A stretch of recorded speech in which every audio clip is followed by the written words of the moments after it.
All right. Hello, everybody. Welcome back to another video. Today we are going to be checking out Magnus the Red.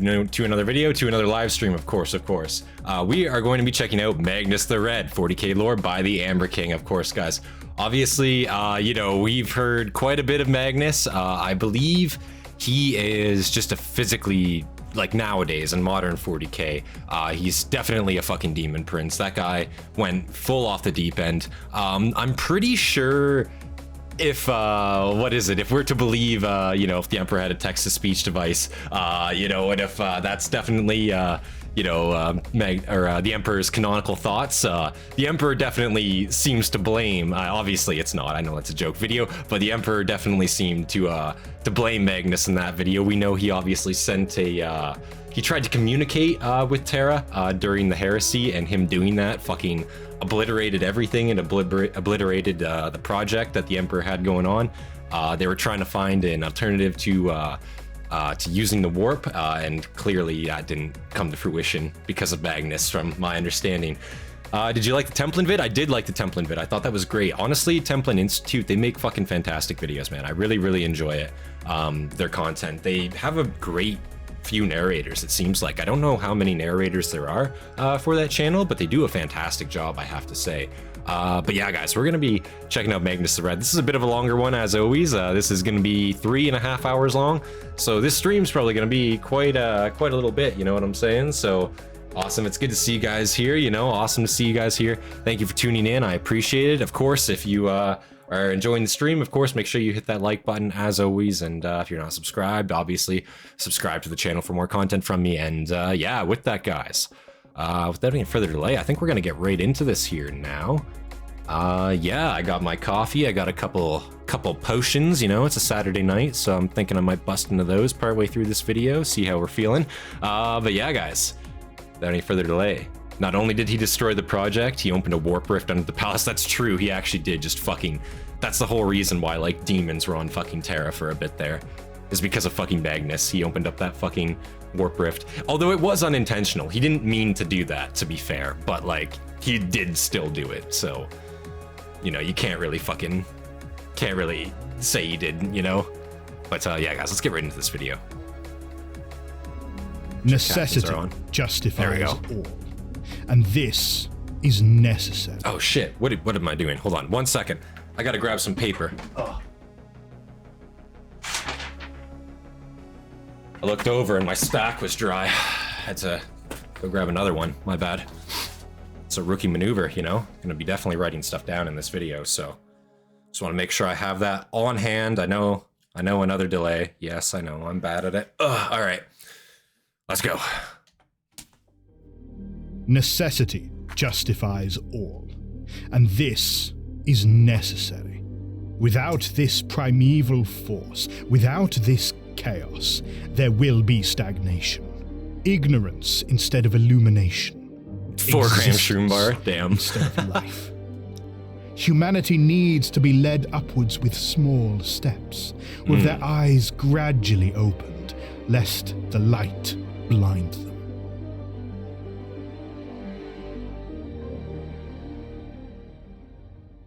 Also, if I'm not mistaken, it's 1,000 Suns. That's correct. That's their legion. I'm pretty sure. Yeah, Magnus is the Primarch of the 1,000 Sun Legion. I'm pretty sure that's correct. And it's, let's see if I remember, Tzeentch. Is it Tzeentch? Is that their patron deity? I know. Like before it was Chaos Undivided. I fucked that one up. I'm pretty sure it is actually Tzeentch this time for the 1,000 Suns. Is that correct? Yes. Eventually. 1,000 Suns. All right, sick.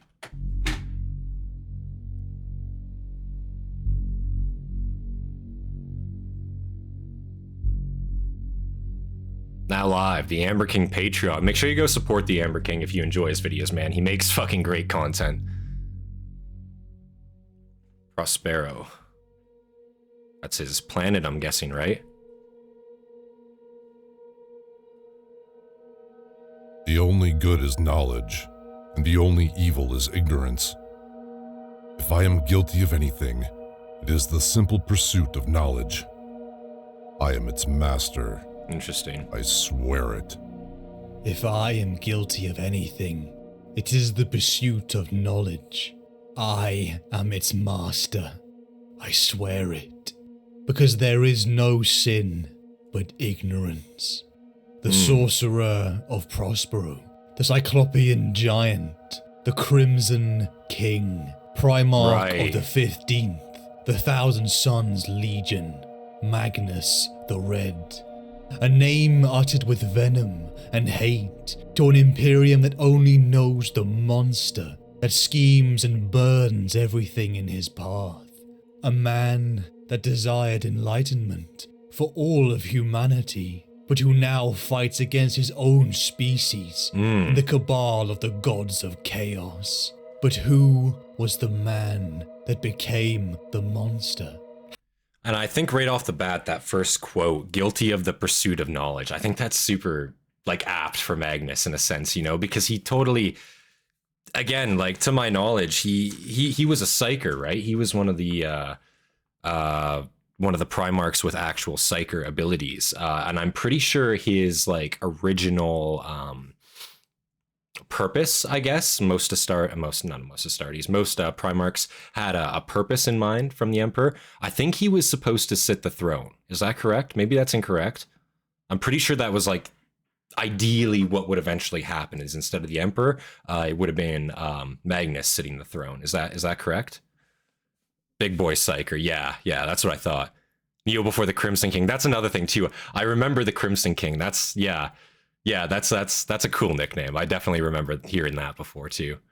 And like, yeah, I think he's just a fucking gigantic demon prince, like in modern 40k. So how did someone once so loyal to the Emperor turn his back upon his father and his species? His story begins in the 30th millennium. Terror. The golden age of humanity had passed. We stand in the ashes of the age of strife, the collapse of the federation of mankind across the stars.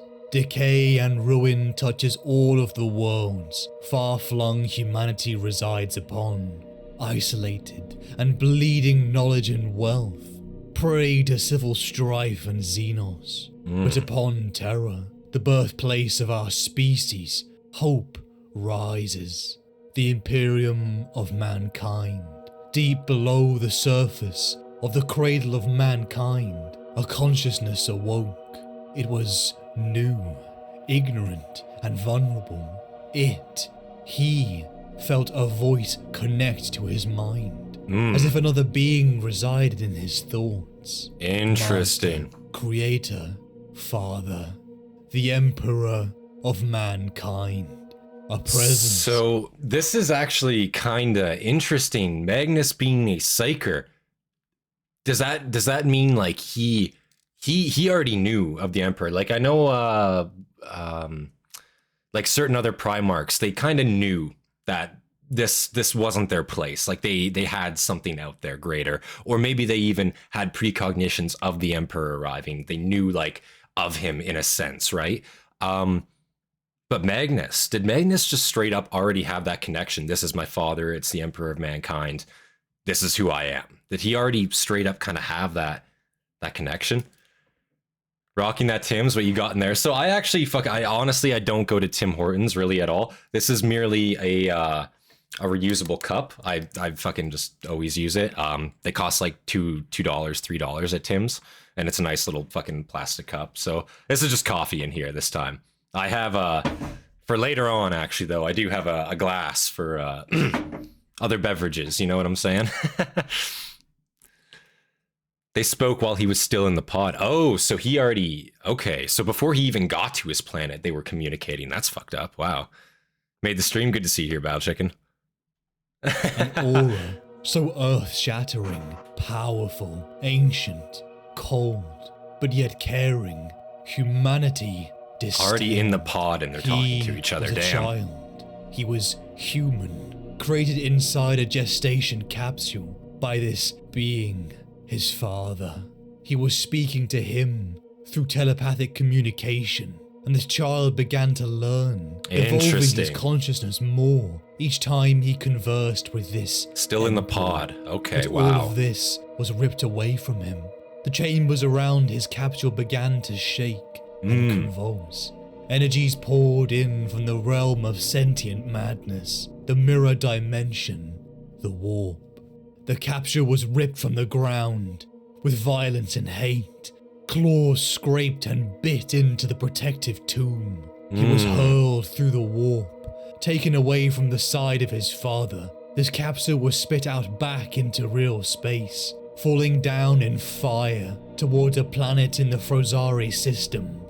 I'm not gonna lie to you, for Magnus, like from Magnus's point of view, dude, that's probably the most like traumatic shit like you could probably ever like endure. So like think about it, right? Like you're still in the pod, like you're literally you're baby Magnus, right? And you got fucking Papa Emperor putting thoughts in your head, already teaching you shit when you're literally still in the womb, technically, right?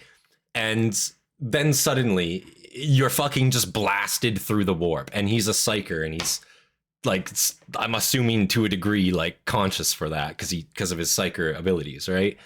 Like that would be the most fucking like that would be the most fucking like insane shit, like traumatic shit I think you could possibly go through. Like holy shit.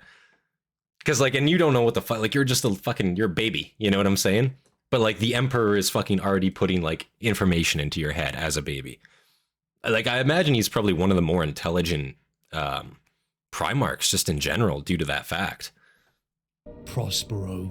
The child opened his eyes for the first time. He took his first breath, spluttering abiotic Maybe a fluid thick from Latina. his lungs. A Goddamn. visage of twilight met his eyes. Dark stone and muted light stretched for miles as the heat of the wreckage that was his gestation capsule illuminated his place. Good to see you guys here. On top of a mountain, a beacon to the others that resided upon this world. The child began to wonder, his mind filled with confusion and disorientation.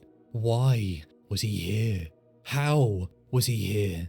Where was the man who had spoken into his mind? For days, weeks, the child strode, almost overwhelmed by the volume of information. The vibrant world around him screamed. He was not alone on this world. Finally, he saw them. Humans. The child stood before a city of beautiful white marble, pyramids and towers touching the very heavens. The child felt a power here, by a means he did not understand. The human citizens of Tizca found this wandering child. His presence made them want to kneel. Their pulses quickened. Hope, power, and obedience swelled within as they laid eyes upon him. Wow. Vibrant crimson skin and hair, and he was swelled with psychic power. He was perfect. This child was taken in, but they did not grant him any title nor name, for he already knew his name. Wow. The one his So Magnus kind of fucking in the grand scheme of things here. Sorry, I just have to like, what time are we at? 6:21. I just have to click like on there. Magnus in the grand scheme of things got fucking very, very lucky, seemingly here from the planet he got on. This seems to be a pretty developed world from the sounds of it. Maybe it isn't. From these pictures, I'm getting the sense that it's pretty developed, and they're talking about cities of marble. That seems pretty large. Pretty damn good world also. Yeah, exactly. That's what I'm saying. And not only that, but like these people, they obviously enjoy psychers. They obviously don't think psychers are witches, you know? So just in terms of like even the society of the planet that he's on, like realistically, Magnus could have got there, crimson fucking skin, looks fucked up, does have psyker abilities, and he could have just been fucking torched instantly, you know? Like that's a possibility. So I think I think he got really lucky with this one. And damn, crimson skin off the get-go? Like, is that on purpose? Is that by design? Like, holy shit. Nor name, for he already knew his name, the one his creator had given him, a name that had been arguably the most intelligent, but still manages to be brain dead at times. To be completely real with you, I feel like that's every Primarch, I'm not gonna lie.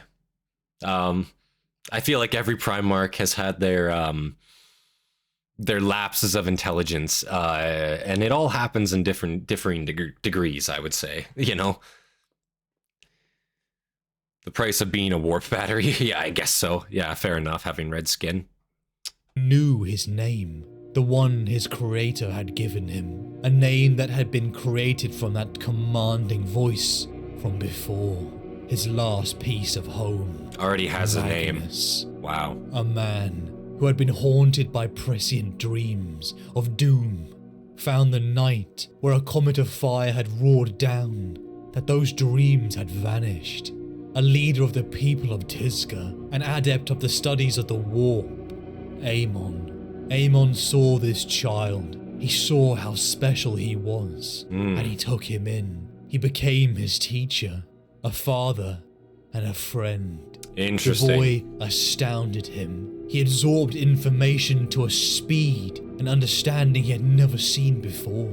Within a year, this young Magnus had devoured and comprehended everything Amon could teach him. Wow. The history of this world, how millennia before, in an age of darkness that nearly destroyed the people of Tizca, the foul Xenos, the Psychnuin, a chitinous warp-spawned creature that had infested the entire world.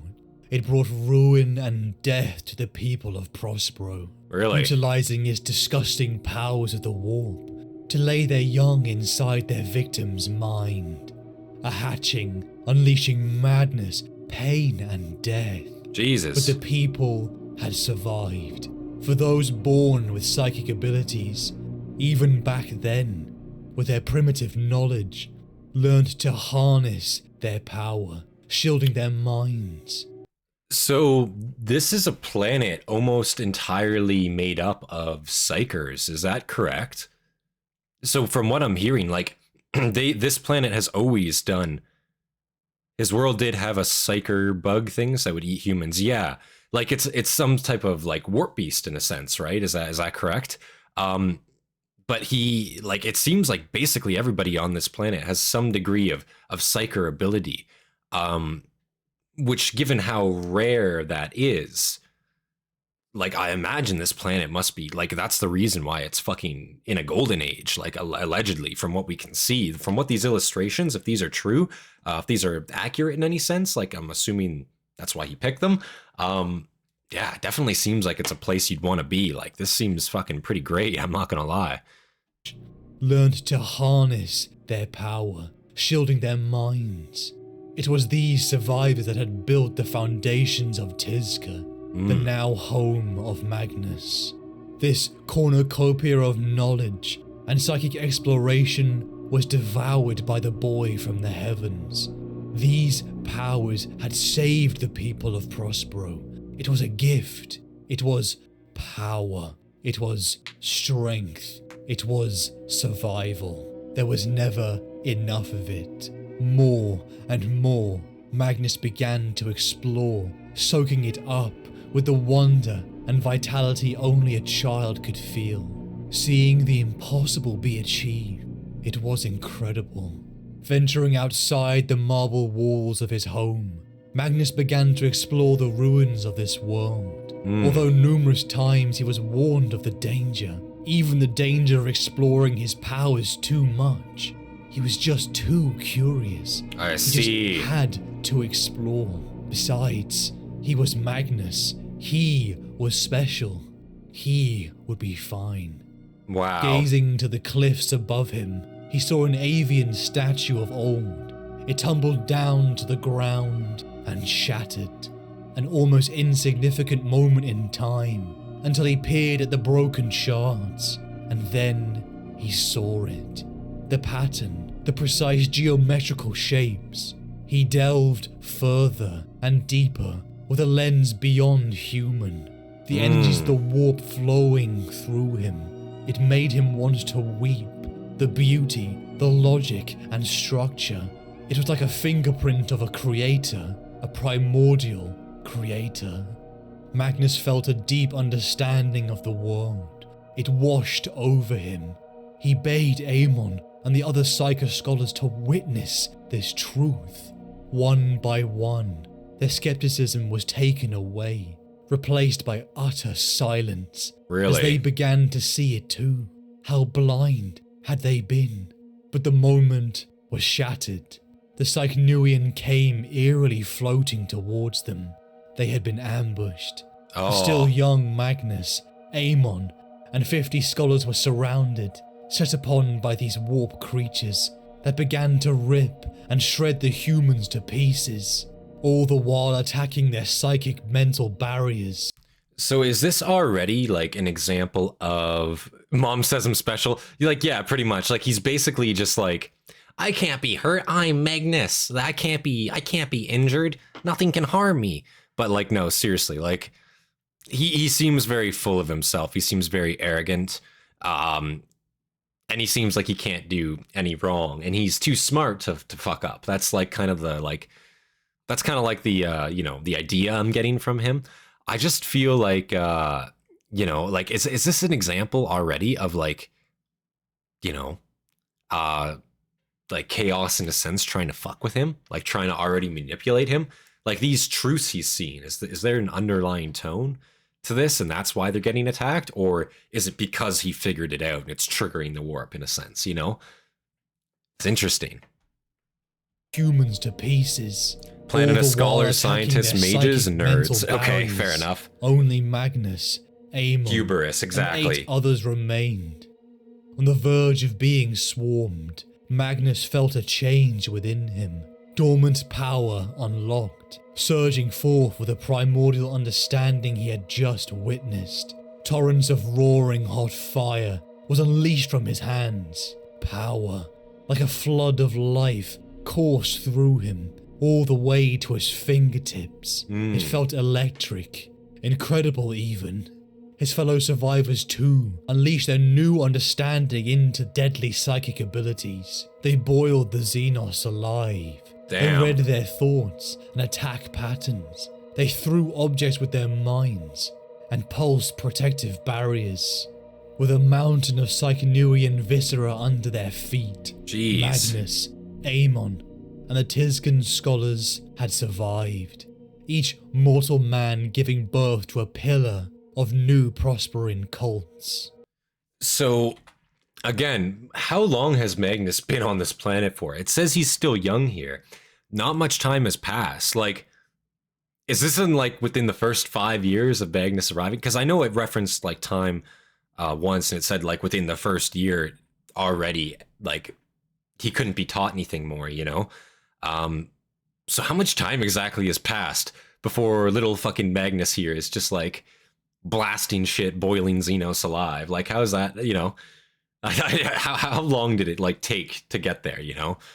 Because like I imagine this fucker, like if this is his power scale, like from like, you know, no fighting prowess at all to suddenly he realizes and it's like, oh fuck, oh shit.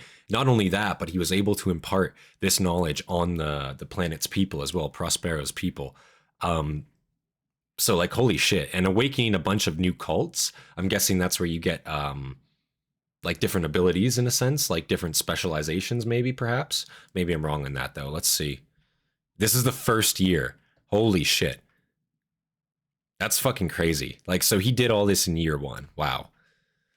Magnus is also very arrogant, thinks he can utterly control the warp with no consequences, thinks he can see the entire ocean of the warp, and in reality, he's just looking into a puddle. Like, yeah, pretty much.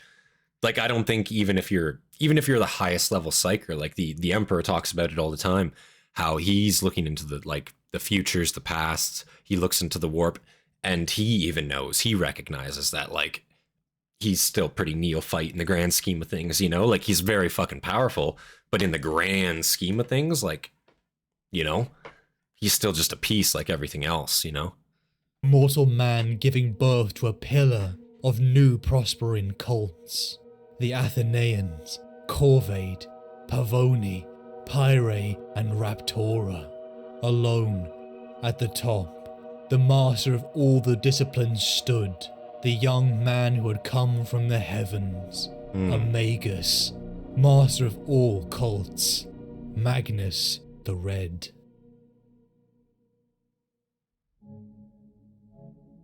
The child, the student, the young man, and now the master, the teacher. Having peered deeper, having understood the fabric of the universe to a level beyond his fellow humans, Magnus became the guide. He became the leader of Tizca, ready to helm and bring this wonderful knowledge to his people, to bring them out of the dark where he had once been, to the truth of enlightenment, because he loved them. The only good is knowledge, and the only evil is ignorance. If I am guilty of anything, it is the simple pursuit of knowledge. I am its master. I swear it. A core philosophy formed from everything Prospero had taught him. Ignorance had left them vulnerable to Xenos. Knowledge had saved them. Ignorance was the sin that had cost lives. He would do everything in his power to avert the sin. He would learn everything he could. A repository of knowledge, so great no threat would ever harm him or his people. I see. He would be its master. He swore to it. Decades of learning, studying, and teaching. Magnus was proud to call this world home, but it was not his true home. He knew in his heart. Once again he heard the voice, the one from his earliest memories. His master, his creator, his father had found him. The Emperor of mankind. It was like standing next to a star, blinding, warming, awe-inspiring. From humanity's home world of terror, an empire had been birthed. Each cult specializes in a different psychic ability. Yeah, that's kind of what I was thinking there. Yeah, it's interesting too how decades go by. So I imagine since they, in his first year, if he was able to unlock these abilities for not only himself but his people, and then decades go by, I could imagine like this planet, when the Emperor finds it, is probably fucking cracked. Like as far as like human planets go that you could find, And somebody let me know too. I'm not sure which order was Magnus found in? Like which I guess was he like the fifth one found, the sixth one found? Like I'm not sure which like order he was found in. So somebody let me know on that one, because I imagine with both of them being high level psychers to a degree, it's almost a wonder they didn't communicate sooner.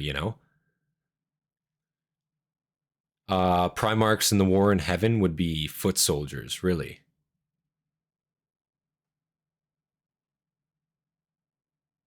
Aldari, Khanate warriors dueling gods. Wow, what the fuck? In the War in Heaven, the average Eldar was as strong as the Emperor. That's fucking nuts to think about, but it's honestly, yeah, probably pretty true. Because you have to think how long ago the War in Heaven happened, just how old the Eldar are as a race, how long they've been around. And like what a War in Heaven implies is fucking crazy. Yeah, I can imagine. Like I imagine like this shit in the War in Heaven. Like if you guys think like the modern day Imperium is bad, the War in Heaven makes like nowadays look like a fucking joke. I imagine like look like an absolute fucking utter joke compared to what has already previously happened. Humanity's home world of terror, an empire had been birthed, expanding outwards across the galaxy. And after decades, this Imperium finally reached the Prospero system. The child of Prospero never forgot where he came from. He never really lost contact with his father, communicating psychically over the decades as he lived inside Tizca. But this connection was nothing compared to the earth-shattering presence Magnus felt as his eyes dawned upon the master of mankind. Those golden eyes. What had they seen over untold millennia? What knowledge did he hold? What could he teach him? Magnus fell to his knees in submission to his father, pledging his loyalty to the Emperor and the Imperium of mankind. With childlike wonder, Magnus showed the Emperor Prospero and his crown jewel of Tizca. One of the redacted Primarchs was found before him. Where the people lived in prosperity and happiness. Even the children laughed and played on the streets, utilizing their psychic gifts. Servers would read your mind, bringing you what you truly desired before you had even said it. Enormous white marble pyramids housed the thousands of scholars and researchers, dedicating their lives to the explorations of the mysteries of the universe. Wow. Magnus was proud. Terra may have been his home, but Prospero had made him, and in return he had made them into a civilization of envy. However, this moment of joy dissipated as the Emperor presented to Magnus the Thousand Sons Legion, the Adeptus Astartes, superhuman warriors created from the meshing of stimulants and specialized organs grown from Magnus's own DNA. Sons to Magnus, just as he was a son of the Emperor. Faster, stronger, and more durable than the mortal man. A legion of warriors created for the greatest war in humanity's history, the Great Crusade. The reunification of the lost colonies of mankind across the stars. So I wonder, and it's probably going to tell us here, but I wonder, like it said that hope dissipated. So I wonder if Magnus really just had no desire at all to go out and conquer the universe, to be completely real with you. From what I'm hearing here, again, he's made a planet of scholars, of teachers, of wise men, you know, of people with psyker abilities. He's really, you know, again, this is a planet of envy. This is like a world you would want to live on, you know, in a sense, from everything we're hearing. So like, you know, I imagine he probably didn't want to leave. He's probably content with like advancing his people and his technologies as much as he can. And I think he's probably content with that, to be real with you. I can't imagine he really wanted to go out. The reunification of the lost colonies of mankind across the stars. The age of strife was over, and once again humanity would be united under one banner, one singular vision at its heart, the Imperium and the Emperor of mankind. But something was wrong. What should have been thousands of warriors barely numbered 1,000 men. Before Magnus, the last living members of his legion stood, holding a dark curse within, the flesh change. For decades, the sons of Magnus, recruited from the people of Terra, had fought with distinction and glory, conquering Terra and venturing to the stars with the launch of the Great Crusade. But after decades of war, the Legion saw the first signs of a poison underneath. Legionaries began to feel ill, pain, needle sharp, spiked from every cell in their body. Their form would start to convulse and grow. Cancers and swelling consumed them in the tombs of their armor. Every part of them wanting to burst forth with unbridled change, leaving the victim a mewling, groaning mess, only fit for the mercy of a quick death. So, let me get this fucking straight, okay? So, there's only 1,000 of them left. That's why they're called the Thousand Sons. I got that, right? Basically turning to Chaos Spawn, exactly. So the Emperor engineered these Astartes, right? From his sons, right? He you know, all the Astartes have the Primarch's DNA essentially, right?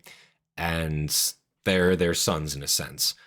So when the Emperor notices that that these Astartes that they're changing into fucking like beasts, essentially, like warp beasts, that they're absolutely fucking going like that this is happening, like that this defect exists, does he not question it at all? Does he not think like, what the fuck, you know, like what's going on? Did I fuck up the you know, the recipe along the way? Like what happened here, you know? Like, did he not question this at all?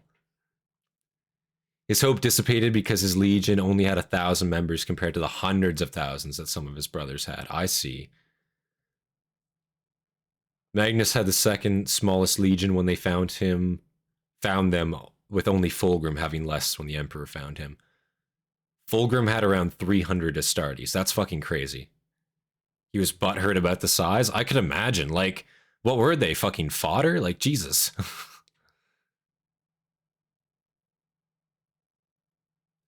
They're called the Thousand Sons because when the Emperor created them, there were only 1,000 of them.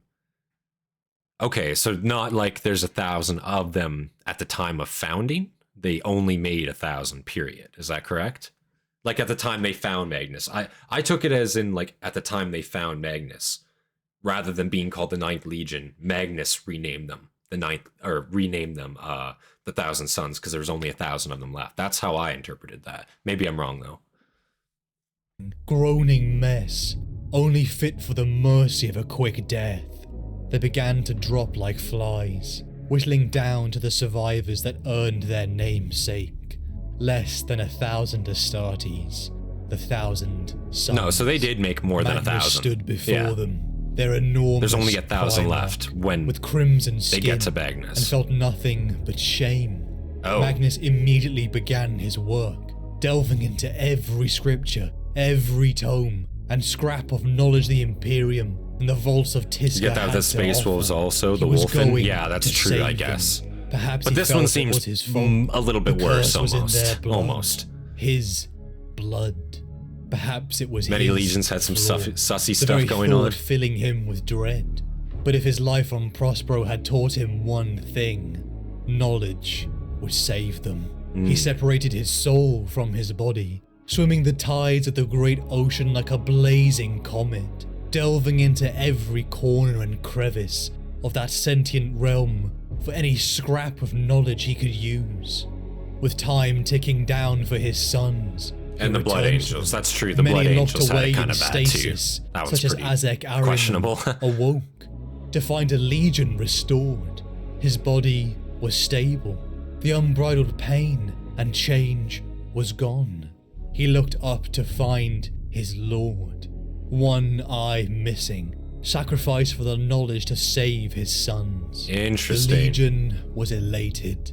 Their father had saved them, but some were not saved, such as Osmund Ahriman, twin of Azek, and the psychological trauma would never fade, but once again the 15th Legion could serve the Imperium. Knowledge had saved his sons. Magnus once again vindicated, and reaffirmed by the Legion, use not the and exploration of the Primarch found, primordial but they are the creator, 15th Legion. the That, power yeah, of I got the that war. confused. That's my bad. With his legion saved, Fuck, did my pen go? the Primarch accompanied his father back to Terra as a legion began rebuilding, drawing new recruits from the world of Prospero itself, many itching for the opportunity to serve their lord.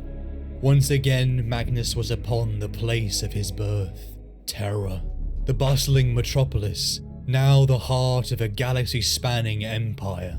The Emperor took Magnus under his wing, gifting him knowledge, and teaching him things beyond even his imagination. For the first time in his life, Magnus was no longer the smartest or most powerful in the room. In the great towers of Fulgrim's the Legion Imperial had some kind of Palace, disease kill them off. Magnus and the Emperor spent many nights in discussion. Like, I imagine, like, only having, like you have to think how, like, fucked up that is, though, right? Like, the Emperor, like, makes these legions for his sons, right? And then you have to imagine, like, how, like, pissed some of them would be when he eventually finds them. And guess what, son? You only have 300 legion, or 300 Astartes. But you know your brother Gilliman over there? Yeah, he's got 100,000. Don't be spiteful at all. Like, what the fuck are you, like, you're setting them up to be angry at each other, like, already. You know, like, it's like when you have, like, you know, siblings and, like, you know, one sibling gets, like, something more, you know, than the others, and then they're fucking fighting over it. Like, that's exactly what it is. Like, that, it's no different at all. So, and also with these, like, defects, again, like, if you're noticing, like, some super fucking bad shit going on, like, the Wolfen, that's not great, but it's okay. It's more passable, I guess. You know, the Blood Angels with their red thirst, it's pretty bad also, I won't lie. But straight up turning into a fucking warp beast, especially when you're, like, trying to keep chaos on the down low, You know what I mean? Like, it's a hard one for me to swallow that, you know?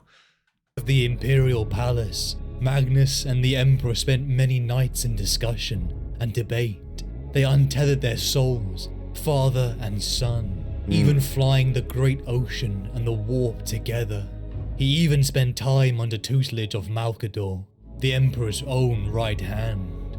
Upon Terra, Magnus was at the heart of the Imperium, a Primarch to a legion, battling in the Great Crusade. But he was not alone. There were others upon this world that matched his stature and power. Other Primarchs, his brothers.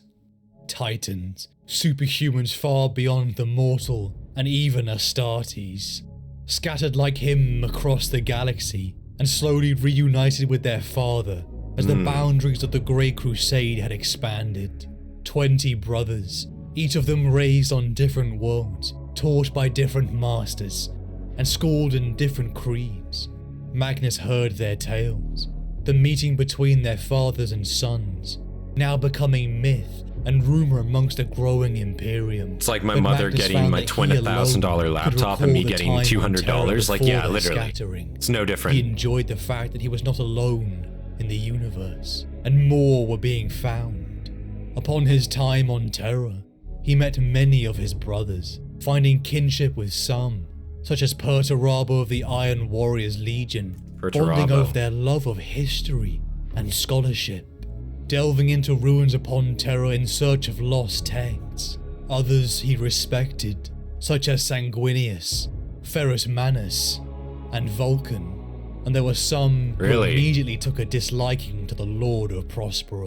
So obviously it's no surprise to me that he had respect for Sanguinius, but Vulcan too. Like, right now, honestly, man, Magnus doesn't seem like that bad of a guy. Like, he seems very arrogant for sure, and he seems very full of himself.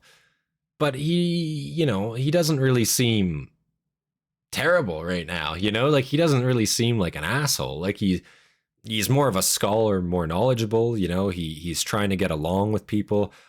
He respects people, but some people just straight up fucking hate him, and he hates them back, you know what I mean? I think that's fair, but like, goddamn, you know, I thought Magnus was going to be a lot more of a, maybe not brutal, but a lot more of a dick, I guess. But he doesn't seem to be that terrible, at least from what we've seen so far. That could obviously change very shortly here.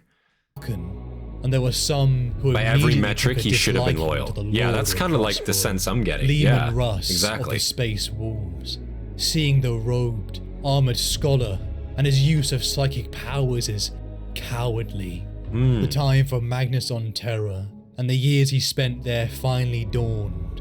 A deep sorrow came over him, as he had no wish to be again separated from his father.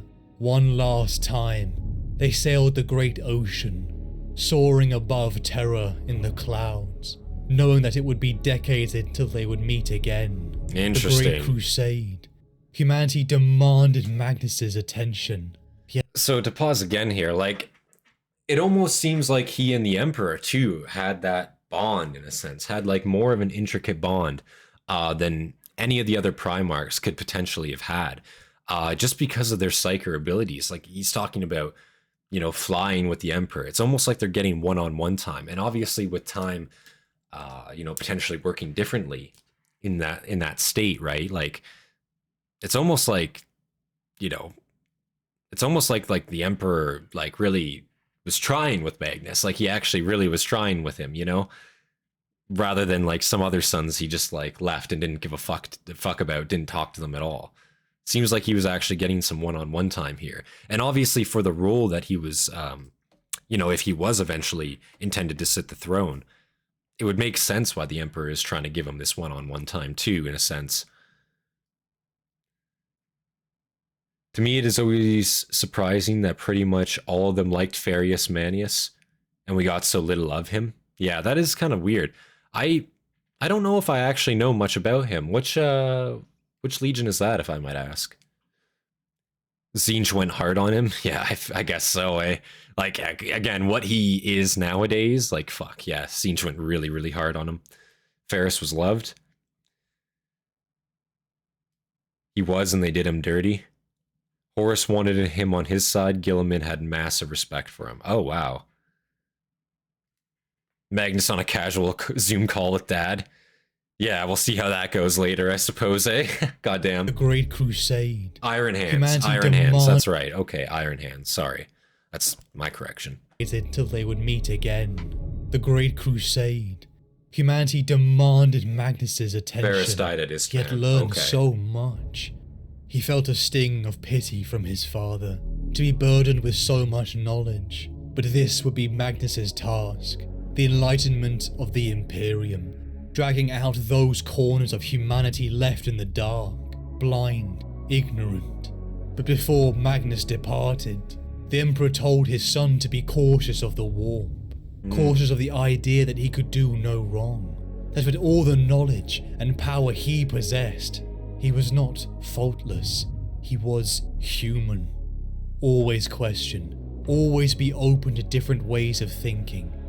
That his immortality was achieved through his legacy. His Interesting. sons.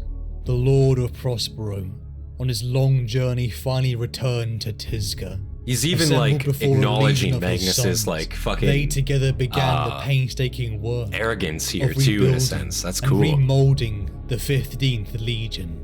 With Terran and Prosperine united, the disciplines of the various Prosperine cults were shared with Magnus's psychically gifted sons. Gone was the old livery, new, vibrant crimson donned the 15th Legion's armor Wow. in honor of their Lord and Savior, a Crimson Legion for a Crimson King, finally rebuilt over decades, with their ranks swelled, warriors educated by Magnus himself. The Thousand Sons left Prospero and rejoined the Great Crusade. I will say their armor scheme looks badass. I do really like the Thousand Sun armor scheme. Looks fucking very, very cool.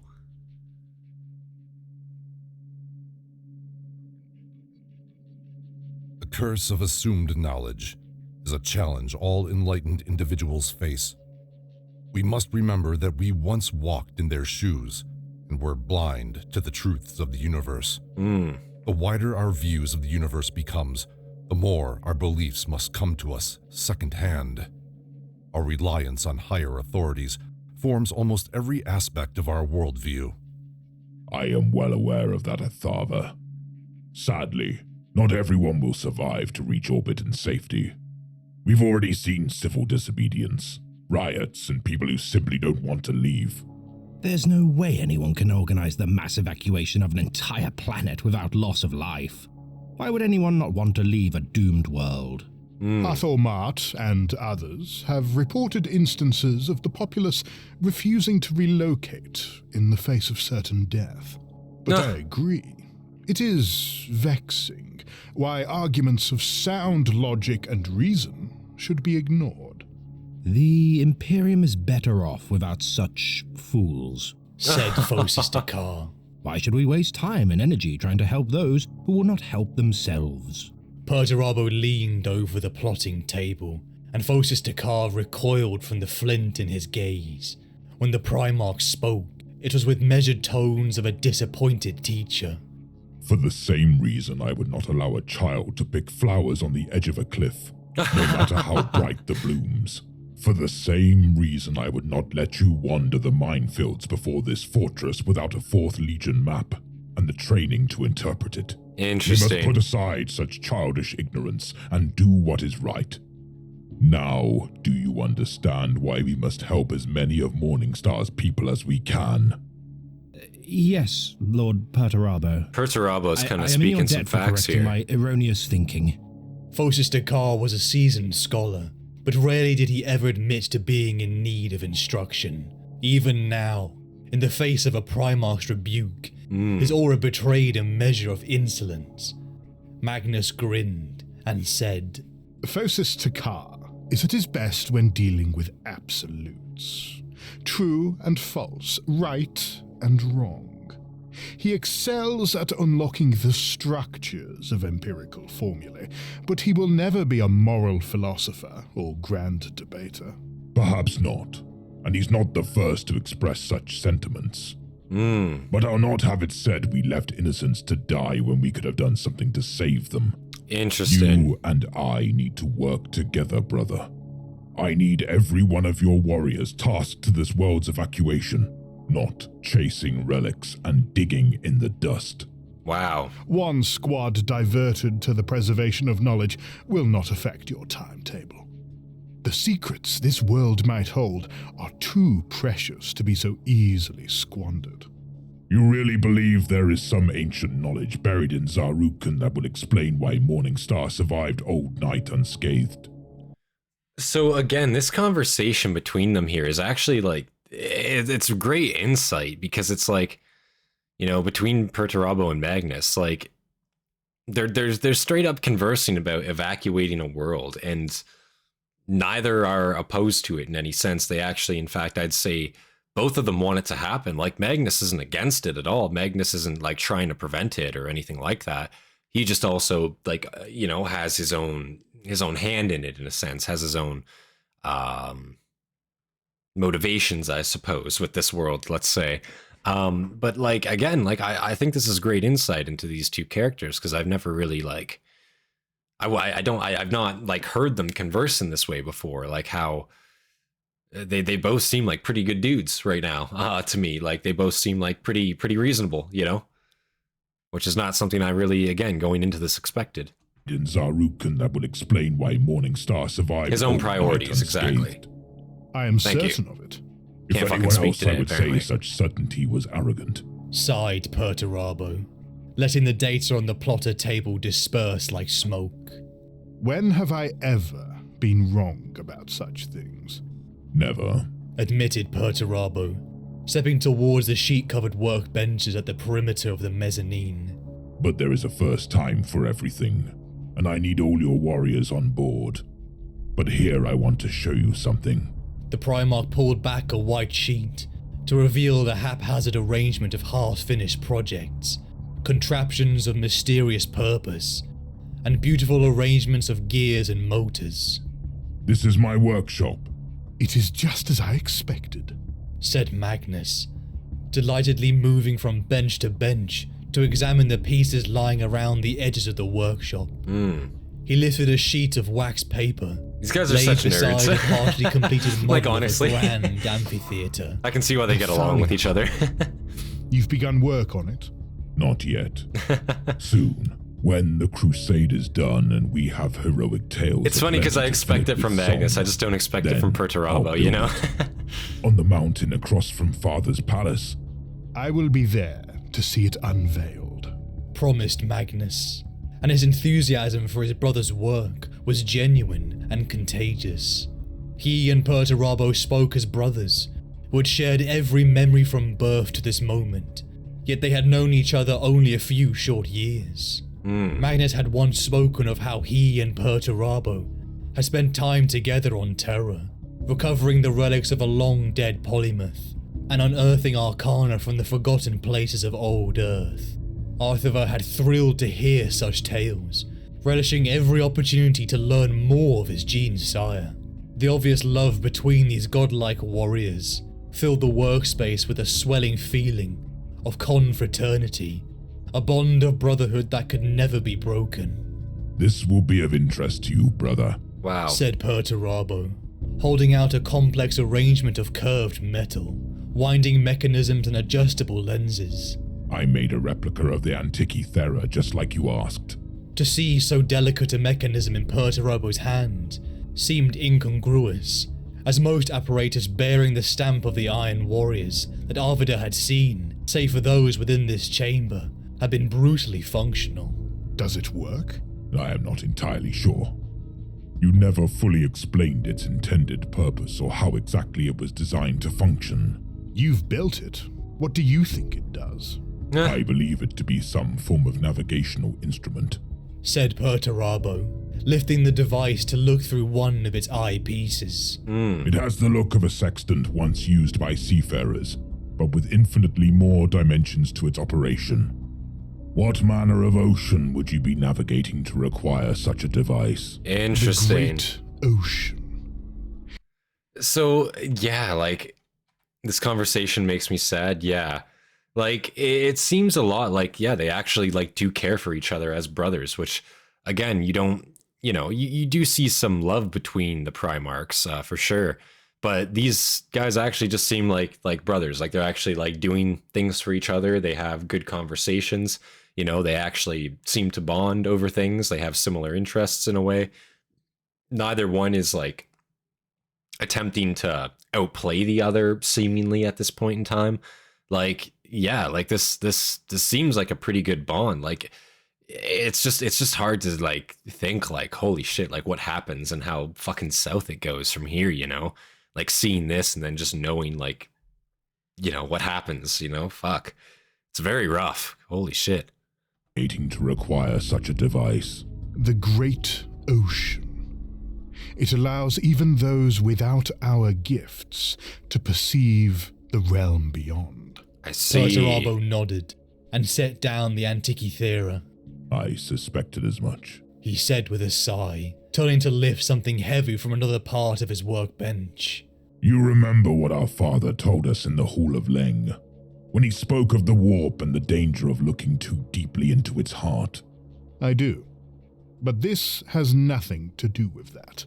It has everything to do with that, as well Yeah, you know. it does. But we will speak of this later. Perturabo's arm swung around, and he smashed the delicate mechanisms of the Antikythera with a heavy hammer. The metal of the device buckled and split, the precision ground lenses shattering into 1,000 fragments. Brother, no! Cried Magnus, as the pieces fell to the floor. Why? Perturabo replaced the hammer on his workbench, and said, Because I will play no part in aiding you in delving into things you have been told to leave well alone. Wow. Our father knows more than us. He has seen further than us. Wow. If he tells us there are regions of the warp into which even he does not dare look, then we are beholden to accept that. Magnus stared at the ruined device in disbelief. So Perturabo is fucking dropping truth bombs here, man. Like, straight up, like he built it for him. Like, Magnus, you're my brother. I love you. I'll build it for you. Okay, hey, Magnus, what's this device for? Right now that it's finished, Oh, well, it's actually to for people not like myself to look into the warp and and. Oh, so you mean exactly what the Emperor fucking explicitly told you not to, like, delve into? You're delving into it? No, it has nothing to do with that. I just merely wanted to peek. Okay. Like, you know what I mean? Like, so yeah, I mean, Perturabo, like, and in a sense, like, he could easily turn him in for that shit. Like, he could easily go behind his back and, like, tell the Emperor or higher authority, well, I guess the Emperor, right? Like let it spill that he's going on about this, but no, he's just gonna smash it and tell him, like, listen, just get your fucking shit in order. Stop doing this. Like, he's trying to be a good brother there, He's not trying to fuck him over. It's a pretty interesting, like, conversation they're having here. Beholden to accept that. Magnus stared at the ruined device in disbelief. Such a piece was the work of a master, a treasure that ought to have been held up as the epitome of the craftsman's art. Arthur saw Magnus's aura darken, like blood in water. Wow. Knowing what you suspected, you could have destroyed the Antikythera at any time after its completion, said Magnus, with cold and controlled anger. But you waited until I was here to see you do it. Why? Because you needed to see it destroyed to truly understand. Magnus let out a breath. You have a cruel streak in you, brother. Perhaps. But sometimes cruelty is the only way to make a point so clearly that nobody can ever mistake its intent. Like, yeah, and again, that wasn't out of, like, hatred or, like, malicious intent that he did that. Like, I think it was merely the case of, like, he's simply, again, looking out for him. Like, he could have gave it to him and then said, hey, father, fucking, Magnus, yeah, he's being a little bitch and going behind your back and delving in shit he shouldn't do. But he didn't do that. He just, like, straight up, okay, thank you for confirming my suspicion, you little fucking crackhead. And then he smashed it in front of him. And it's just like, I don't think there was any bad, like, intention for that. I think it was purely to look out for him in a way. That's just how I interpret that, though. Ever mistake its intent. Perturabo played strategy games and had minis. That's The fucking Great funny. Crusade.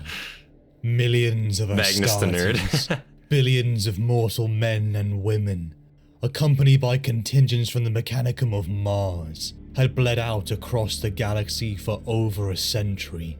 What began on Terra was now an empire that encompassed billions upon billions of humans across the stars. Painstakingly rebuilt under the tutelage of Magnus, the Thousand Sons Legion enacted imperial compliance across the galaxy. Horrifying Xenos, Perturbo and Magnus are your top five. Fell Two of your their top five iron Primarchs. fist. I can see why. They Men seem and like women good characters, were straight turned up. to see enormous men, armored in vibrant crimson, wielding incredible power. Athenaeans, Corvate, Pavoni, Pyre, and Raptora. Enemy battle plans were read from their minds, or divined before they had even made them. Marines wielded Like, obviously, given what happens, like, yeah, like, they definitely turn out bad, but, like, some of them turn out bad, right? But, like again, like, from what we're seeing right now, prior to the heresy, they don't seem like bad dudes.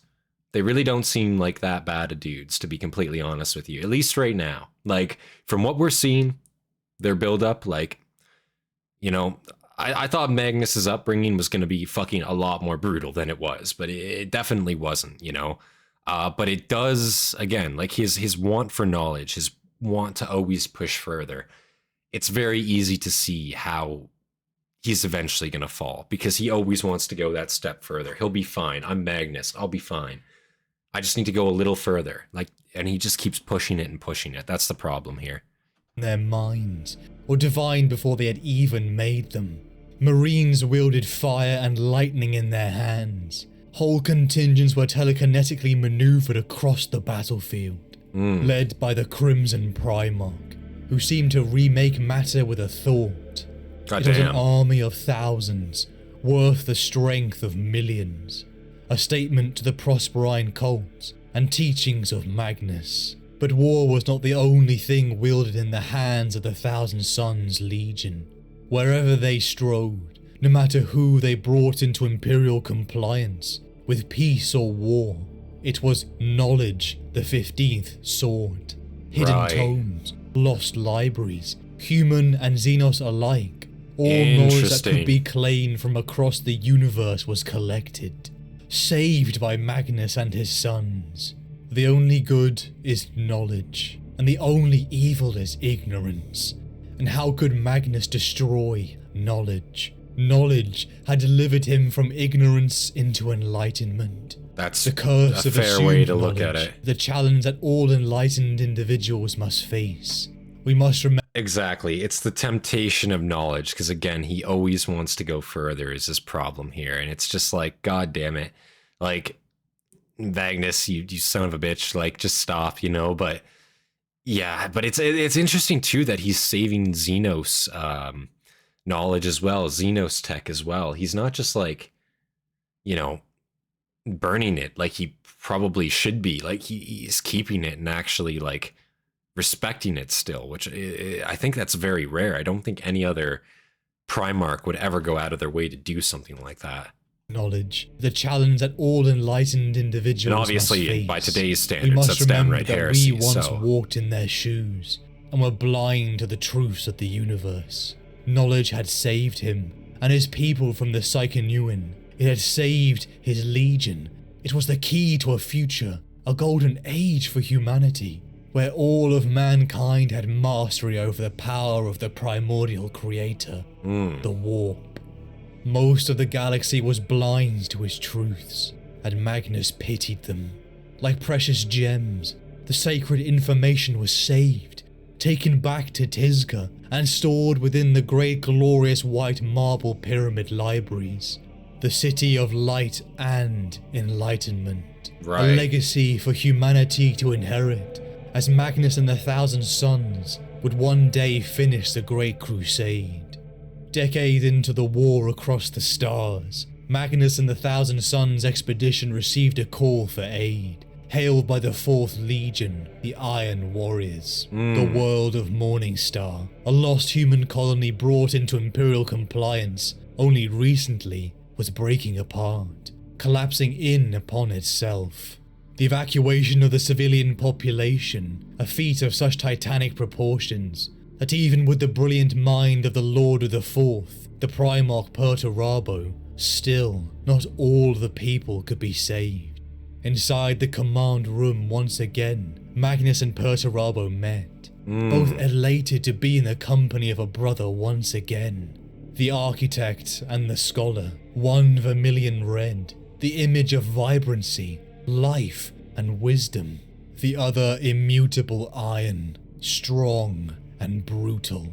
It was like participating in a living mythologized moment, a privilege to witness 2 demigods conversing, both of their sons in awe that 2 Primarchs stood before them. Imagine what these 2 would achieve together.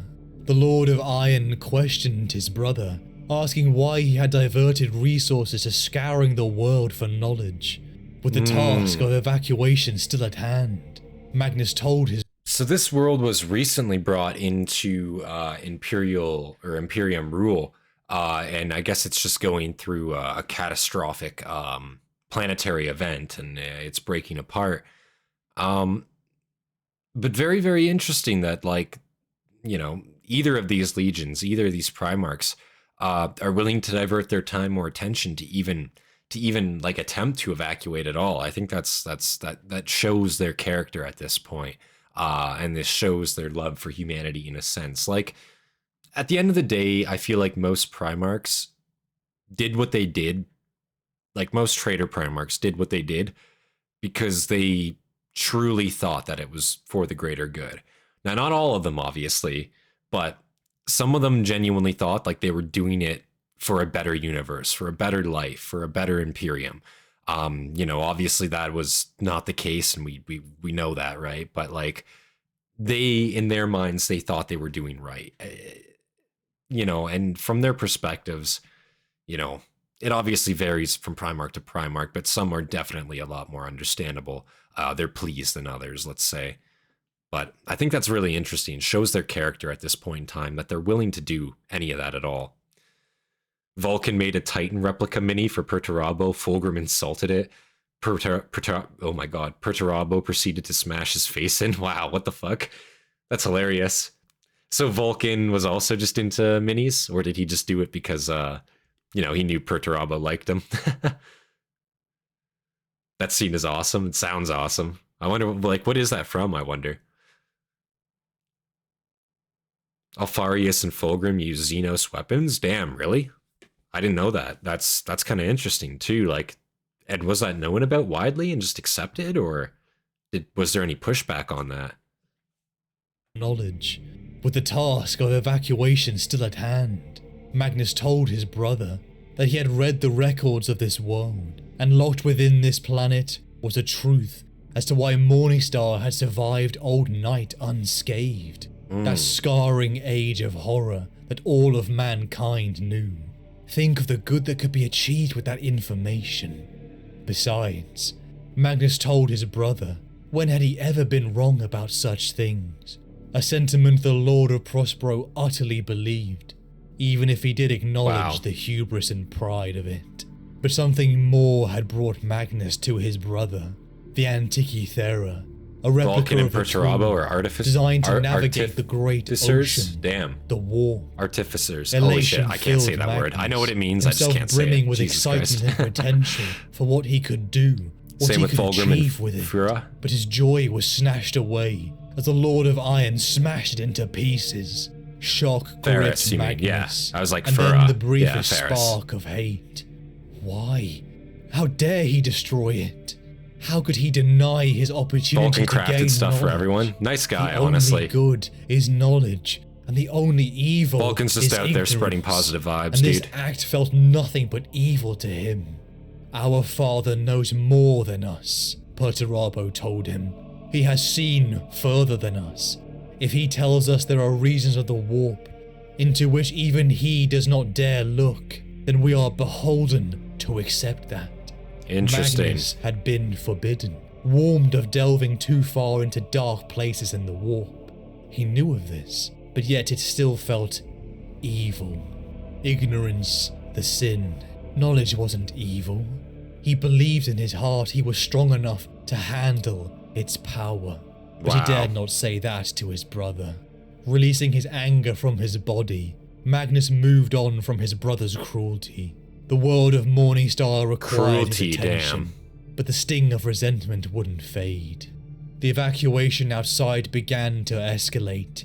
Millions of people were ferried in overloaded ships as their home consumed itself. Vulcan the biggest and the best, and he's green. The Iron Warriors and Thousand Suns are spread Kinda thin, green. risking their lives to bring their people into the last bastions of safety. News roared across the planet. People begging for aid. A call answered personally from Magnus as he personally rode out to help them. Landing down upon the surface, accompanied by his sons, Magnus found a city in ruins, the very earth beneath them upturning and breaking, lava, ash and smoke everywhere. Magnus psychically shielded his sons, the wash of sorrow and heartbreak of the people hitting him like a wave. Wow. He absorbed it all as tears rolled down his cheek from his one eye. Wow. Despite his power, knowledge and strength, he was human. And it broke him to see, to feel intimately people suffer like this. Magnus and his sons rushed forward. Save them, he ordered. Psychic power welled up from within as they all spread out, all of them breathing forth the arts of Prospero. Very interesting how, again, his initial want here, his initial motivation for coming here is knowledge, right? It's to obtain knowledge. But he gets here because he's a psyker. He's able to feel the plight of this planet. He's able to feel the emotions of the people on this planet. And he's overcome with grief for them. He's overcome with emotion for them. Again, Magnus at this point in time, like, he seems like a pretty decent character. Like, I'll keep saying that because, like, holy shit, you know? Like, but he is arrogant. That's the problem. Like, he always wants to go too far. He doesn't understand. And he took and that's what kind of confuses me. It doesn't confuse me. I can kind of see from his perspective. He took Perturabo's his action there, destroying that artifact in front of him, as cruelty that he's going to resent him for. I really don't think it was cruelty. It was more of just like a, I'm looking out for you kind of thing, and you need to see that, like, what you're doing is fucking stupid. Like, that's all it seemingly to me was, you know? But Magnus didn't see it that way, obviously, because the destroying knowledge to him, that's ignorant, that's evil. That's how he sees it, right? As they all spread out, all of them breathing forth the arts of Prospero and rescuing the civilians. Magnus found the planetary governor wounded, and on the verge of death, he utilized his abilities to save him, but soon found himself tough love, exactly. in danger. A shell from a tank burst into the Primarch's chest. Magnus felt true pain for the first time in his life. Not a careful experimental wound or sparring cut. True pain. It shocked him. It humbled him, sending a psychic pulse to all his sons. Hail Shaitan screamed raw from the throats of an army of zealots, traitors. A doomsday cult who had burst out around the planet, slaughtering the innocent civilians indiscriminately, all in the name of their prophesied great dying. Magnus burned and split them apart, buying time for his accelerated healing to seal his first true wound. He looked to the sky in horror as an Imperial ship, the Lex Ferrum, began to fall, sabotaged by these vile cultists. Fuck. Doomed to crush the last city, ending the lives of millions of people. He would not let this happen. Roaring across the sky, in a damaged Thunderhawk, the Lord of Prospero gathered a cabal of his sons to the city. The sky above, steel and fire, their deaths almost certain. Magnus and the Thousand Sons gathered together as the Primarch of the 15th unleashed everything he had. Light burst from him, as if a man had become a supernova, and all of Magnus's psychic energy released from him. The Lord of Iron and millions of Imperials stood in shock, bearing witness to a miracle as the burning, falling ruin of the Lex Ferram came to a halt.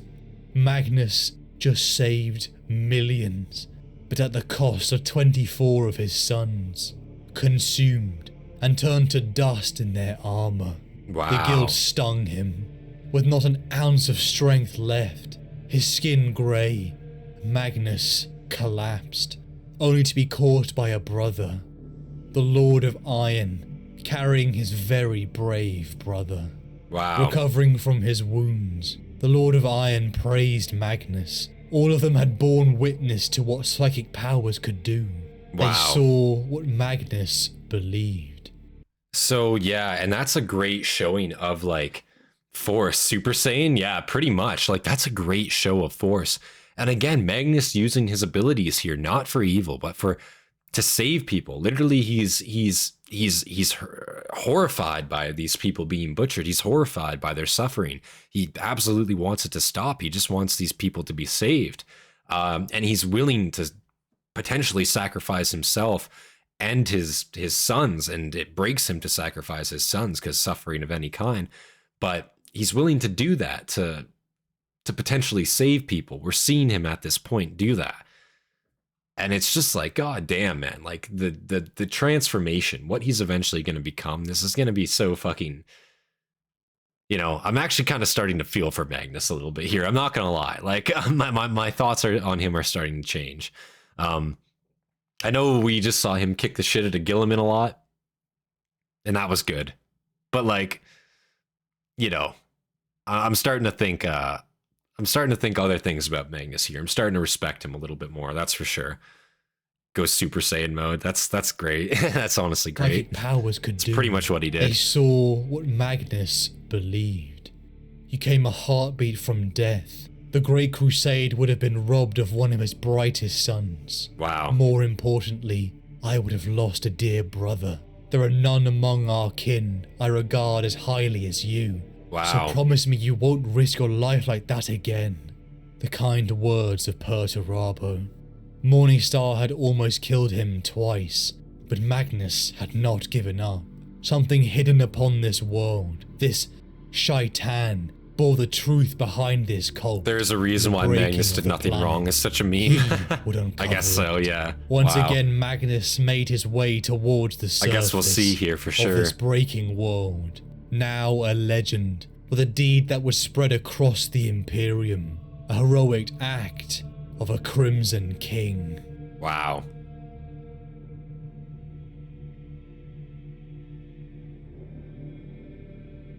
The Council of Nicaea. Oh, fucking shit. Not this. If this is my fate, then I regret nothing. Better to have bathed in the light than cower in darkness. Better to have flown too close to the sun than never feel its heat.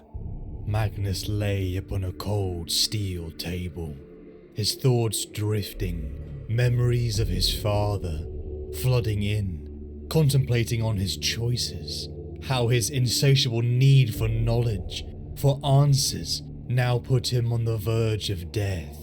Wow. Finding buried deep within the cracking earth of Morningstar, Magnus, Azek Ariman, Phosis Dakar, and a detachment of his 1,000 sons opened the Ceramite doors to an ancient Terran colonization ship, the secret the world had been hiding. Immediately, Magnus felt an aura of dread. Nausea swept over him. As they delved deeper, voices began to speak in their heads. Ariman begged his lord to leave, but Magnus refused. Dude, this is giving me such like such fucking oh god.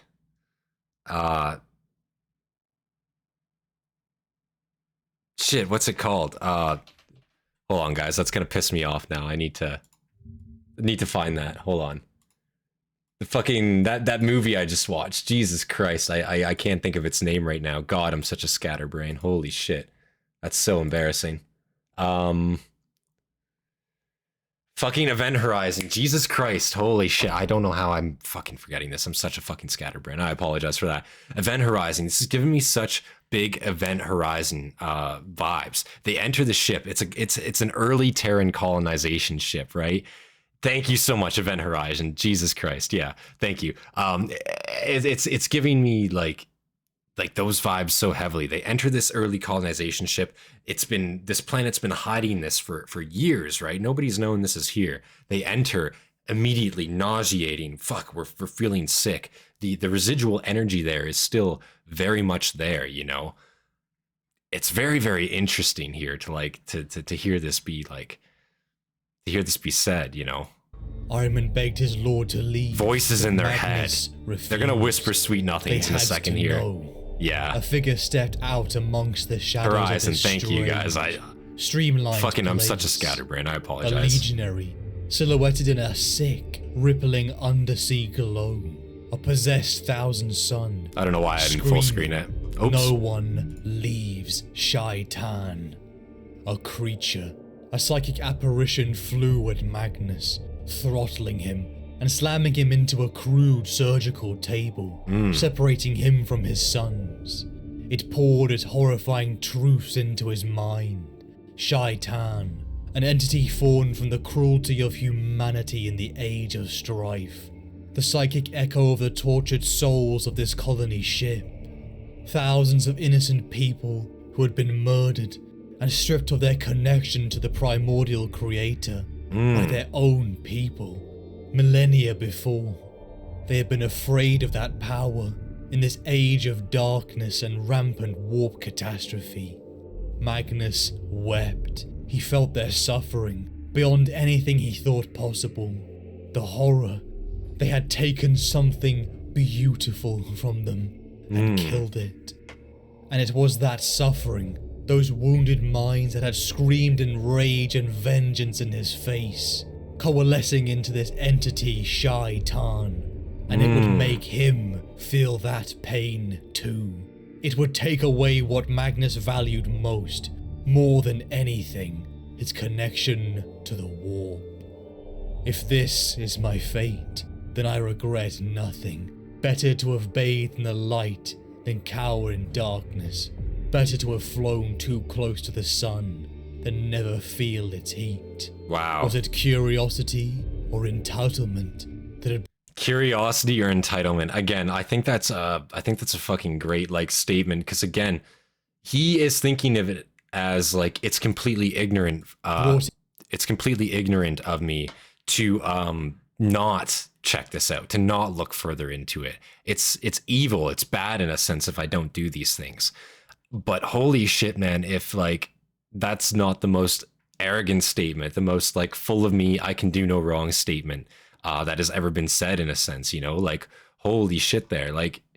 I feel like Magnus, again, he seemingly has such good intentions here. He's seemingly really not a bad guy. But holy shit, if he's just not so full of himself, he needs to take a step back here. I'd rather, that was a crazy statement. I'd rather fly too close to the sun than never feel its warmth. You got no idea what you're dealing with. That's the problem here, right? Again, even if the Emperor, Perturabo is warning you of this, even if the Emperor is not willing to go there, he's not willing to do it, then fuck, man, that's such an arrogant statement. The Amber King did a stream with Graham McNeil on Magnus. Oh shit, really? Fuck. When was this? When did he do that? Oops. Gotta click on the video. Him here. He had needed to know. Always. Even if it cost him his own life. Because ignorance was worse. Magnus looked deeper into Shaitan, speaking to a consciousness that as was Bricky said, beyond this is his. correct. He did much wrong, All but he's night, very he sympathetic. whispered. The evolution of humanity, the emergence of more psychers, had been too sudden, unguided. Insanity and bloodshed had rippled across humanity in the stars, millennia ago. That was why the colonists of Morningstar had done this. They had tortured and broken all these people to save themselves. And when you love something, With every fragment of your soul, you will sacrifice anything to save it. Wow. A people... And again, dude, direct fucking, like, direct Event Horizon, like influence right there. I feel like, again, like you see the Doctor, like, see images of his wife, see like flashbacks of his wife. You will do anything to save that, anything to feel that love again. You know what I'm saying? And this is like such a similar concept to that. Like, it's just so crazy to me how the influence is like, is just so clearly there. Wow. That's fucking great to see. Fuck. This is also really, really deep. Like, and the Council in IKEA too. Like, I'm assuming this is how he's going traitor in a sense, right? Like, this is explaining it here. You will sacrifice anything to save it. A people saving their world. Magnus is justified up until the burning of Prospero, then he just goes full retard. I guess we'll have to see that when that happens. I didn't know he burned Prospero, but like, I assumed it got burned at some point. It was a jewel of the Imperium, so I assumed at some point it... I knew it wasn't around, I just didn't know it was him that did it. But yeah, fucking goddamn it. 4 months ago, McNeil is a Black Library author who wrote some books about Magnus. Oh shit, that's awesome. Amber King, Remembrancer, Pancreas Snow Work, Deadlifts for Dark Gods have a podcast. Oh shit, I'd have to check that out sometime. That actually sounds awesome, not gonna lie. Wow. That's a lot of fucking great people all in one spot. Holy shit. Anything to save it. A people saving their world. Lore crimes? Like a father. Oh fuck, oh yeah, okay, I'll check that out. Ahriman burst into the chamber, attacking the creature, and giving Magnus an opening to bind the creature into his grimoire. A tug of war that drew upon every ounce. He was of defending Magnus's Prospero, power, but I'll let you find out what he decided to do. Okay, okay. The Crimson King Gotta find out the returned to the specifics side myself. of his brother. They looked down upon the world that was breaking, the mystery unearthed, the culprit Shaitan, using the colony ship that was its tomb to break the crust of the world like an egg. One last vengeance of the tortured minds. Magnus took one last look at the ships carrying the refugees, the millions of people, and then he ordered its destruction. Wow. The doomsday cult of Shaitan, that poison, could not be allowed to be free amongst the Imperium. Wow. How many more worlds would die if even one of them lived? Wow. Potarabo questioned his brother, commenting on this unusual cruelty, but this was not cruel. It was necessary. Yeah. The ships and the people of Morning Star burned. All became dust. Scientia protestas est. Knowledge is power. What Magnus had known burned an entire world. Knowledge was also responsibility for those brave enough to wield it. Though the scars remained, Magnus and the Thousand Suns continued upon the Great Crusade, traversing the stars and bringing more. So he saw world that as into nothing more imperial than a necessary compliance, evil. and collecting more knowledge that filled the pyramids of Tizca. But his way of war was not appreciated by all, especially many of his brothers. Lehman Russ of the Space Wolves was often a critical voice of Magnus and his legion's conduct. Even his vile brother, such as Conrad Kurz, cared nothing for the Crimson King's worldview. Bro, you cannot take Conrad Kurz to fucking heart. Anything that guy says, fuck him. Fuck him. You know, you don't need Conrad Kurz in your life. You know, you're better than that, Magnus, honestly. Conrad fucking hates everybody, you know? He's an absolute bastard. Do not take anything he says to heart. Now, on the other hand, Lehman Russ, I mean, Lehman Russ, you know, he's just very in his way, is what I will say. He's just very in his way. So again, I fucking wouldn't really take what he has to say to heart either, to be honest with you. Again, he doesn't know. You know, anybody that actually knows Magnus at this time, again, if they don't like him, they respect him at minimum, except for these other guys, you know? But like, you know, I can understand why Russ would not like him, but fuck him, you know what I mean? You don't need him. Like, yeah, of Magnus and his legion's conduct. Slander? Conrad is your favorite Primarch? It's not really slander. Conrad is a bit of a rat. The Crimson King's world. Even if you like Conrad, you have to admit he's a bit of a rat. Magnus had risked open war to defend libraries, even in the midst of conquest, even from his brothers. After nearly 2 centuries of war, the Imperium spanning across enormous swaths of the galaxy, with billions upon billions of people, all united under one banner, Magnus, and the 15th descended to the surface of the world, coined... Kurz is honestly a massive product of his environment. Nostromo was fucked up. It was, to be fair. The temperature searing. It was, to be fair, but Conrad coming out his fucking womb and immediately killing somebody and eating their fucking brain, Nostromo had nothing to do with that. That was like when he first arrived, right? That was the first thing he did. He dug his way out, and I know he was buried like really deep into the fucking planet's crust. Like he got ultra fucked when he landed. But still, nothing forced him to go out there and fucking eat somebody, you know? Nobody forced him to do that. What kind of delay on chat do you have? It's about 30 seconds, I think. It's YouTube's normal latency. I think on Twitch it's honestly a lot better. It's a lot quicker. I think on YouTube though it's about 30 seconds. I don't know if I can change that. I've looked at it, but I think if I do change it, it like overall just lowers the quality of the stream. So I wasn't really looking to do that personally. And arid deserts dominated the planet. The temperature searing, even for the superhuman genetics of the Hastatis. But something was wrong on this seemingly insignificant planet.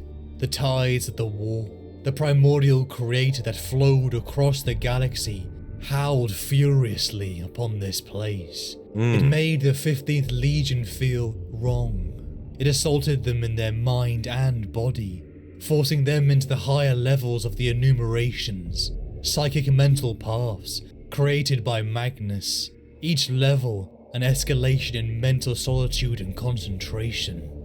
Ahriman, Aemon, Phocis Dakar, Hathor Mat, Uthizar, and Sobek were all unnerved. Their lord, their Crimson King, had descended into the local human tribe's sacred valley alone.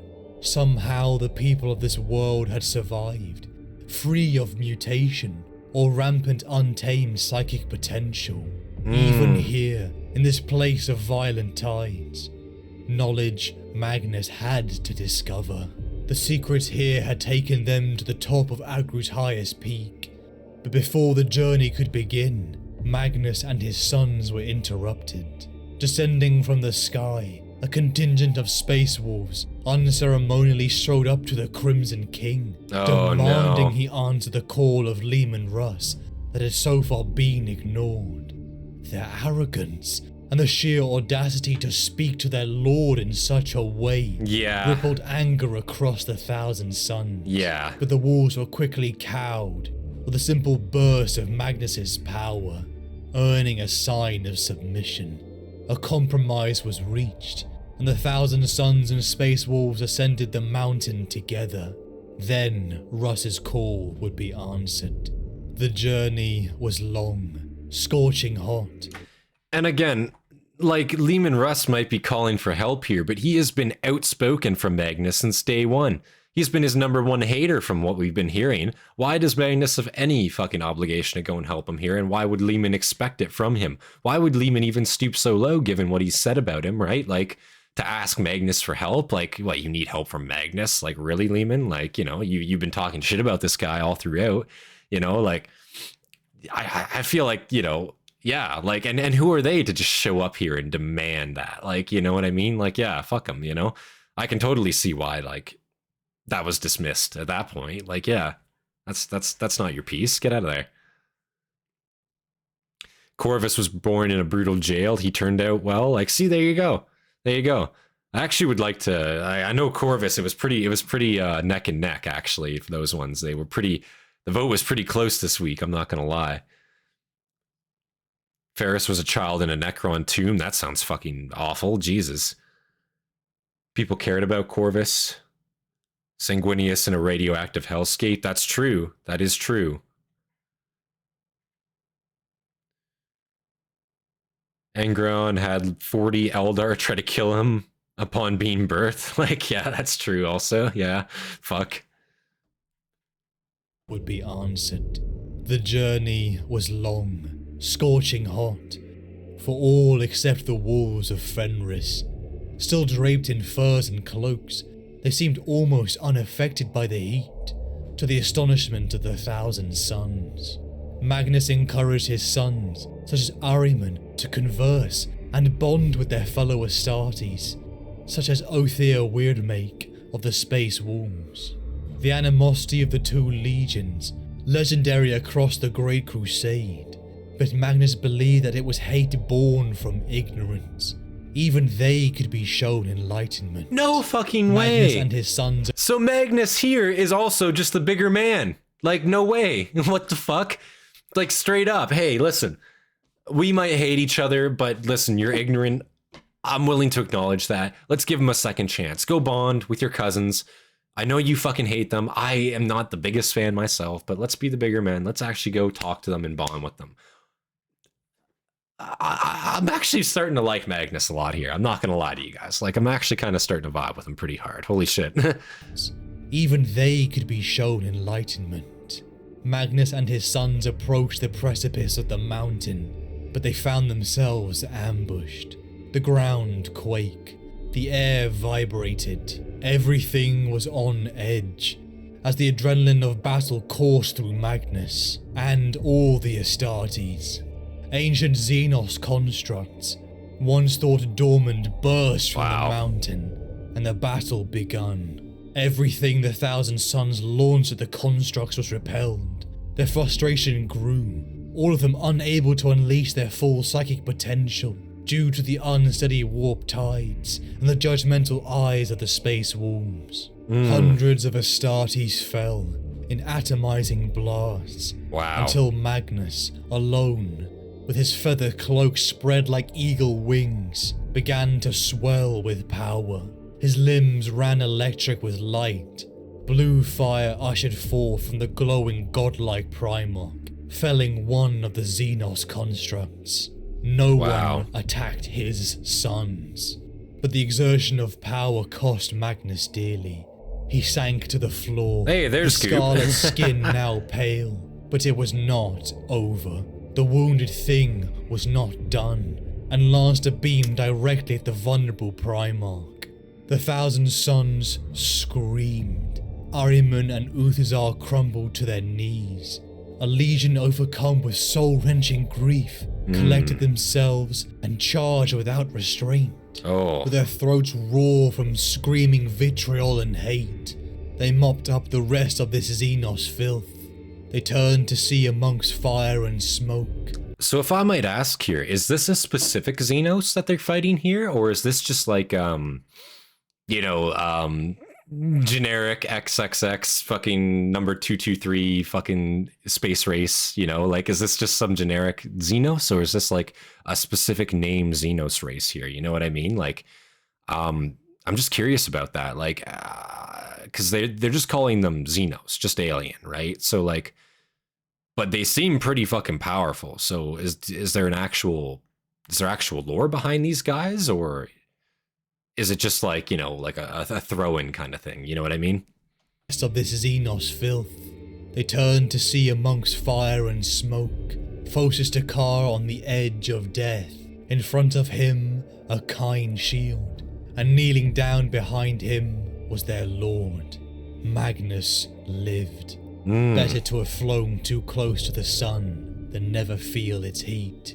Again, Magnus had put himself in harm's way, all for the mystery atop Agru's mountain peak. The 15th felt a relief like nothing they had ever felt before. But yet again the wounded Magnus wanted to continue. At least I made it this time, true. At the summit, Magnus, the 1,000 Suns survivors, and the wolves peered down into the crater. An aura of dread, so strong even Magnus wavered in its presence, oozed from a dark core. It was pure hate.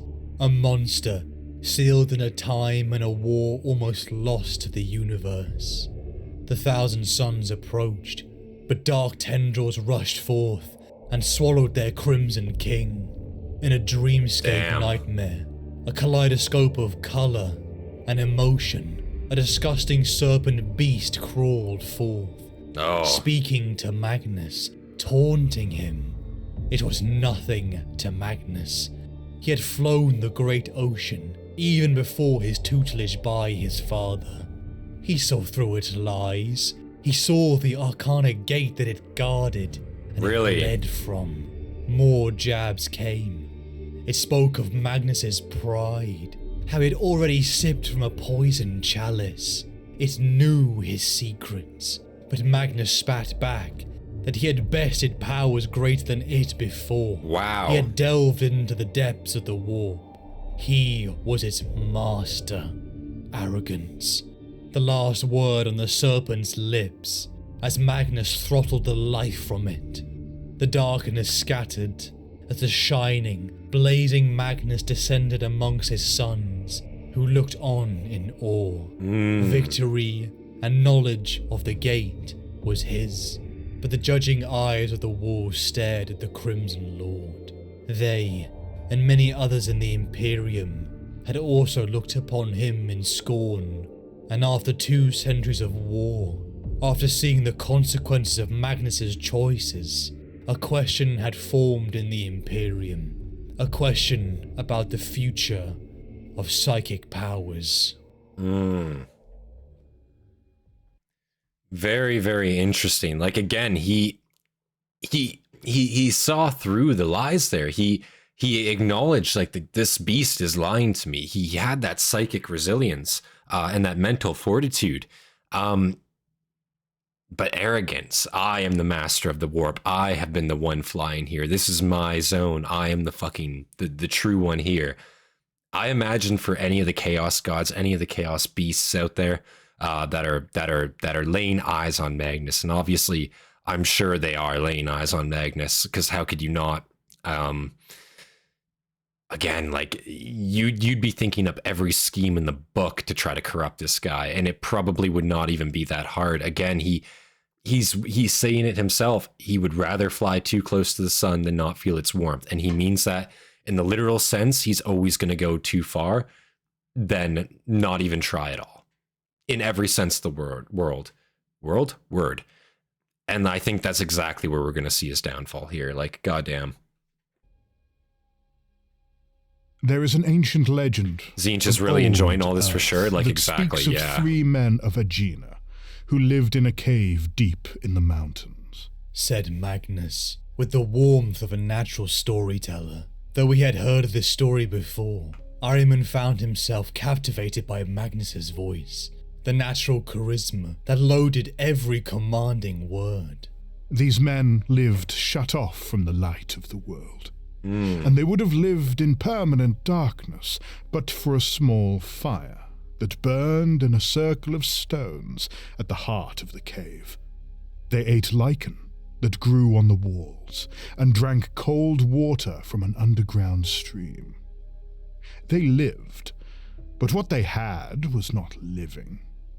Day after day, they sat around the fire, staring into the flickering embers and dancing flames, believing that its light was all the light in the world. The shadows made shapes and patterns on the walls, and this delighted them greatly. In their own way, they were happy, moving from day to day without ever wondering what lay beyond their flickering circle of light. Magnus paused in his recital, allowing the audience to imagine the scene and picture the dancing shadows on the cave's walls. But one day, a mighty storm blew over the mountains. But so deep were the men that only the merest breath of it reached their cave.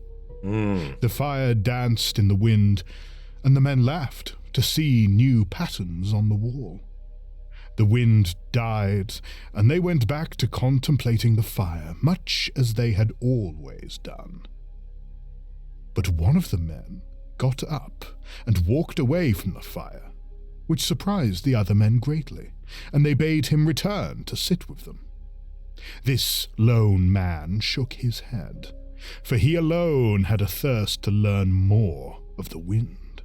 I see. He followed it as it retreated from the cave, climbing steep cliffs, crossing chasms, and negotiating many perils, before he finally saw a faint haze of light ahead of him.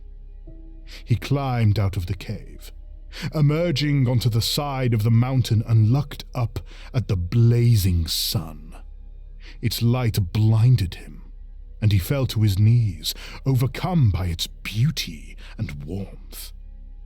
He feared he had burnt out his eyes, but in a little while his vision returned, and he hesitantly looked around him. He had come out of the cave high on the mountain's flank, and the world was spread out before him in So he's all clearly its glory. talking about himself. This is clearly an Glittering analogy to green him. seas and endless fields of golden corn. He wept to see such things, distraught that he had wasted so many years in darkness, Yeah. oblivious to the glory of the world around him, a world that had been there all along, but which his limited vision had denied him. Right. The Primarch stopped, looking up to the stars, and his rapt audience followed his gaze, as though picturing the blazing sun of his story. Can you imagine what it felt like? Asked Magnus, his voice racked with emotion. To have spent your entire life staring at a small fire and thinking it was the only light in the world, only to be then confronted by the sun. The man knew he had to tell his friends of this miraculous discovery, and he made the journey back to the cave where the other men sat, still staring into the fire and smiling vacuously at the shadows on the wall. Wow. The man who had seen the sun looked at the place he had called home and saw it for the prison it truly was. Wow. He told the others what he had seen. This analogy here, this speech given off by Magnus here. Nope, this story is an old legend that Magnus is changing as he tells it to serve his ends. Really, really interesting. So he's using some manipulation tactics here, is what you're saying. Because I was gonna say this is actually a really compelling story. Like, if you're trying to get somebody to view it how Magnus views it, this is a really great story, you know. But again, if you're saying this is manipulation, arrogance, yeah, true.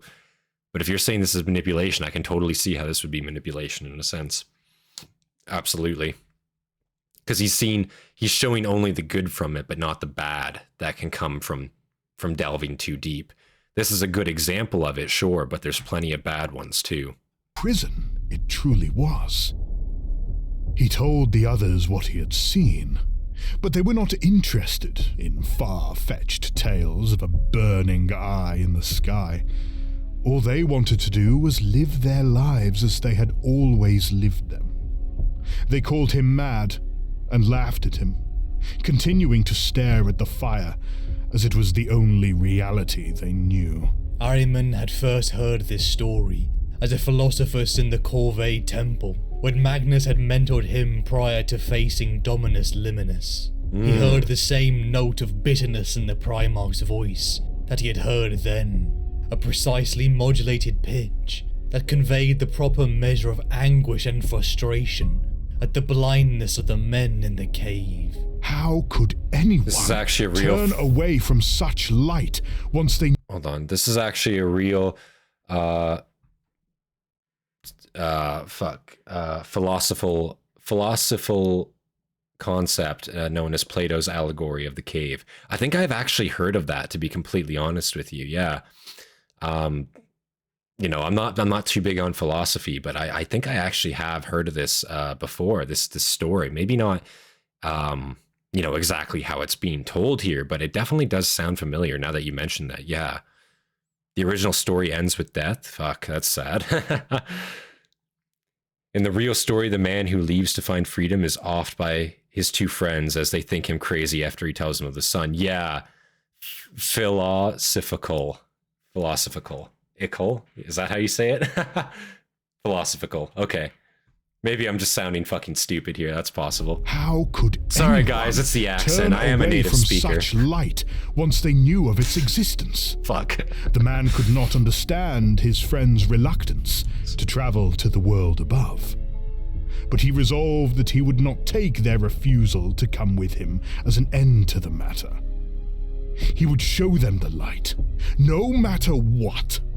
And if they would not come to the light, then he would bring it to them. So, the man climbed back to the world of light and began to dig. He dug until he had widened the cave mouth. He dug for 100 years, and then 100 more, until he had dug away the top of the mountain. Then he dug downwards, a great pit in the heart of the mountain, until he broke through into the cave where his fellows sat around the fire. Magnus fell silent, his words trailing off, though Ahriman knew it was a theatrical pause, rather than any real moment of introspection. Knowing how the story ended, Ahriman was not surprised Magnus had stopped here. In the original version of the tale, the man's friends were so terrified by what they were shown that they had killed the man and retreated deeper into the cave with their fire to live their lives in perpetual twilight. The tale was an allegorical parable on the futility of sharing fundamental truths with those too narrow perceptions of reality. Interesting. By telling it selectively, Magnus had broken his covenant with the audience, but none of them would ever know.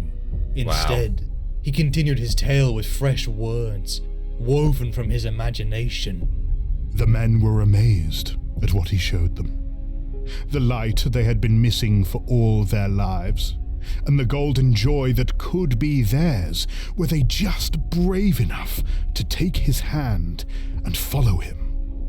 One by one, they climbed from their dark cave and saw the truth of the world around them, all its wonders and all its beauty. They looked back at the dank, lightless cave they had called home, and were horrified by how limited their understanding of the world had been. Wow. They heaped praise upon the man who had shown them the way to the light, and they honored him greatly. This is definitely Magnus putting himself up on the arrogant, exactly. I was gonna say this is exactly Magnus putting himself up on a fucking pedestal here. That is 100% what he's doing. He is just raising himself up here. This is a very, very high horse moment for Magnus. And again, you can really, really see where the corruption, I think, is gonna come from here. Cause holy shit, you can't be that full of yourself, you really just cannot be. It's not going to ever lead to anything good. And fuck, man, wow. I'm really liking this story though. It is a very nice, what's the word? Introspective, I guess, on the way, Magnus actually views things, on the way he's viewing things currently. It's a very good look into his mind for that. He really shoots himself in the foot here. The way to the light, and they honored him greatly, for the world and all its bounty was theirs to explore forevermore. Magnus let his new ending wash over the amphitheatre, and no member of the Theatrica Imperialis had given so commanding a performance. A rolling wave of applause erupted from the tiers, and Magnus smiled, the perfect blend of modesty and gratitude. Sanguinius and Fulgrim were on their feet, though Mortarion and the Death Guard remained as stoic as ever. As pitch perfect as Magnus's delivery had been, Ahriman saw that not all of the audience were won over, though it was clear the case against Magnus and the Thousand Sons was no longer as cut and dried as his accusers had hoped. Wow. Magnus raised his hands to quell the applause, as though abashed to be so acclaimed. The man knew he had to show his friends the truth of the world around them. And just as it was his duty to save his friends from their dull, sightless existence, it is our duty to do the same for humanity. The Thousand Sons alone, of all the legions, have seen the light beyond the gates of the Empyrean. That light will free us from our shackles of our mundane perceptions of reality, and allow the human race to stand as masters of the galaxy. Just as the men around the fire needed to be shown the glorious future that lay within their grasp, so too does humanity. The knowledge the 1,000 suns are gathering will allow everyone to know what we know, to see as we see.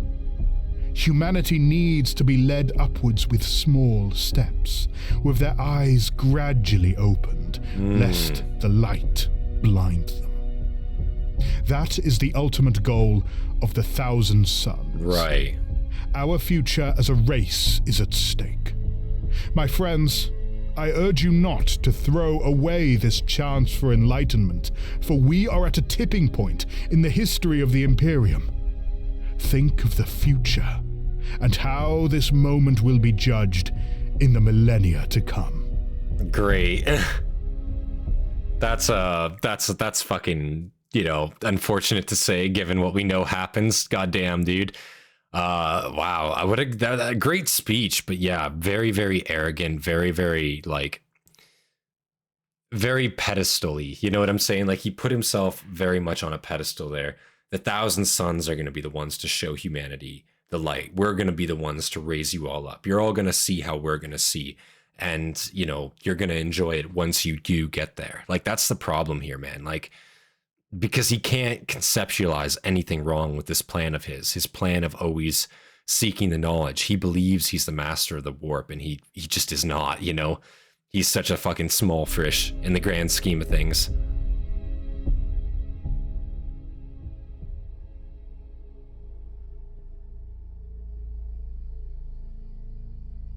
Magnus staggered forward.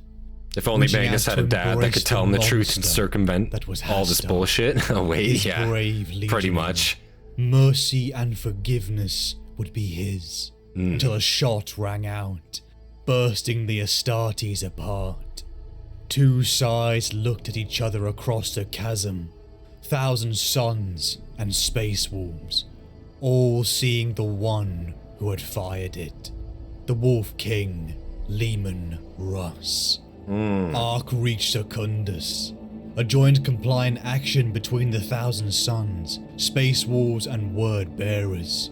But conflict had risen. Once again, Magnus stood in front of the world's great libraries, intent to protect the knowledge that was not evil, simply knowledge. Wow. But the wolves had come, the fury of their lord insatiable. A shield wall rammed up against a kind shield barrier. The barbarians versus the scholars, yet no weapons were drawn. Yet, it was a test of wills. The chief librarian Ahriman screamed to his Crimson King and brothers to end this madness. But Magnus stood defiant, his feather cloak bellowing in the icy winds as Imperial forces clashed in front of his eyes. Wow. Tempers flared, and the 1,000 suns began to psychically choke their Fenrisian cousins. Wow. But the effort to corral them was too much. Hastar, warrior of the Pavoni cults, felt his body start to convulse. Rampant growths of protean flesh spilled out from his armor joints, and a psychic corruption threatened to spill over all the others. Whoa. The flesh change had returned. Oh. The clash halted, all looking upon the 1,000 suns warrior in shock, all witnessing the monster until he was blown apart. Jesus. At the barrel of the Wolf King's bolter, Leman Russ, barely restrained fury and prowess, a living engine of destruction. The wolf. Like, see, that's what I mean. Like, again, from the Emperor's point of view, how, like the Emperor's point of view, but anybody else's, but the Emperor, because he must know about this, right? If any other Astartes from any other fucking legion, any other Primarch saw this shit, that would be the response to be expected. Yeah, blow it a fucking part. Like, that's a monster at that point, right? Like, that's not 1,000 sun. That's a monster. So again, like, goddamn, like, it's just crazy to me how with like such bad gene defects such as this, he's willing to just let it go, you know, in a sense. Like, goddamn. Regardless of who is at fault, we can all agree that the Emperor is a terrible dad, and much of what happened is entirely his fault for simply not talking to his sons like a normal father. That's true, yeah. Like, a conversation could have fixed most of their problems. I feel like that's definitely true. Magnus has good intentions, but an ego as vast as a planet. Exactly. That's exactly right. Like, he has very good intentions. He wants to do the right thing, but he's just too full of himself. That's the problem here, yeah.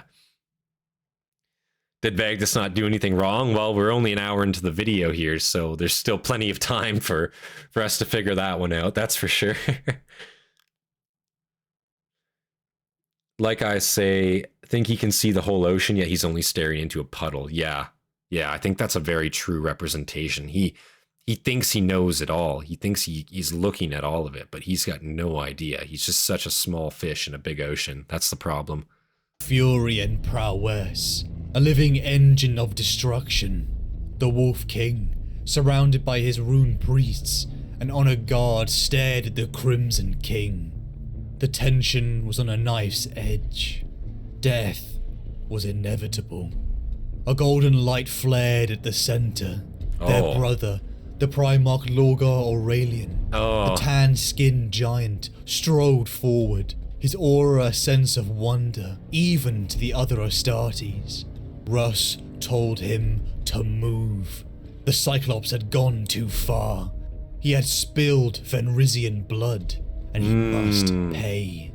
Lorgar pleaded with Russ to calm himself, as Magnus stood motionless, the thoughts bleeding into his mind. This savage had murdered his son. Wow. This barbarian wouldn't let him save the knowledge of this world. Wow. Oh, how he was so content to be ignorant. Russ spilled forth more insults, decrying Magnus's so-called sorcery. Holy Magnus shit. laughed. How hypocritical when rune priests wielded the magic of Fenris. Like, It was literally. only sorcery to him, because he chose to remain ignorant. The old Like, yeah, man, Lehman Russ is starting to fucking trigger me quite a bit here, man. Like, he's got no chill in his body, bro. Like, Magnus has literally tried to, like, make things up here. Like, he straight up said, like, listen, maybe we just, like, you know, you're ignorant, I get it. If I try to explain myself, if our legionaries try to get along, our Astartes try to get along, then perhaps, you know, we can overcome our differences, we can overcome our divide, and we can just be better off for it. But no, at every turn, you know, Russ just seems to want to cause shit. He wants to insult him. He wants to fucking cause a fight. He wants to keep instigating, you know? And that's the thing. It's not even like, I'm going to call you a bastard and leave. It's like, I'm going to stand in front of you, insult you, and just intentionally instigate a fight. Like no shit, man. Like, again, you know, Lehman Russ, man, he's a bit of a prick in my eyes. I'm not going to lie. He's a bit of an asshole, dude. Like, he just does a lot of asshole shit. Like, that's unnecessary, even, might I add. You think Magnus is arrogant? Get a load of Lehman Russ. No, like, literally, like Magnus is definitely arrogant, but holy shit, like, if Russ is not 10 times worse in that regard, like, to be completely honest, I think he's just looked upon more favorably because he was a loyalist, right? A Viking king, don't expect understanding or half measures from him, I guess. But this is also your brother. And amongst Vikings, family was the fucking, you know, or Nordic culture in general. Fucking family was everything, man. So it's just kind of like, it's weird to see. You know, it's weird to see, like, the complete fucking disregard for it, you know? sorcery day. This is precisely why I despise Russ. He's a hypocrite and moron. Without him, there is a good chance Magnus would still be loyal to the Imperium. I think that's true. From what I'm seeing right now, I think that's correct, to be completely honest. When rune priests wielded the magic of Fenris, it was only sorcery to him, because he chose to remain ignorant. The oldest and strongest emotion of mankind is fear, and the oldest and strongest kind of fear is fear of the unknown. Oh, how Magnus hated those who feared what they simply did not understand. Right. Lorgar again pleaded with both of them, not to break the bonds between them, to spill more blood. The tensions began to die down, soothed by the whirs of the horizon. Russ walked away. Fenrisian blood had been spilled, and he vowed that there would be a reckoning between them one day. What? Magnus and the Thousand Sons had their library, but the victory was overshadowed. Blood had been spilled, but you also just spilled Thousand Sun blood in a way. Like, you hypocrite. Like, what the hell? Like, if anything, it's blow for blow. Leave it at that. But no, Russ wants to hold a fucking grudge. God damn it, dude. Like, just fucking let it go, you know? Walk away. Let it go. And the Thousand... A weirdo brother? Yeah, like, straight up. That's kind of what I'm thinking here. Russ, Magnus, stop using magic. Fetch my rune priest so he can teach you. Like, literally, dude. Our rune priests use the magic of Fenris, not the warp. Sure. Like, yeah, what the fuck? Like, that is so backwards. Like, how can you sit there and say, oh, yeah, you're out here using warp trickery, but I have rune priests. Like, guy, what? There would be a reckoning between them one day.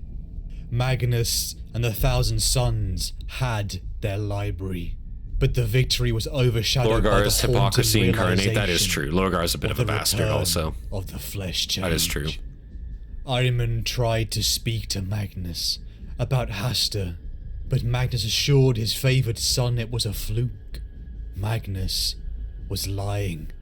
Both of them could feel it, even if Ahriman dare not voice it. The events of Arc-Reach Secundus had not gone unnoticed, and whispers and rumours of the events overshadowed the largest gathering in the Imperium, as Magnus and his son set course for the world of Ulanor. A triumph, billions of mortal soldiers, and hundreds of thousands of Hastatis joined in the greatest parade the Imperium had ever shown. In the wake of the victory of the Orc Purge on Ulanor, he descended down to the enormous, city-sized parade ground, the Emperor of Mankind. The very sight of him men made weep, even the Hastatis. Magnus looked on in awe. Even now he was confounded by the being that was his father, the guiding light that led towards an age of enlightenment for all of humanity. But and is this the first time they've seen each other in like centuries, right? Maybe not centuries, but you know, I'm pretty sure the crusade is still kind of going on at this point. So I believe like this is the first time he's seen him in quite a while. Maybe I'm incorrect there though. The 40k wolves have definitely mellowed out, but it's like trying to drink milk after having milk that curdled so much that it's closer to cheese than milk. Oh god. Oh, the triumph of Illinois. Oh, is that what this is? Towards an age of enlightenment for all of humanity. But surprise hit them all, as the Emperor declared that his work would take him back to Terra. The Great Crusade would continue under a new War Master, a brother elevated above equals, Horus Lupercal. Magnus was pained by the idea of his father leaving their side, but worst of all, he had not revealed the purpose of his work on Terra to any of them. Why? Did he not trust him? Did he think Magnus was not wise enough, strong enough? It was thought he kept to himself, as he took the opportunity to meet with his brothers. Many decades had passed since many of their last meetings, right, and he enjoyed their bonds of fraternity once again. But there had been rumours, talks of a movement of those who despise the use of psychic powers within the Imperium, overshadowing their conversations. Mortarion of the Death Guard and Lehman Russ of the Space Wars were open in their hostility and had been drumming up support so for it's years. About that long. Magnus and those of his brothers such as Sanguinius and Jagatai Khan, the most pro-psychic of all their brothers convened, the Librarius, a disciplined set of rules and balances to ensure the safe and modest use of psychic abilities in the legions was drafted. It was a compromise, one that Magnus utterly despised. I can imagine. He was confident, for how could the Imperium be so blind as to shun away its greatest gift and potential? Only a few short years after the triumph at Ulanor, and the crowning of War Master Horus, Magnus received the call. A conclave had been called to determine the future of psychic use within the Imperium. Upon the world of Nicaea, Magnus and his sons arrived, only to be greeted by his brothers Sanguinius and Fulgrim. Along a massive corridor they strode, into the hollowed-out heart of a long, dormant volcano. Quickly, Magnus began to notice that it was as if he was being escorted not as a guest, but as a prisoner on trial. Oh no. A large, glittering cave with a Colosseum structure is where Magnus stood before a pantheon of assembled lords, Hastatis and Primarchs, and at the top, far above, with his... So, is Magnus actually really getting judged right now? And it says the Emperor's judgment, but I imagine Russ had a hand to play in this, right? Like, I imagine it must have been really Russ that instigated this, that kind of went and complained about it in a sense, right? Or am I mistaken? Is it the Emperor straight up saying like, hey, you need to knock it the fuck off? I already told you this once, like years ago, and you're still doing it. Like, knock it the hell off, you know? Maybe that's more true. Erebus did nothing wrong, lies in deceit.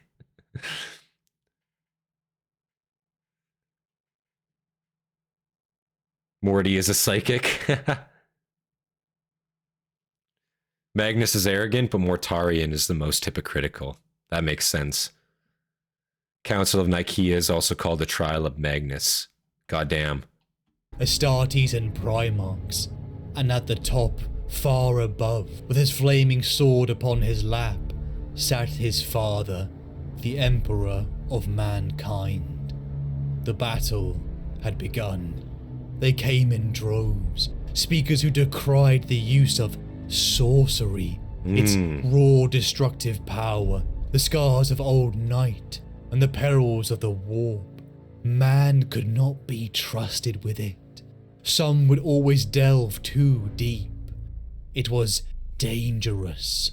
Mortarion and others gave speeches of venom and hate that burned inside Magnus as he struggled to contain himself. Even the rune priest Othera Weirdmake came forward, an utter betrayal of the olive branch they had extended upon Agru. After having endured this plea to ignorance and regression, Magnus took his turn to speak. With crimson fingers, he lifted them to the heavens and began to utter the truth in his heart. He spoke of an allegorical cave, how we, humanity, must look to the sun, feel its warmth, its heat, if only we are brave enough to open our eyes to a new world, not cower back into the safety of the dark because of fear. That light will free us from the shackles of our mundane perceptions of reality and allow the human race to stand as masters of the galaxy. So is this a retelling? Like that story we heard that Magnus told, was this the circumstances surrounding him telling that story to begin with, or is he just simply telling it multiple times here? You know what I mean? Like using it as his example. I feel like he's like, that was the circumstances. Like he's using it as his defense in a sense while he's on trial. Maybe I'm wrong. Maybe I'm misinterpreting that, but somebody let me know for sure.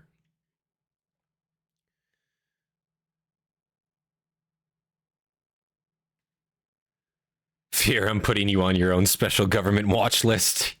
He's got a piss cup. Oh God, that's not good. Yikers. Having a piss cup is diabolical. It is kind of rancid, I'm not gonna lie. That's a little bit degenerate.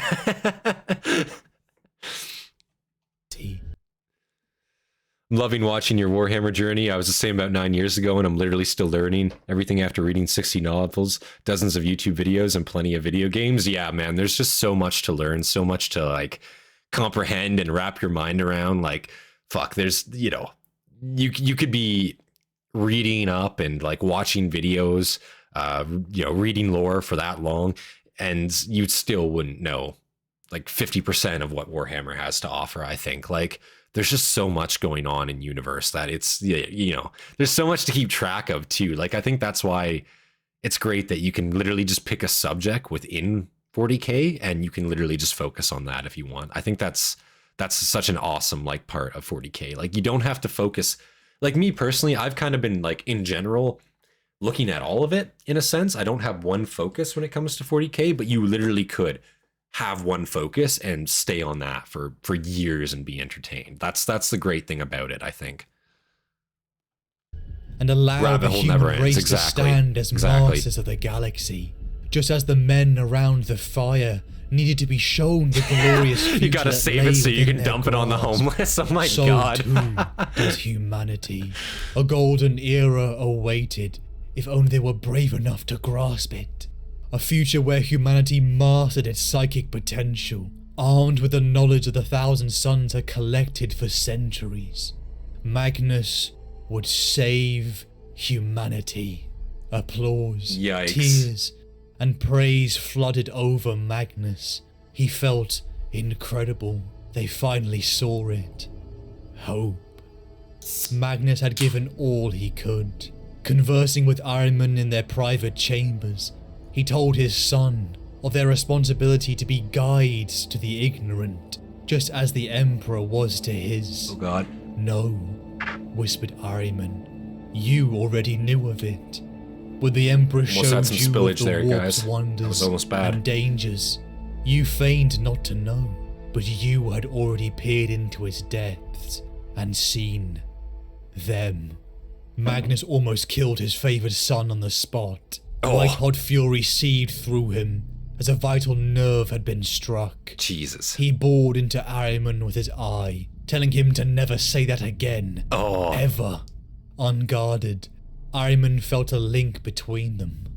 Osmond, his twin brother. What did he do? A seal, a pact. What had Magnus done all those years ago? How had he saved the Legion? Shame, anger, desperation. Ahriman saw all mix within his lord.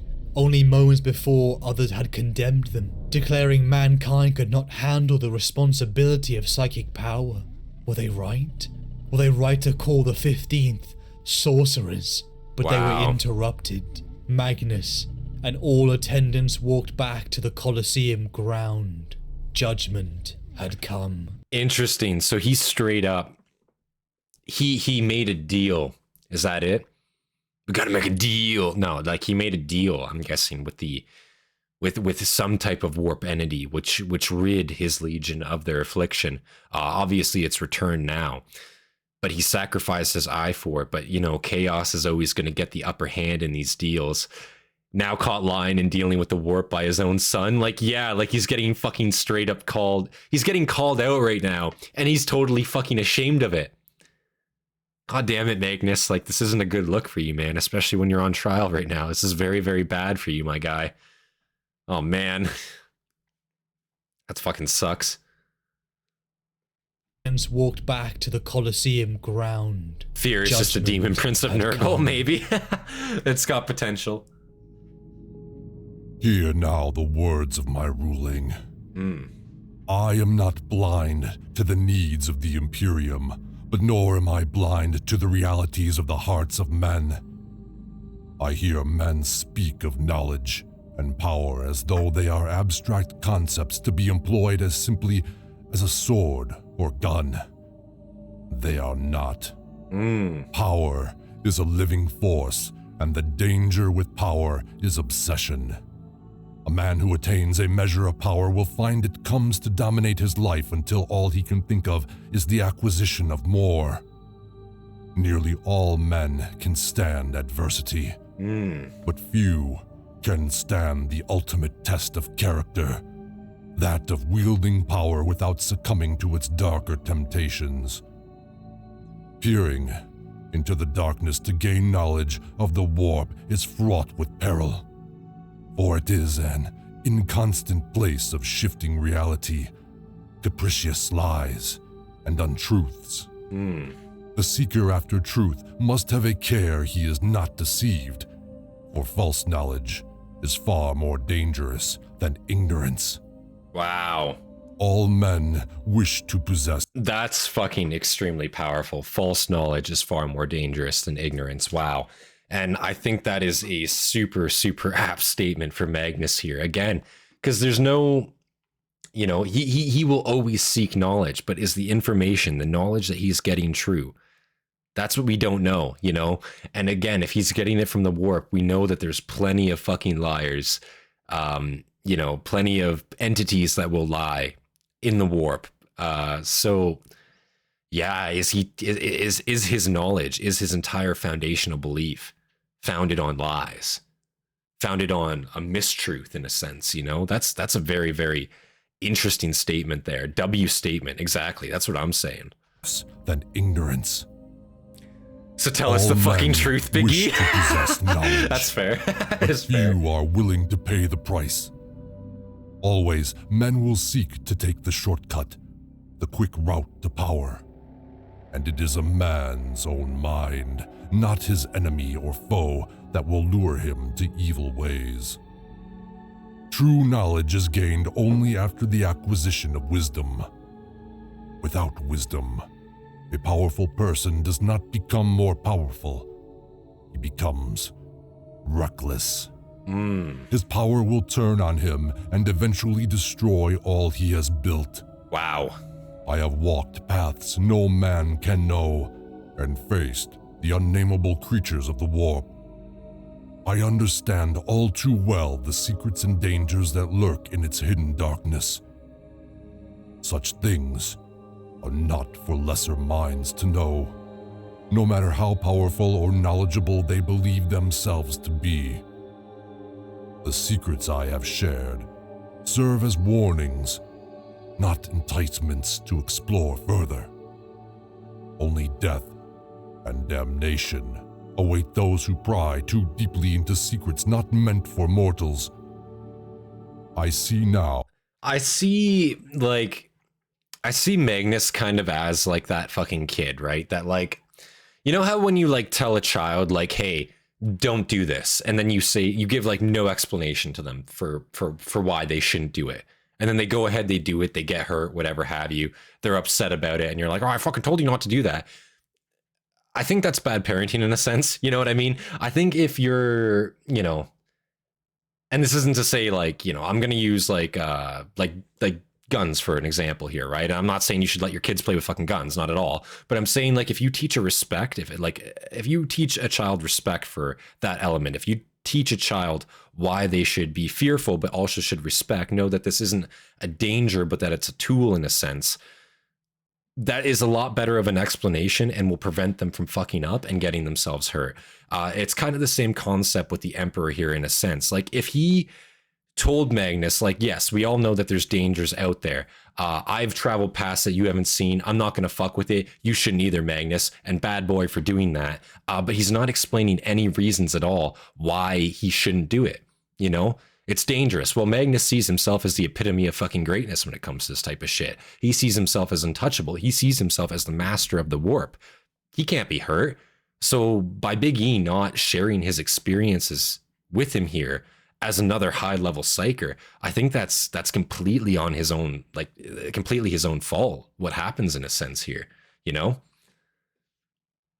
But like, you know, it's kind of crazy in a sense. Like I don't know why not share some of that knowledge? If you have somebody that is equal in ability, maybe not equal, but not at all equal. I shouldn't say equal, but if you have somebody that is your son and getting to the power level of you, you need to be able to protect them. You need to tell them this knowledge so that they can protect themselves. I think that's what any good parent would do in a sense, right? Like, I don't think that's a crazy radical statement to make.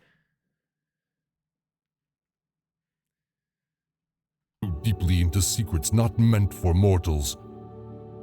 I see now. I have allowed my sons to delve too profoundly into matters I should never have permitted them They to know need to touch even the hot existed. stove. They don't Let need it be to. known that no You explain one why shall it's suffer hot in the first censure. place. For this conclave is to serve unity, not Why can't my child discord. play with a gun? Well, But no more shall the threat of sorcery be allowed to I mean, taint it's the your kid, I warriors of guess. the I'm very Hastatis. libertarian, man, but that's Henceforth, your life, you It know? is my will that no legion will maintain a librarius department.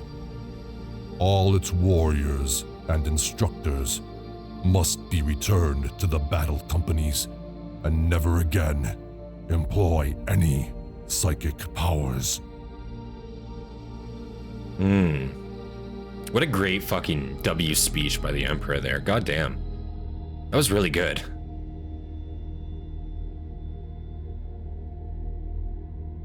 Without wisdom, power will destroy the one who wields it. Seekers desire power, but not wisdom. Power without wisdom is dangerous. Better to have wisdom first. Those who have knowledge do not predict. Those who predict do not have knowledge.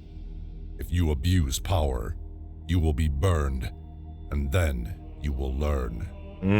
If you live. Damn. They had lost. That's fucking The cold. future of enlightenment was dead, ash in their hands. Rising from his throne, the Emperor looked directly at Magnus. He peered into his mind, Oh. seeing the boundaries Magnus had crossed. His Yikes. breaking of his word to his father. His delving into the corners of the great ocean he had been forbidden to go to. If I am guilty of anything, it is the simple pursuit of knowledge. I am its master. I Wow. swear it. No one saw the Emperor's lips move. Even through his blinding golden aura, words spilled forth that hit like a hammer to the souls of all who bore witness. Aw. The seeker after truth must have a care he is not deceived, for false knowledge is far more dangerous than ignorance. All men wish to possess knowledge, but few are willing to pay the price. I swear to God, if the Emperor didn't fucking say that to Magnus, like, you know, when he met him, then he failed, and he really has no fucking, like, you know, again, you have to explain why. You can't just say, hey, I know you can do that, but don't. They're gonna fucking go and do it. Like, what child is not gonna go and do that? You know what I mean? And obviously they're Primarchs, like, they're not children, but they are his children in a sense. And I feel like as a father, you should definitely be more protective. Again, not every... I'm not going to call Magnus special needs in a sense, but he does have an ability, a very, very larger ability than a lot of other Primarchs do with his Psyker abilities. So given that sense, you should give him some special attention, some special tutelage in that sense, given what he potentially could do, if that makes sense. Wish to possess knowledge, but few are willing to pay the price. Always men will seek to take the shortcut, the quick route to power, and it is a man's own mind, not his enemy or foe, that will Common lure Big him EL. to evil ways. Pretty much. True knowledge is gained only after the acquisition of wisdom. Without wisdom, a powerful person does not become more powerful. He becomes reckless. The words cut Magnus like a knife. The story of coming Magnus from shows his how father, separated the humanity one being he looked separated up to. from humanity I Big see E now is. I The have best allowed example my comes sons later. God to damn. delve too profoundly into matters we'll have to see should that. have never permitted them to even know existed. Magnus had lied all those years ago. Yes, Goop. I think that's I think Goop just summed it up really, really well there. Imagine becoming the second best ever at doing something, and someone tells you to stop doing what you mastered while they continue to do so, no explanation. Like that sums it up exactly. Like why would he stop? This is what he's dedicated his life to. He's dedicated his life's work to the pursuit of knowledge. He just sees this as knowledge. He can't even. I don't even think Magnus understands that he's doing something wrong here. Like straight up, he can't even comprehend how it's wrong. Why it's wrong that he's seeking out knowledge. It's knowledge. It should be good, right? He has no idea. Like, and why would he? He hasn't been told. Like, this really is not his fault in a sense. I'm not gonna lie here. Like, yeah, what the hell? Existed. Magnus is second only to the Emperor in power. So yeah, yeah, but I think that's a perfect example of why, like, you should tutor him in a sense on it and not just like ignore him. If he has the capability to do these things and you don't want him to do it, you can't just tell him don't fucking do it. If he's been doing it all of his life already, like that's craziness to expect that. Profoundly into matters I should have never permitted them to even know existed. Magnus had lied. All those years ago, on Prospero, holy shit, guys. he had delved into the secrets of the war. Long before his am I return right? to Terra, he had explored and acquired knowledge unguarded, untempered by wisdom. He was a Primarch, a superhuman, but still human, and he tackled everything with the curiosity of a reckless child. Wow. Because he naively thought he was wise enough. He knew better. The use of psychic powers in the legions was outlawed under pain of death. Magnus and his sons limped out in shame to the stars, their fellow ally legions and Primarchs disappointed by the actions of the 15th and what that had cost them. Wow. Almost resigned to his father's decree, Magnus sank to his knees as a psychic vision pulsed into his mind, a vision of fire, death and corruption, and through the miasma of cataclysm he saw his brother, Horus. The 15th in shame made their way towards Prospero, Magnus feeling conflict in his heart. What should he do? Should he tell his father of his vision? The father who he had just utterly failed, by means he had just outlawed, and with what proof? That entities of the warp that he was not supposed to know about were conspiring to corrupt his most favoured son? Wow. Magnus and his legion returns to Prospero. Once again, Magnus set his eyes upon Tisca, the city of light. So this is interesting. Like, he had this precognition, this vision that Horus was going to do this long before he did it. But he just felt like such a failure. He felt like he let the Emperor down, and the Emperor literally just outlawed the means that he just got this information. Literally just outlawed the means he got this information, and he's not even supposed to know that these warp entities exist in the first place, that these chaos elements exist in the first place. So yeah, like what is he supposed to do? His hands are really tied here. I'm not gonna lie. Like, this is kind of fucked up. Like really tied. Like what in his situation, how is he supposed to take this? You know? God damn.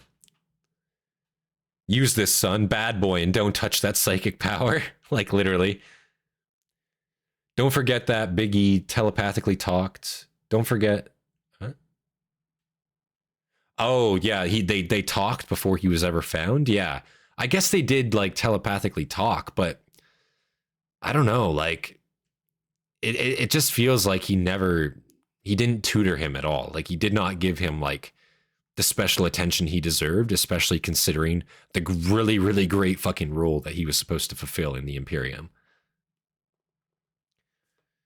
What did he expect? Magnus and his sons just start using bolters? Like, yeah, like you literally just took away the thing that makes their legion unique. What do they have now going for them? Like, you know, like quite literally, what does this legion have going for them?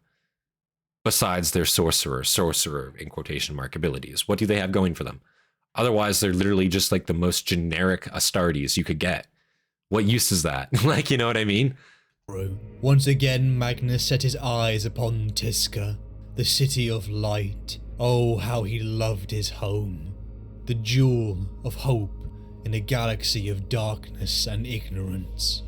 Assembling with his captains, Ahriman, Aemon, Phocis Takar, Hathor Mat, Uthizar and Sobek, Magnus told them of his vision, a partial truth of the lies he had perpetuated over 2 centuries, of entities of the warp that were beyond powerful. They were malignant and corrupting to the unprepared.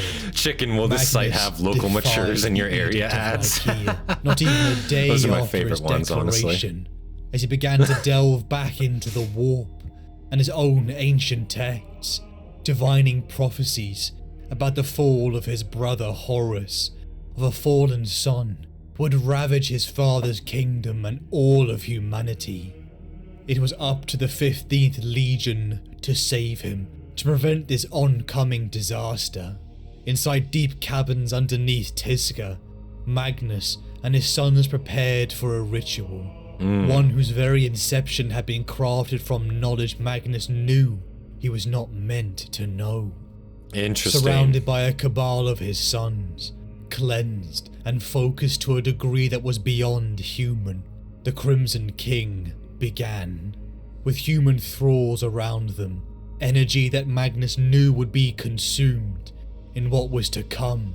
The thought was distasteful, but the fate of the Imperium and humanity was on the line. He spoke to his sons.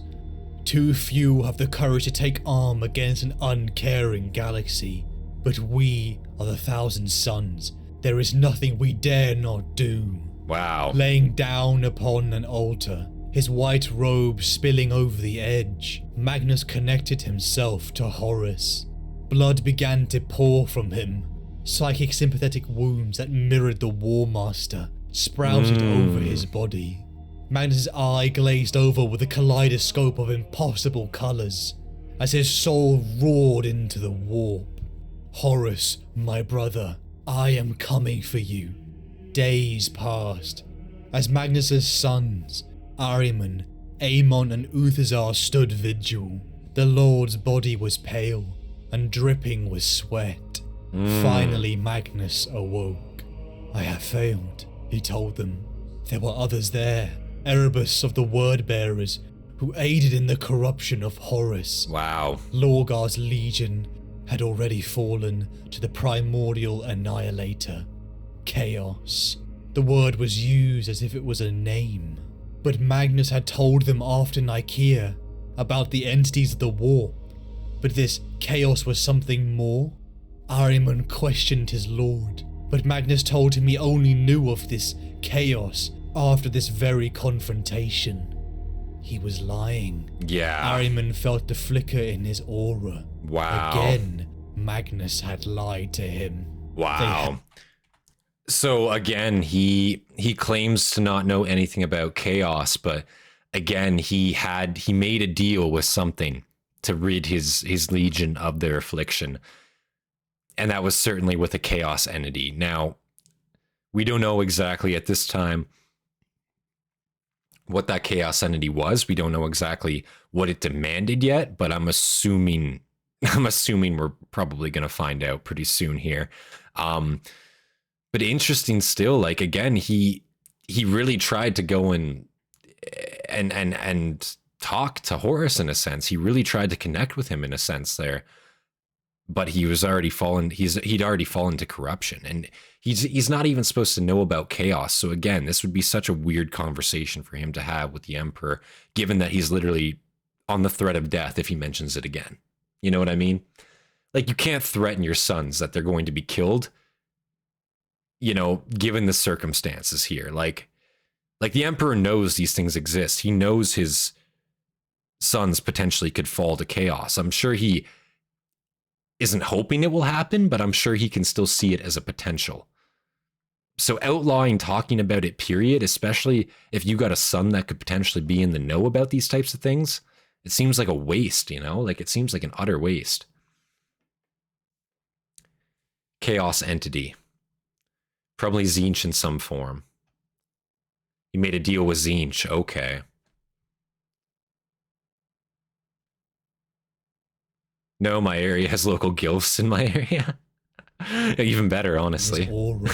Again, Magnus had lied to him. What, you don't like yourself a granny? Am I right? Warn the Emperor. Oh, God. Horus had been corrupted by this chaos, and war was coming. But if Magnus could tell his father now, it could save billions of lives. Once again, thralls of Prospero's psychic cults were brought forth, their sacrifice willingly given, but still utterly distasteful. Again, Magnus lay upon the altar beneath Tisga. The new ritual to reach Terra would require enormous power. Ahriman again questioned Magnus, seeing that this ritual to reach Terra required Magnus to make pacts with entities of this so-called chaos. Names whispered as demons, in order to break through Terra's psychic defenses and warn the Emperor. That's Magnus a joke. told his son it was his consequence to bear alone. Magnus. That he had bargained with such creatures before Magnus. and bested them. The warp around him began to convulse once again, and in a pillar of... Okay, that reasoning was absolutely fucking crazy. Like, Magnus is aware, conscious and aware, that there is psychic defenses around Terra, and you're bartering with a fucking chaos demon, right? Like his words right there, chaos demon. You're bartering with him to break through these fucking psychic defenses. Magnus, what kind of crack are you smoking right now? Because I want some of it. I get like situations fucking dire, but send a fucking ship or something. Do anything else. Like, come on now. Holy shit. Like, what is that supposed to be? Now, here's where Magnus really shit the bed. Like, yeah, this is a complete fucking, like, blunder on his part. I don't know what the hell, man. The warp around him began to convulse once again, and in a pillar of light, Magnus's soul once again roared into the warp. Like a serpent shedding skin, Magnus let go his mortal form. A one-eyed king with a blazing soul of fire sailed past malicious creatures who dared not challenge him. He saw vistas and sights beyond the scope of human language to describe. Mortarian, Russ, if only they could see the beauty of what they shun in ignorance. Following ley lines that spanned across the galaxy, he arrived near Terra, finding it slower and harder as he approached. He wasn't going to make it.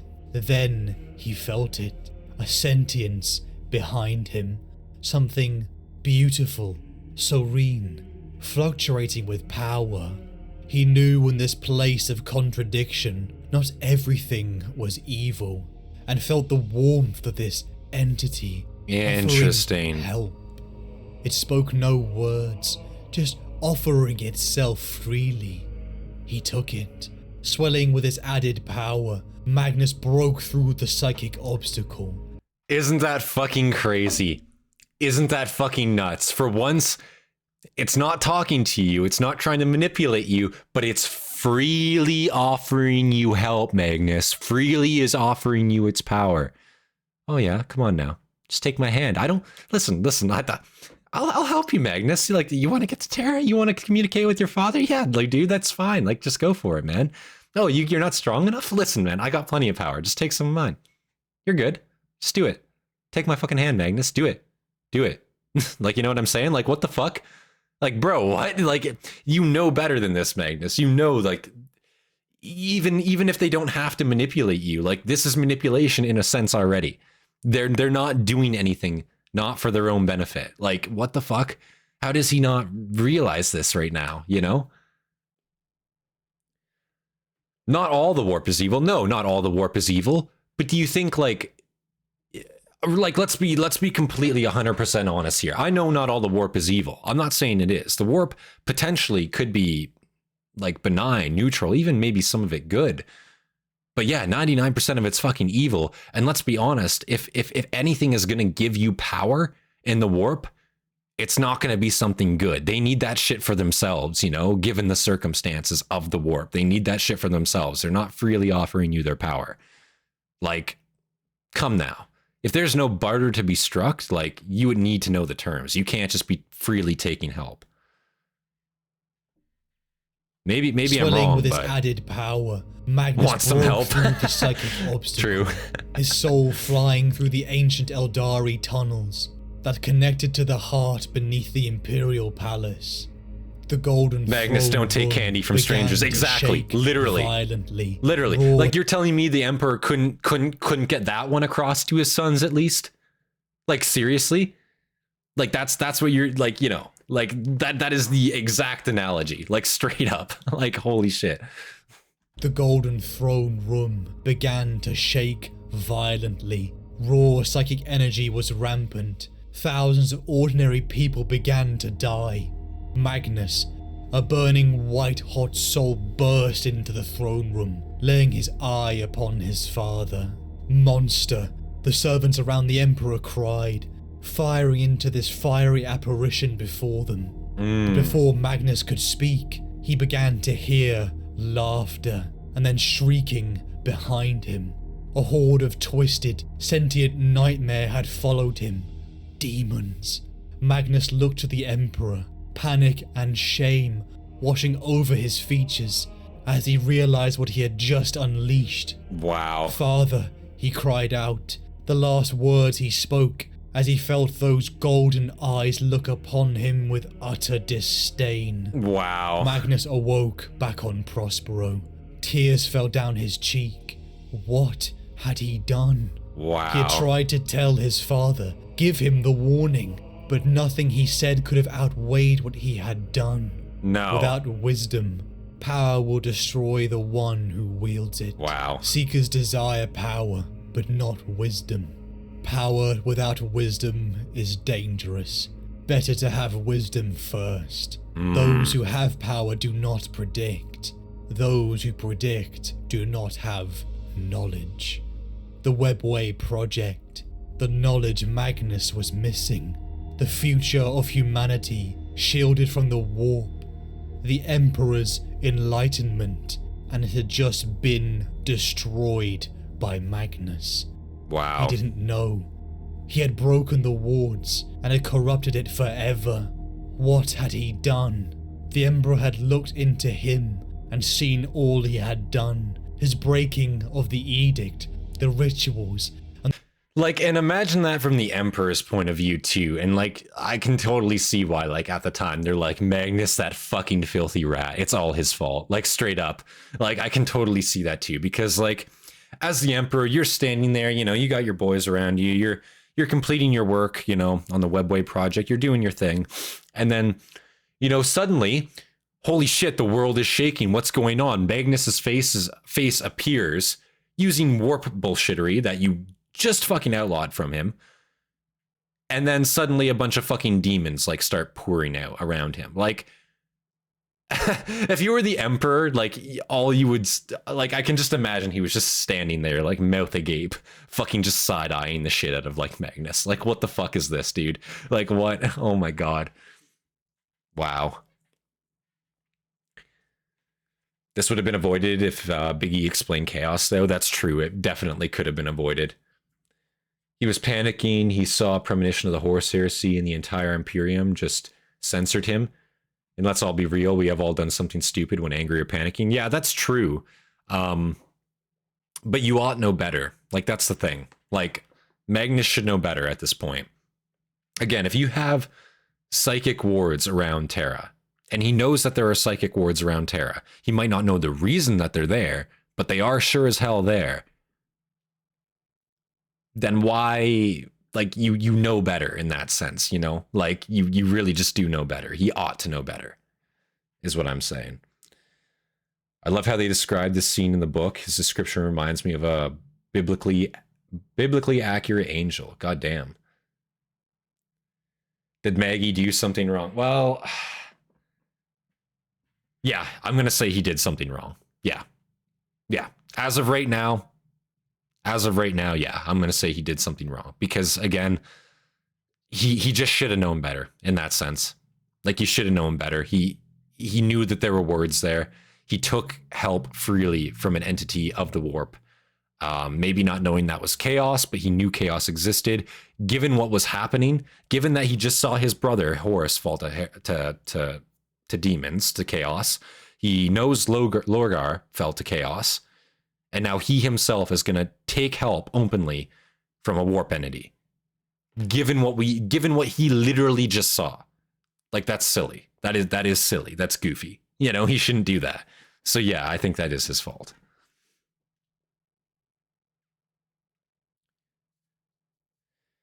He was given nothing and had critical information that could save the planet. I wouldn't say he was given nothing, though. Because at the same time, he admitted to knowing that chaos was a thing. He just admitted that, to be fair.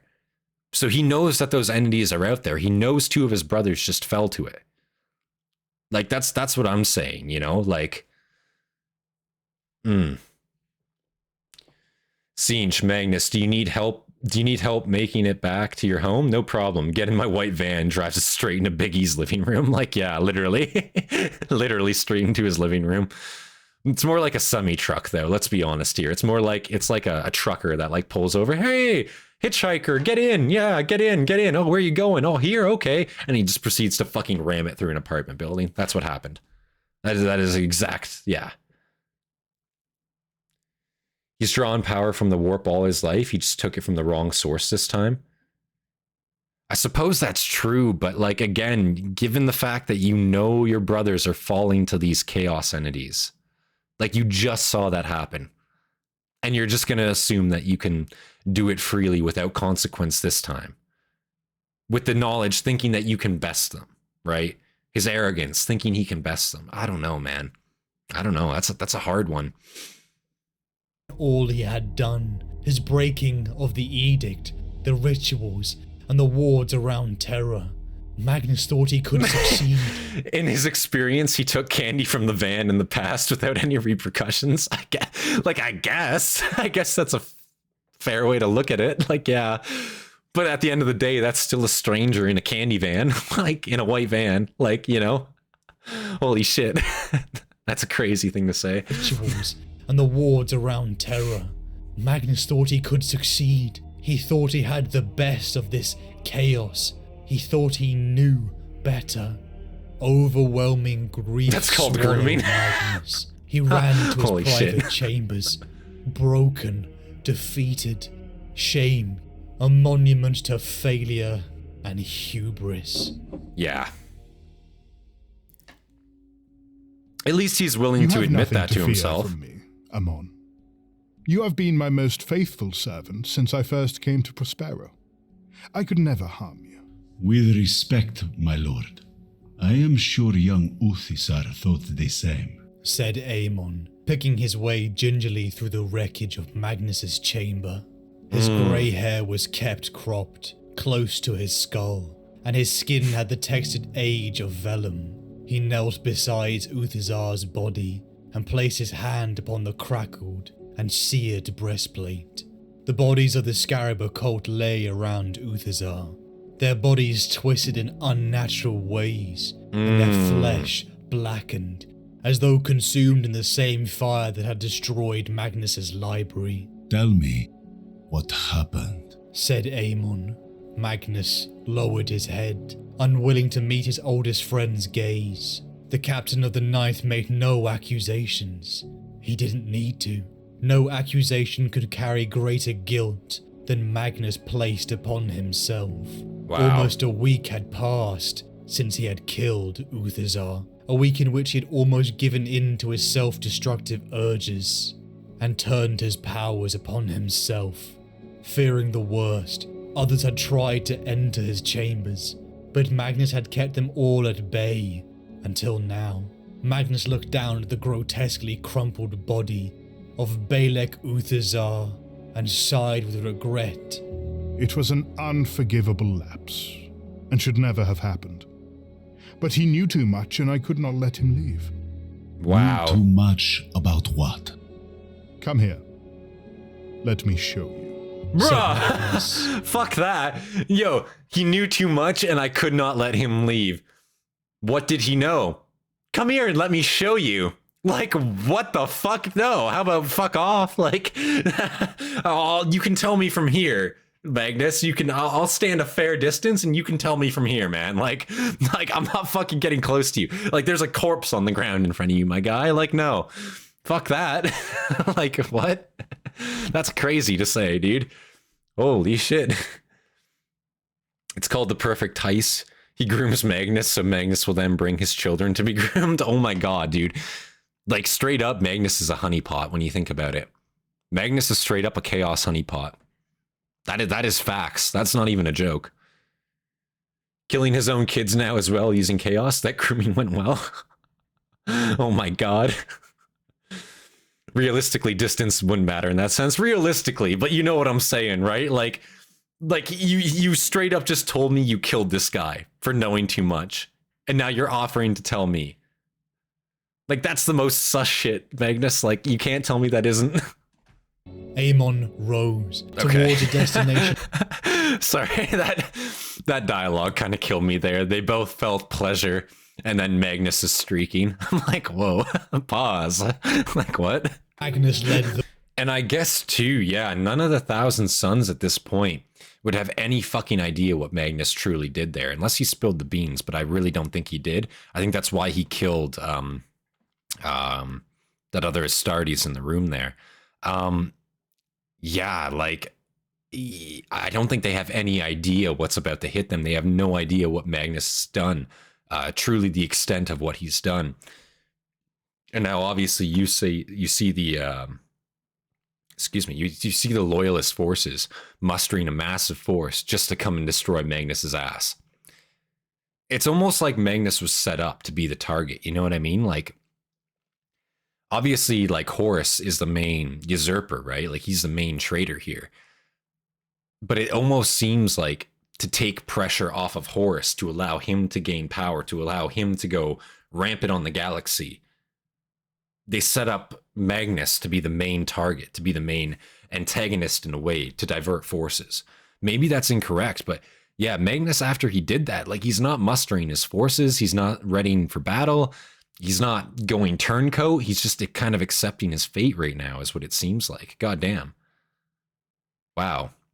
Leman Russ, Custodes and Sisters of Silence, Titans, fucking everything is coming from. Wow. Leman Russ is going to pull a Bane on Magnus. Holy shit. Wow. Holy shit. Why is Dad hiding in his pyramid? We are literally being slaughtered. Yeah, literally. Holy shit. Begged him on. And you can kind of see Magnus here too. Wow. He's kind of being the bigger man. He's really taking it on the chin. Like, yeah, I fucked up. I deserve this punishment. This is totally on me. We shouldn't stop it. I completely fucked this, you know? And he's willing to acknowledge that to his friend here, you know? It's just kind of nuts to me. But, like, again, his friend here, Aemon, he's telling them, no, we can do something about them. We can fight them. But the second they do that, they're chaos, right? That's kind of what I'm saying here. So it's like, fuck, wow. We should. Kind of super powerful. Holy shit. Wow. I'm not going to lie. That was fucking really good. And he's just owning up. He's actually taking responsibility, which is something, again, a lot of Primarchs aren't willing to do. Or if they do, there's always blame to place on someone else. No, Magnus is sitting here and saying, yeah, it's my fault. I've been manipulated. Been being manipulated the entire fucking time. They want us to strike first, but no, I'm loyal and I'm going to die loyal. You know, they might deem us traitors, let them deem us traitors because I've done traitorous things, but I'm still loyal. That's what he's saying right now. That's fucking very good, man. I'm not going to lie. That was a very powerful speech. Wow. What a great back and forth there. Don't forget, Aemon is the person who raised Magnus as a kid. Yeah, exactly. He was supposed to be captured and brought back to Terra. Horus ordered extermination. To the mountains that bore a statue of him, a monument to the place he crashed into this world over 2 centuries before. He knew in his heart he couldn't be forgiven for all he had done. The Emperor's retribution would be apocalyptic. The Emperor's words on Nicaea, that any who broke his edict would become his enemy, and he would destroy them utterly. All this will be ashes, he told himself. It does not have to be, said a voice uttered from the direction of a mirror. The form within spoke in his image. The demon he had seen, the serpent of Agru. Such entities could never fully be destroyed. All bargains come with a price. Magnus saw that now.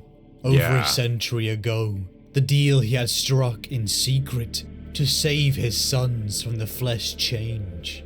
He was now confounded with the truth that he had not bested this creature then. He was a fool.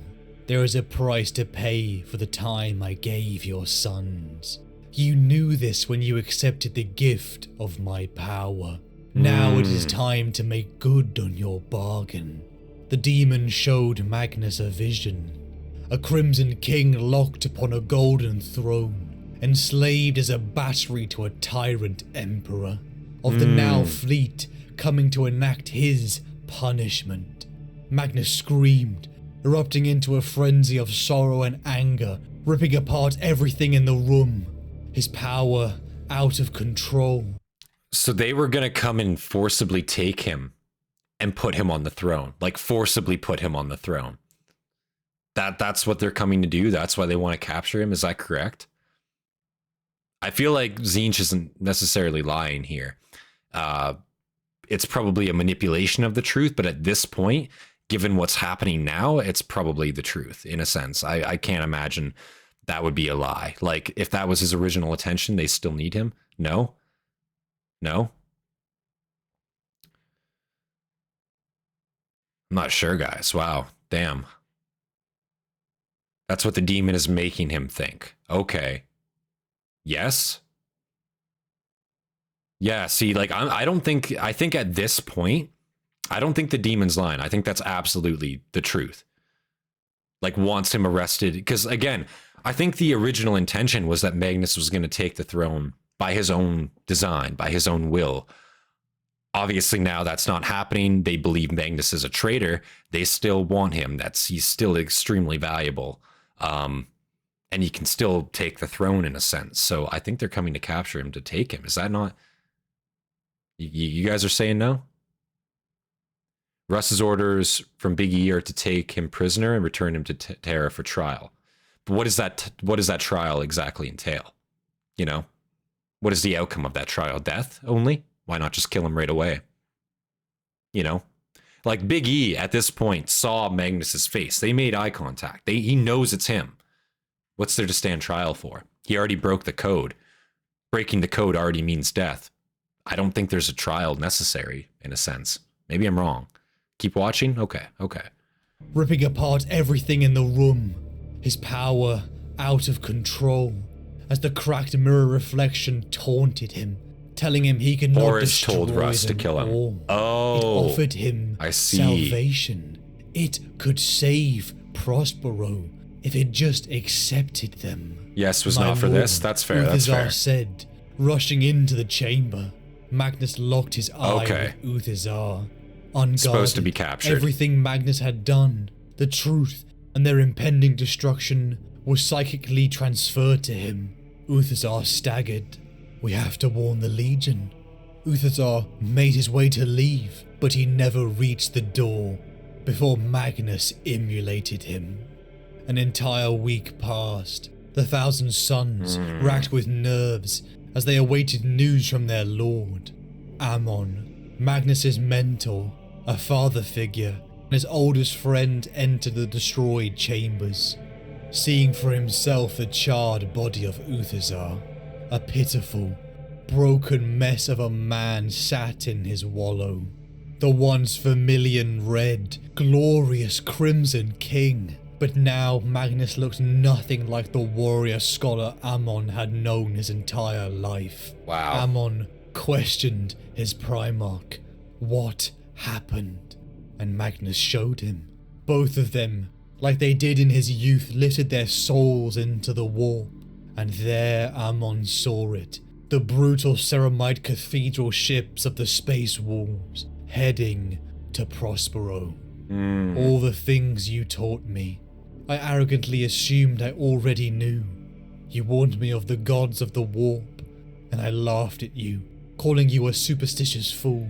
Well, I know better now, for I beheld such a being and thought I had the better of it. But I was wrong. I have done terrible things, Ammon.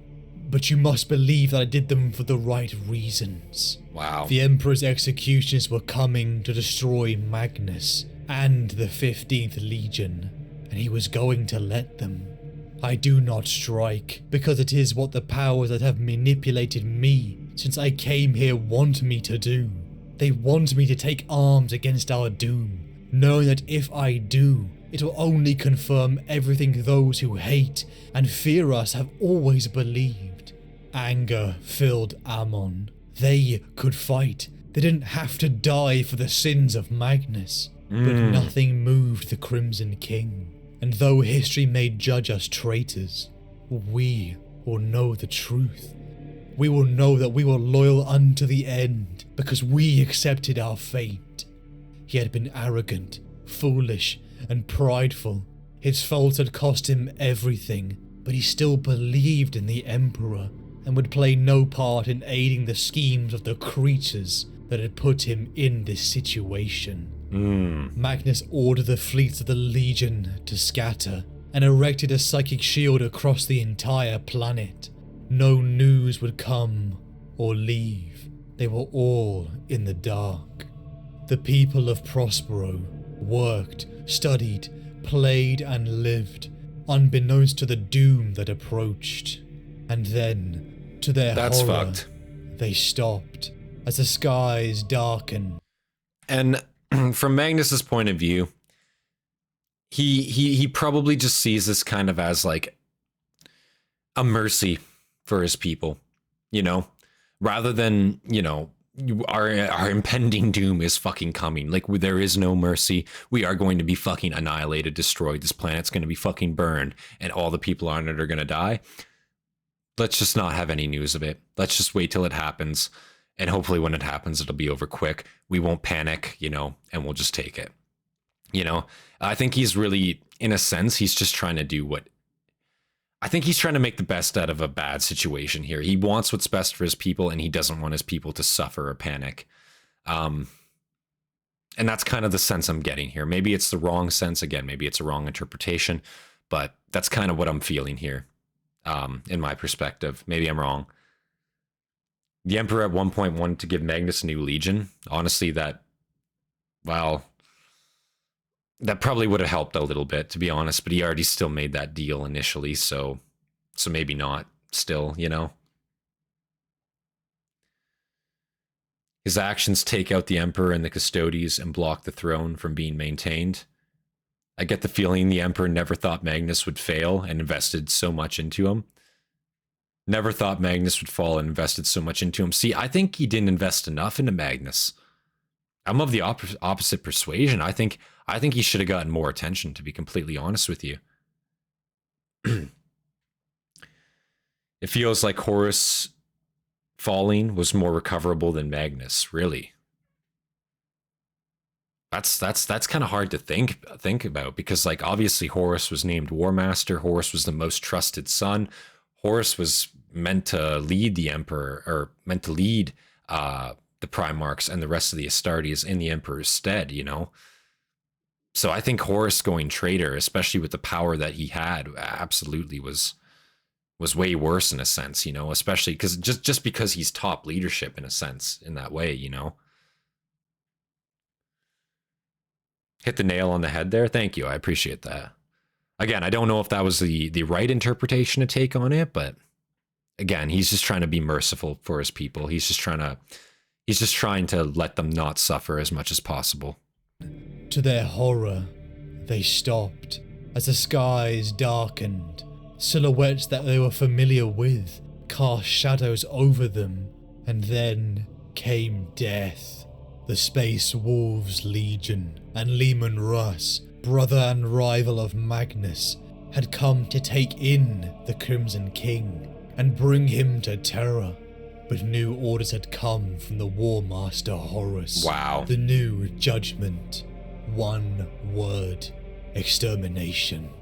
Prospero began to burn as an entire legion set ablaze to every home, city, and town. The people and the 1,000 Sons were caught completely by surprise, thinking that some Xenos threat had ambushed them, only to find to their horror it was their own. The Imperium was burning their home to the ground. Only Tizca remained, still shielded by its own defenses. The 1,000 Sons felt Magnus's voice in their head. He lamented to his sons, apologizing for the doom he had brought upon them. He told them the truth, that he had bargained with this chaos to save them from the flesh change. He was desperate. There was no other way. When you love something, with every fragment of your soul, you will sacrifice anything to save it. But he had sipped from the poisoned chalice, and now their reckoning was upon them. The 15th Legion couldn't believe it. They loved their Primarch, their father, but this news cut to their core. But even then, his sons would not roll over and die. Why should they die for his mistakes? Wow. Ahriman, Aemon, Phocis Dakar, Hathor Mat. So you can really see a split taking place in this, within the Thousand Sons at this point. Magnus is willing to take it on the chin. He wants it to be over. He's done. He knows he's made a mistake. But a lot of the other Thousand Sons, this is our world, Magnus. Like you are the one that made the mistake, not us. Why should we have to die for your sins? And you can see that this split is obviously taking place, and it makes sense from their perspective. They didn't do anything wrong. From their perspective, this is on Magnus. This isn't on the Thousand Sons. The Thousand Sons, Prospero, should not be getting burned, for Magnus's sins. And also, Horus, obviously at this time, is the one giving the orders. Horus at this time is the one who's a traitor. Leman Russ is technically acting on a traitor's behalf right now. Straight up, that's what's happening. He's acting with orders from a traitor, from a heretic.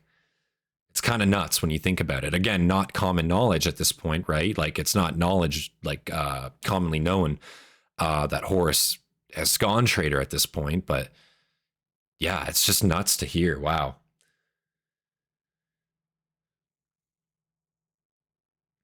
If Magnus didn't do his thing, the Emperor could have joined the heresy early. In a sense, it's true regarding Magnus's fall. Since he destroyed the Webway portal, the Emperor had to remain on the Golden Throne to prevent the demons from using the broken door to invade Terra. Goddamn. That's true, yeah. Magnus is kind of the linchpin for the Horus heresy to happen. Yeah, it kind of seems like it. It seems like he's really the one that made it all possible, I'm not going to lie, in a sense. Ahriman, Aemon, Phocis Dakar, Hathor Mat, Kalophis, and Sobek would fight. The Athenians, Corvidae, Pavoni, Pyre, and Raptora would fight. Excuse me. Prospero would resist. The walls of Fenris descended to the ground. The assault on Tizca would be done up close, personal. The rambling hordes of the Space Wolves charged.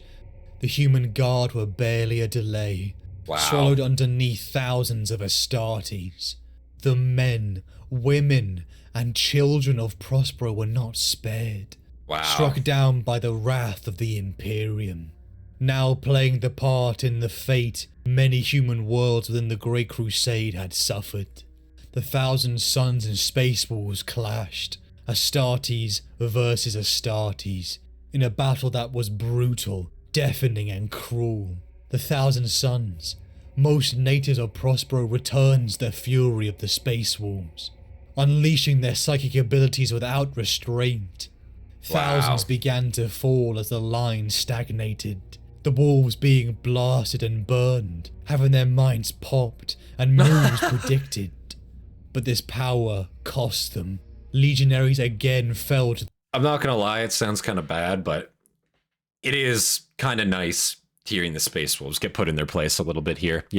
It's very sad what's happening to Prospero, and it's very sad that arguably what should be two loyalist legions, arguably what should be two loyalists, are killing each other completely here. But it's also always good to hear the Space Wolves be humbled. That's what I'm gonna say. Leman Russ getting humbled. But this power cost them. Legionaries again fell to the power of change and growth as their bodies began to contort. The worst part is that when the orders changed from capture to extermination, Constantine Valador was with Russ and questioned the sudden and extreme change in orders, but Rust didn't even question it. Yeah, exactly. Like Rust is just kind of a bastard. I'm not going to lie. Like he just had a vendetta, a complete fucking vendetta. He wanted any reason to fight Magnus, like seemingly, and he always kind of did. Like, yeah, I can imagine, you know, like, goddamn. Probably just took it and was like, okay, thanks, Horus. You know what I mean? Like he just absolutely accepted those orders right away with no question. Wow. And growth. As their bodies began to contort, the horrifying flesh change once again returned to the Legion en masse. From the ranks of the wolves, custodians, and Sisters of Silence weaved in too. Many of the 15th becoming the sorcerous monsters that they had been accused of long ago. Wow. From his tower, Magnus wept. His life's work, the city that had raised him, the people that had loved him, the legion that had learned from him, his legacy, the knowledge he had collected throughout the Great Crusade for humanity. It was all burning. Yeah. Prospero was burning. He was wavering. He couldn't look. It was too much. He was the one at fault, not his sons, not his world, not the knowledge. The Emperor was going too far, surely. For hours Magnus watched. He felt psychically every death, every rampant fall to the flesh change in his sons. Wow. Each one tearing out his heart, death upon death, hearing the cries of his sons to save them. Chaos wanted him to fight, for him to spill Imperium blood, but Magnus could bear it no more. His resolve to self-sacrifice wavering. In the last sanctuary in the heart of Tizca, with less than 1,000 of them alive. So, I'm just going to say it right now, right? If Magnus was truly about that self-sacrifice life, right? Why did he not just, you know, like open the gates in a sense? You know what I mean? Like, why didn't he himself just go out and meet the invasion head on? You know, not fight it, but surrender himself honorably. And maybe his people would have been spared. I doubt it, but at the minimum, he wouldn't have to suffer through watching his entire planet be burned before he gets captured or killed. You know what I mean? Like, if that's truly what he believes, like he's guilty, it almost makes you think why he didn't just straight up like go out there right away, you know, to face that punishment head on. Tzeentch long game on full display here. Fucking yeah, seemingly, goddamn. A sanctuary in the heart of Tizca, with less than 1,000 of them alive. The 15th Legion prepared for their final stand. And then they saw him, a being of blazing fire and light, donned in his golden warplate, with crimson skin and one sorrowful eye. Magnus joined the field. He gifted Ahriman the Book of Magnus, a tome of his life's work, and left to face his brother, preparing to die for his sons. Wow. Magnus faced down the Wolf King. Brothers, opposites, their differences so far apart it was impossible to reconcile. The reckoning promised an Archreach Secundus had come to pass. Wow. As the two Primarchs in the fires of burning Prospero tried to kill each other, cold fire wrapped Russ as furious blows struck Magnus. Both of their armors rent and in pieces as demigods clashed. Both their sons watching on, none daring to join. Magnus threw lightning and psychic assaults at Russ, smashing it through his chestplate as Russ swung around and shattered the bones in Magnus's arm. Wow. Magnus and Russ were bloodied, and their wounds were pouring. All watched motionless as the Wolf King lifted Magnus the Red above his head, and with a sickening crunch that stole the breath of 1,000 suns, Russ broke the Crimson King's back upon his knee. Oh. A bellowing howl of triumph echoed in the pouring rain and fire as the broken Magnus's life began to fade away. Please, Father, come back to us! He yelled, and suddenly the river was rushing up to meet him. It felt like crashing through a wall of ice. The frozen water hit him like a blow, paralyzing his limbs and locking him with a cold that froze his lungs. The currents spun around him, eager to toy with their new plaything. Grasping hands clutched him from below, dragging him down to join the dead. Ammon looked up through the swirling chaos of bubbles and saw his father looking back at him, and then he saw nothing at all. He heard the soft whisper of the ocean's infinite spaces and limitless wonders. Ammon half turned back towards the water, but his resolve held firm, and he resisted the call to swim forever in its depths. Instead, he pushed on, climbing steep ridges and unnaturally shaped contours. The ground crunched underfoot as he climbed towards what he hoped was the center of the island. Without the ocean's buoyancy, his body felt inaudibly heavy, far worse than when his subtle body returns to flesh. His body glove hung from a physique wasted by the many years he has spent following the secret footsteps of his lost father. Never in his life had he felt so Yeah, weak. again, Magnus, want more Ammon candy? stumbled Pretty much. and sank to his knees. The breath rattled in his chest, as though filled with glassy fragments, and his eyes stung with abrasive dust blown from the ground. He heard the crunch of footsteps across the coral surface and wearily lifted his head, squinting through eyes gummed with dust and stinging sweat.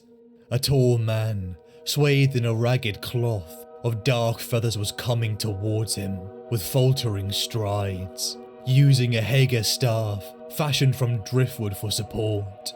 His hair was matted grey, pulled back over wrinkled skin to a long scalp lock that reached to the ground behind him. Tied across the center of his skull and obscuring his eyes was a filthy bandage, one side stained with ancient blood. Who approaches? Asked the blind man. Ahriman, is that you? Ammon shook his head, too horrified at what had become of the father he had loved to form a coherent reply. Wow. He licked his lips. No, it is Ammon. Amon? Said the blind man. Oh, my son, of course. You came. You finally came. His head sinking down over his chest and tears spilling down his cheeks as it dawned on him that his lonely quest was finally over. The blind man's hand reached down to touch his shoulder. My son, welcome to the orrery, said Magnus the Red. A floating sphere of warp flame illuminated the lee of an overhanging spur of coral upon Magnus's island. It required no fuel and cast a warming glow over Ammon and his gene sire. They sat in silence, watching the dance of stars from a cliff high above the dark ocean. Within the water, it had seemed the stars were static, but from here, Ammon now saw they moved in an intricate pattern that appeared random, but actually possessed an underlying motion as predictable as clockwork. He studied Magnus's face. He had not thought it possible, but his father had profoundly aged. The courage that had seen him do battle against. And again, in the warp, like, time has the potential to pass extremely differently than it does in the material world. So Magnus might have died, but how much time has Magnus, in theory, been in there alone for? You know, they're talking about him being blind. He's aged so fucking much. He's so much different looking. You know, wow. Like, again, how much time, I guess, has passed for him, I guess, is the real question, you know? Like, that's kind of nuts to think about. Holy shit. Father had profoundly aged. The courage that had seen him do battle against Lehman Russ was still there, as was the wisdom in his hidden gaze. But the lines on A moment his could be a face were century, deep it's all canyons, speculation. and his Yeah. skin was the texture of yellowed vellum. Ammon struggled to know what to say. He and his father had always enjoyed a close rapport, but the man before him felt like a stranger. Had so much time passed for Magnus that he had forgotten their friendship. Yet simply being in the presence of Magnus was invigorating, and the weariness that had plagued Ammon as he climbed from the water was diminishing with every passing moment. But such a renewal came at a price, and with his returning strength came all his old hurts. The grinding agony pulsing from the shattered ruin of his spine, spliced with innumerable grafts, bonded by Pavoni artifice, would always be with him. I am sorry, my son. Said Magnus at last. For what? For the pain you suffer because of me. Said Magnus, staring far out to sea. And for leaving you in the great ocean as I did. That was not my intention, but I lost myself.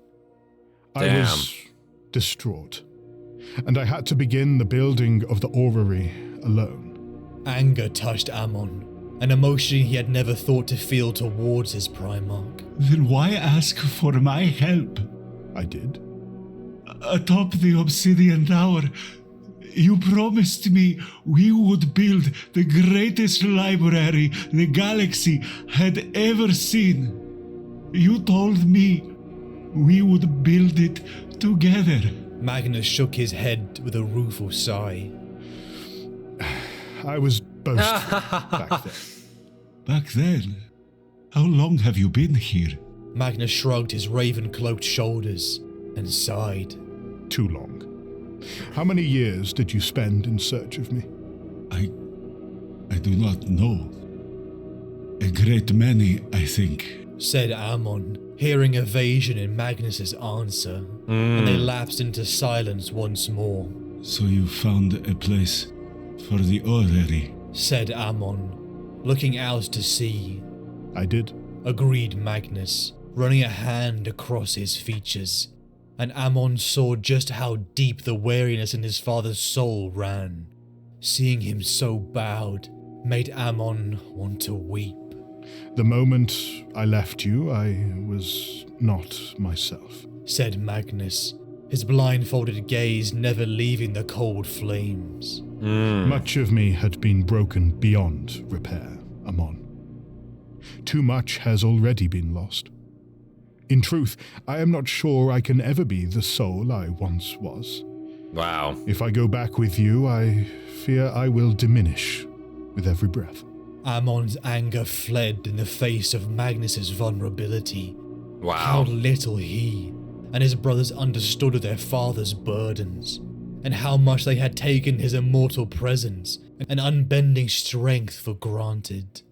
Magnus reached out a hand to the fire, staring into his pellucid depths. When I came back to myself, I was so very, very far from you, in time and space. I wanted to bring you to me, but I could hear the song of the world ocean calling to me in my mind.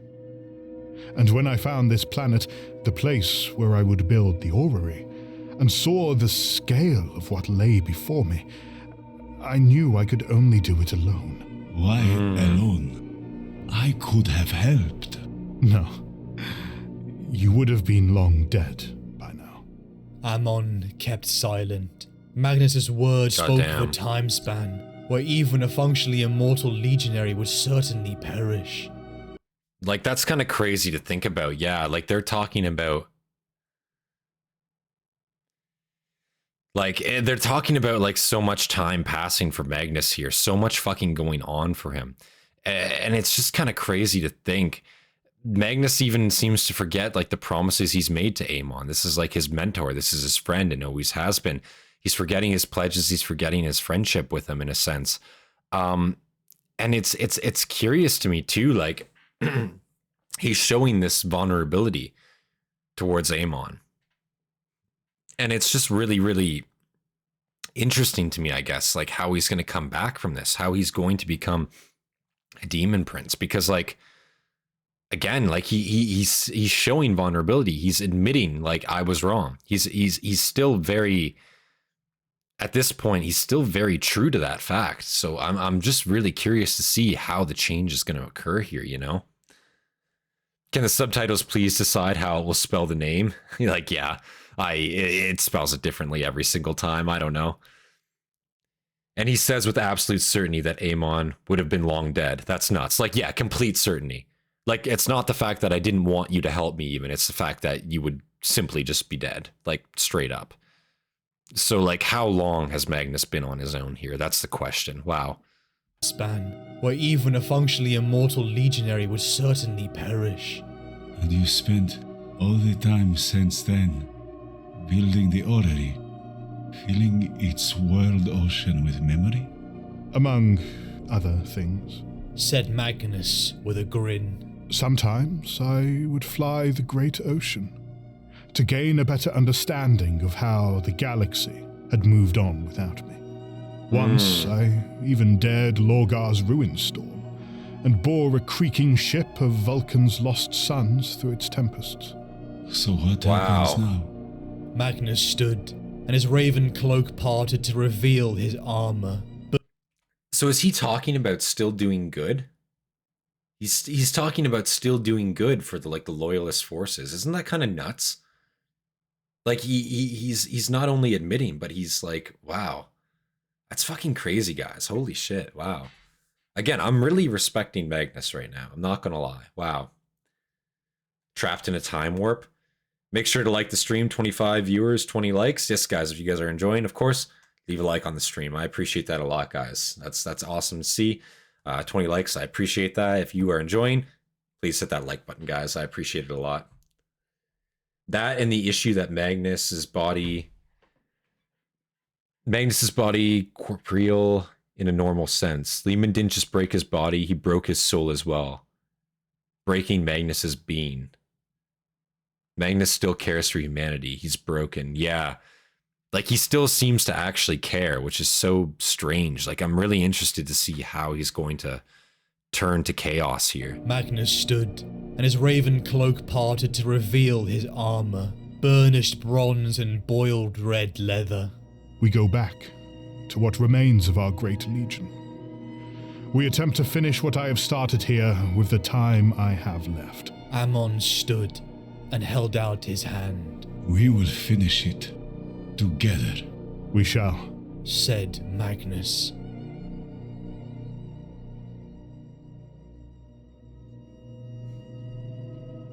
The shards of Magnus.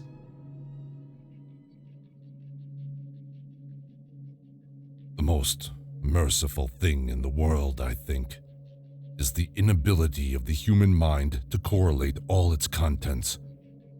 We live on a placid island of ignorance in the midst of black seas of the infinity, and it was not meant that we should voyage far. Magnus was in pieces. His back, shards of bone, broken on the knee of Russ. Wow. 1,000 suns fell to their knees. They felt hollow, their legion on the verge of despair. With his only mangled eye, Magnus looked to Ahriman, his son, and he poured knowledge into him. Ahriman understood exactly what he was trying to do. Prospero began to churn and warp. Reading from the book of Magnus, Ahriman spoke the words without understanding them. The 1,000 suns and Magnus began to glow. The wounded near corpse of Magnus spoke to Russ, telling him, "You are a sword in the wrong hands. You have severed an innocent neck." Wow. And then they were gone. All of them. The 1,000 suns had vanished. Wow. The feelings of a sickening vertigo pulsed through Magnus and the 15th Legion, as time and reality shifted over them and through them.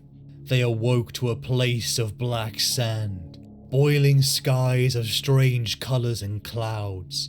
Jagged peaks soared all around them, with 9 unnatural suns that illuminated this strange place. 9, not A suns. consciousness awoke. Wow. It was Magnus. He found himself in a broken parody of his once home of Tizca. his now prison, a Primarch and a Legion in exile, in the warp. Lorgar Aurelian spoke to him, his brother, the Primarch of the Word Bearers, and now servant of chaos. Projecting his form to this ruined city of light, the two strode in the recreation of the Gallery of Pergamum, once home to millions of techs on Tizca, but it was now a broken, half-completed ruin, a shadow of its former self. Magnus had only managed to bring a portion of it with him, much like himself. The Crimson King spoke to his brother. They had once been close. Lorgar pleaded with him. So they're straight up, like, he not only took himself, the Thousand Sons, but he also was able to, I guess, transport some of their works into this time warp as it stands as well. Is that correct? And now they're in exile in the warp. Excuse me. And Lorgar is communicating with him too. Now, I imagine Lorgar is probably going to be whispering some sweet nothings into his ear due to the fact that, like, again, Lorgar's world, in a sense, was burned. He was punished for believing, right? For having faith, I guess, in a sense. So I imagine if anyone's going to convert Magnus, it's probably going to be Lorgar. This is Lorgar before the heresy? Really? Really?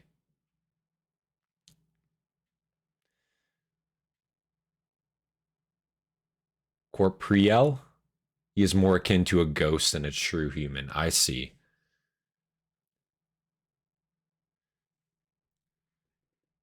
Who is the first wrestler, WWE or otherwise, to do a backbreaker? This is important info. That's a good question, actually. I'm not sure who the first would be. Backbreaker is a pretty fucking iconic move. I'm not sure who the first one is, that's for sure. Just got some Mexican food. Tastes so good, I might be feeding Slanesh. Oh my god, I would fucking murder for some Mexican food right now, dude. I would fucking kill a taco or two right now, dude. Or some salsa, or even a fucking quesadilla, dude. A chicken quesadilla right now sounds fucking mint. I'm not gonna lie. I gotta go for a bit, but it's been a pleasure, people. I'll see if I can return before the end of the stream. Yeah, no problem, nerd guy. You have yourself a fantastic night. If we don't see you again, you have yourself a chill night, man. I'll talk to you later. Lorgar's on a totally different warp trip. Oh, I see.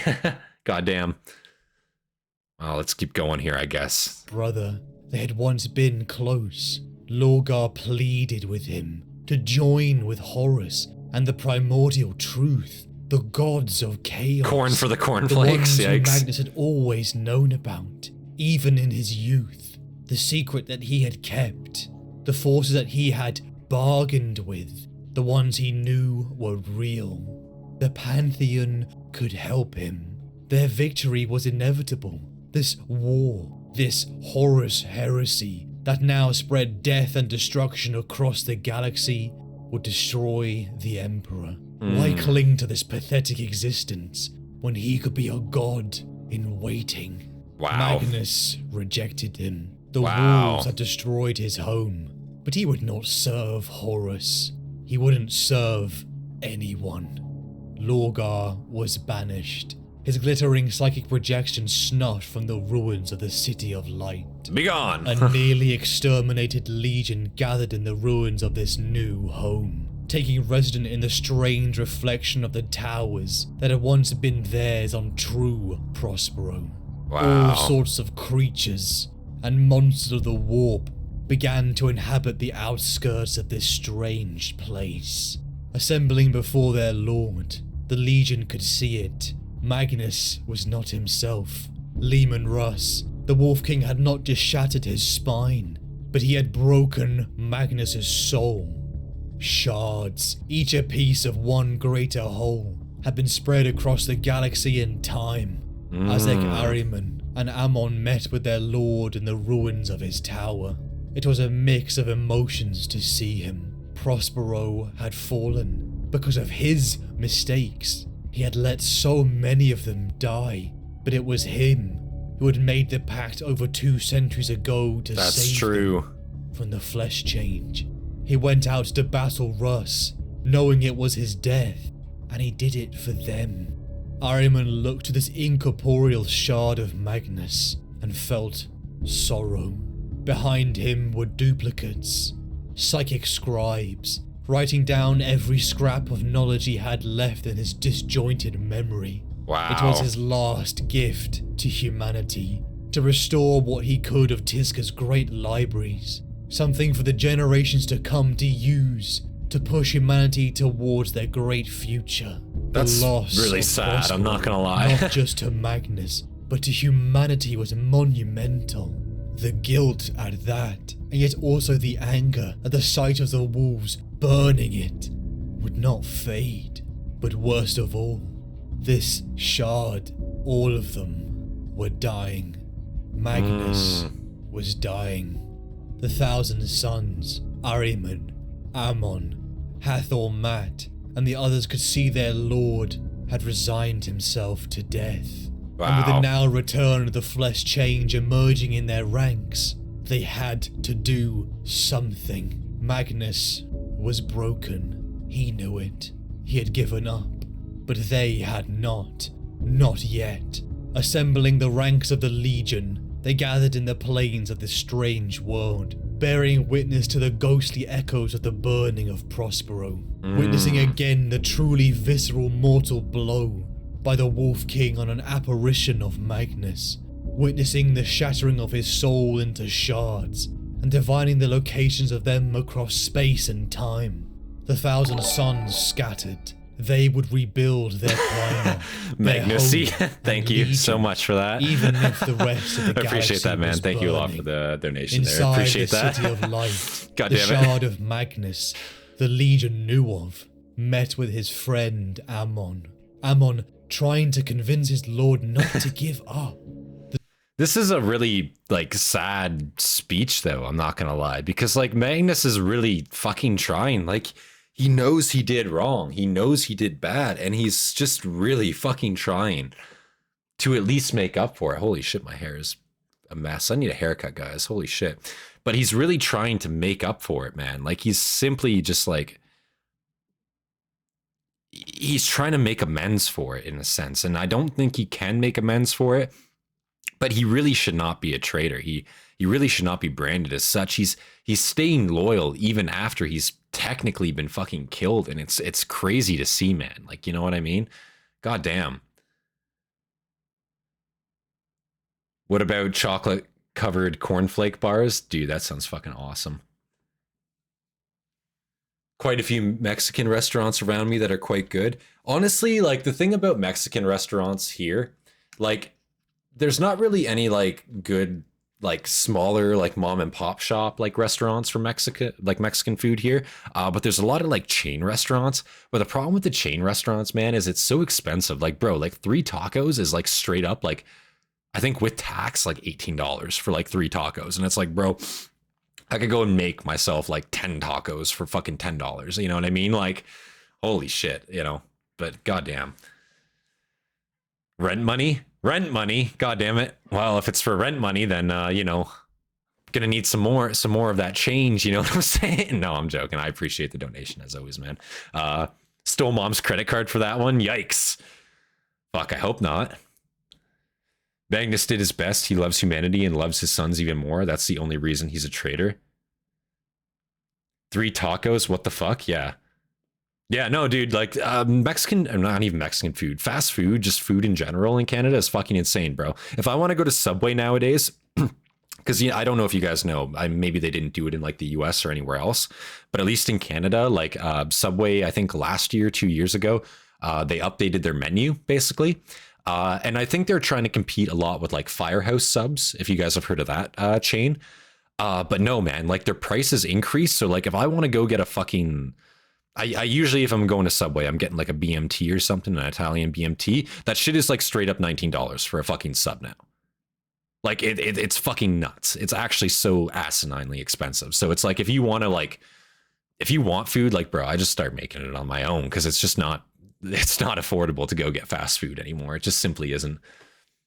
I haven't been to Subway in years. Their sandwiches suck. Yeah, it's been about a year and a half for me. And the last time I went, again, I paid that, like, $18 for a fucking sub, and I haven't been back since.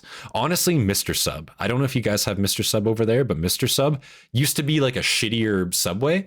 But I have to say, in the last couple of years, they're like what Subway used to be. And I mean that in the best sense. Like, they're more affordable, the food's good, and it's fucking great value for what you get. So still expensive, obviously, but that's anything, I guess, nowadays, but definitely cheaper than Subway. Goddamn.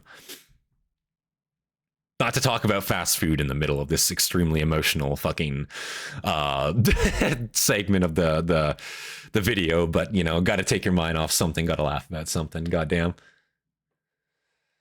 10 years since you've been to Subway, man. Yeah. Subway is mid. Subway is very mid. I will admit, Subway is pretty mid. But see, I fucking love sandwiches. Dude, I could kill a fucking sandwich every day of my life. A sub? Oh my God.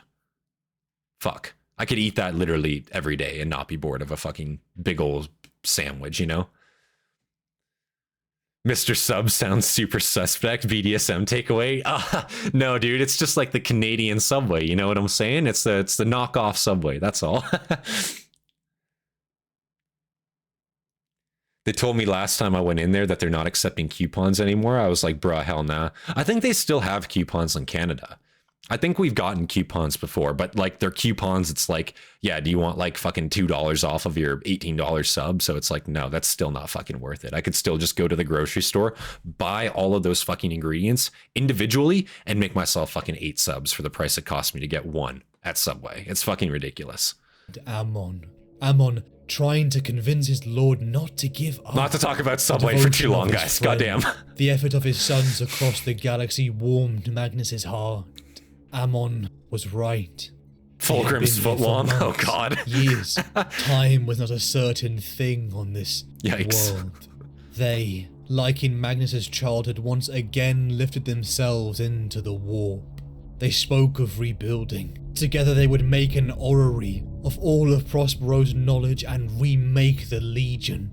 They swam the great ocean, free from physical restraint and limit. It felt good. The Did Fulgrim start Mr. Sub? He might have. For the first time since Prospero's burning felt alive. If you guys really want to know, on the down low, again, Mr. Sub used to be shit, okay? Used to be not very good. I'll be entirely honest with you. I went to it once when I was about 6 or 7, I want to say. Maybe a little older. It's hard to say. We didn't have one around where we lived. I was visiting my grandparents one time and we stopped in there to get lunch, or like lunch, dinner, whatever it was. We were driving back home. And it wasn't that great, I'll be honest with you. But I went, I want to say, a year ago. And it was actually surprisingly very, very good. Like, again, I will say it is a direct, at least in Canada, direct competition, even arguably better, just due to the price than Subway.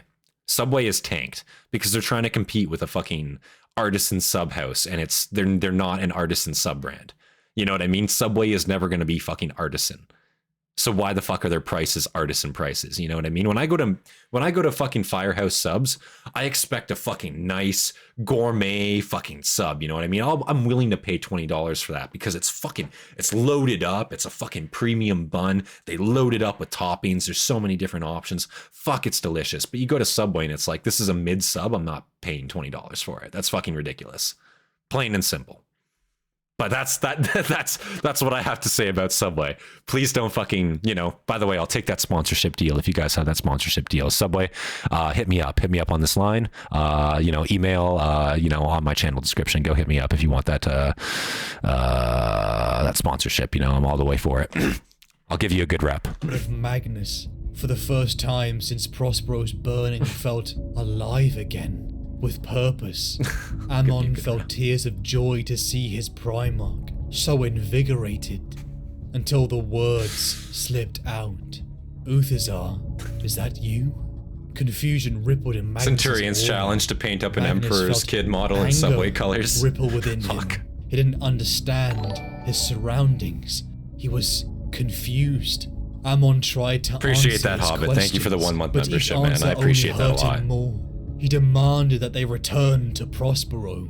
Sorrow fell over Ammon. In this sad moment of Magnus's betrayal and soul sacrifice. Had been shattered. His mind had been too. Confusion, God damn it. panic, and grief spilled from this shard of the once great Crimson King. He fled from his loyal son, further into the darkest corners of the warp. Months, years, Ammon did not know. The equerry of Magnus traversed further into the depths of the warp, seeing untold horrors and wonders. The trail brought him glimpses of his lord. Each time it was only a pitiful creature that screamed and lamented on his arrogance, of how he had killed his own sons. Finally, across a river of souls, Ammon waded through, finding a hunched, blind figure upon the other side. Magnus, the shard of Membership Magnus. ran out midstream, Time rip. seemed Yikes. to have diminished. Oh my all god. of Guys, look at that. Holy shit. Look, everyone pause. Check out Fear there. His membership actually expired midstream. I didn't even think that could happen, bro. That's fucked up. If you guys scroll up, like, he actually had membership and then he didn't. I didn't even think that could happen. That's crazy, bro. What the fuck? Yo, no, all good, all good. It's just like, that's crazy. I didn't think it could just like fucking like that turn off. Holy shit. That's nuts, man. Wow. But no worries, man. If it runs out, it runs out. Hey, I get it. Times are tough. Don't. There's no expectation there at all, man. Holy shit. Okay, Hobbit. I appreciate that. Jesus Christ. Hobbit over here with the big time donations. Hobbit fucking carrying the stream over here, it seems like.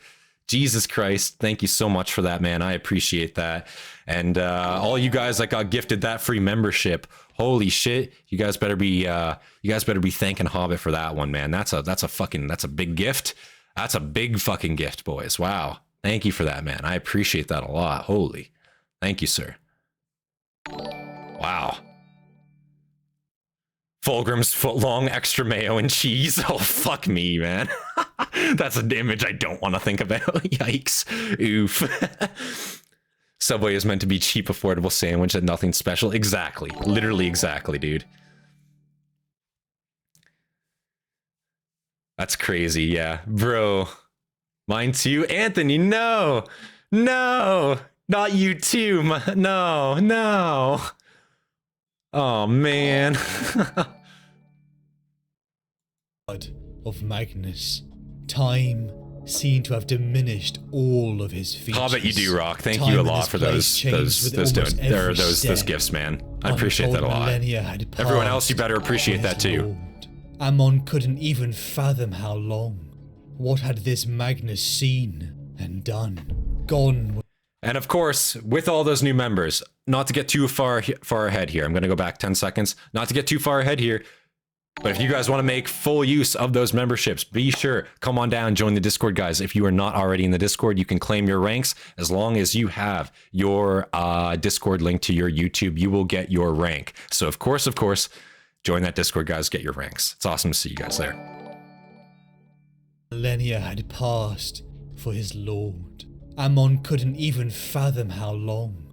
What had this Magnus seen and done? Gone was the prideful, curious, ambitious nature Ammon had always known. We're gonna get spam with those notifications for a while. The most merciful thing in the world, I think, is the inability of the human mind a good noise to hear, though. correlate all of its contents. We live on a placid island of ignorance, in the midst of black seas. Raise a drink of and infinity. toast a Hobbit. And it was not You know, guys, I'm actually out of drink, if you could believe it. The mind of Magnus. Guys, see that? Powerful. It's empty. Infinitely complex. And truly beyond a mortal man's perception. Hey, Fear, welcome back. His mind could correlate all of its contents. It could not retreat to the safety of ignorance. It couldn't forget, unlearn, or be at peace, be free from guilt or shame. Ammon realized now how little he truly understood of his lord. Perhaps feeling pity for the prison that really was Magnus's mind.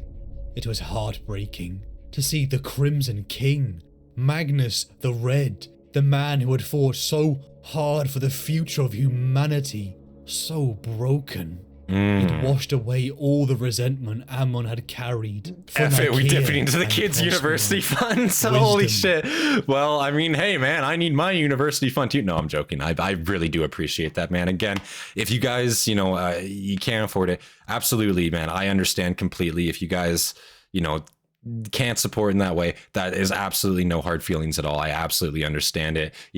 I'm never going to be out here begging for money because I fucking totally understand. Times are tough, guys. But again, if you guys are willing to support me in that way, holy shit, it means absolutely the world to me that you guys are willing to support me in that way. I say this all the time. You guys are probably one of the best communities out there, straight up. I've never had a more tolerant community anywhere that I've seen. And I'm really, really fucking just proud that we're able to sponsor such a good community here. And like, straight up, guys, I appreciate you guys so much. It really does mean the world to me that you guys are willing to support me in that way. You know, times are tough out here, you know, money is tight, you know, for me as well. You know, I am, you know, kind of doing this full time. I'm kind of in between jobs, I guess, at the moment, sort of, kind of. So it's, you know, it is tough. So any support like that, dude, it seriously does mean the world to me, straight up. So I appreciate that a lot. It really does mean the world to me, guys.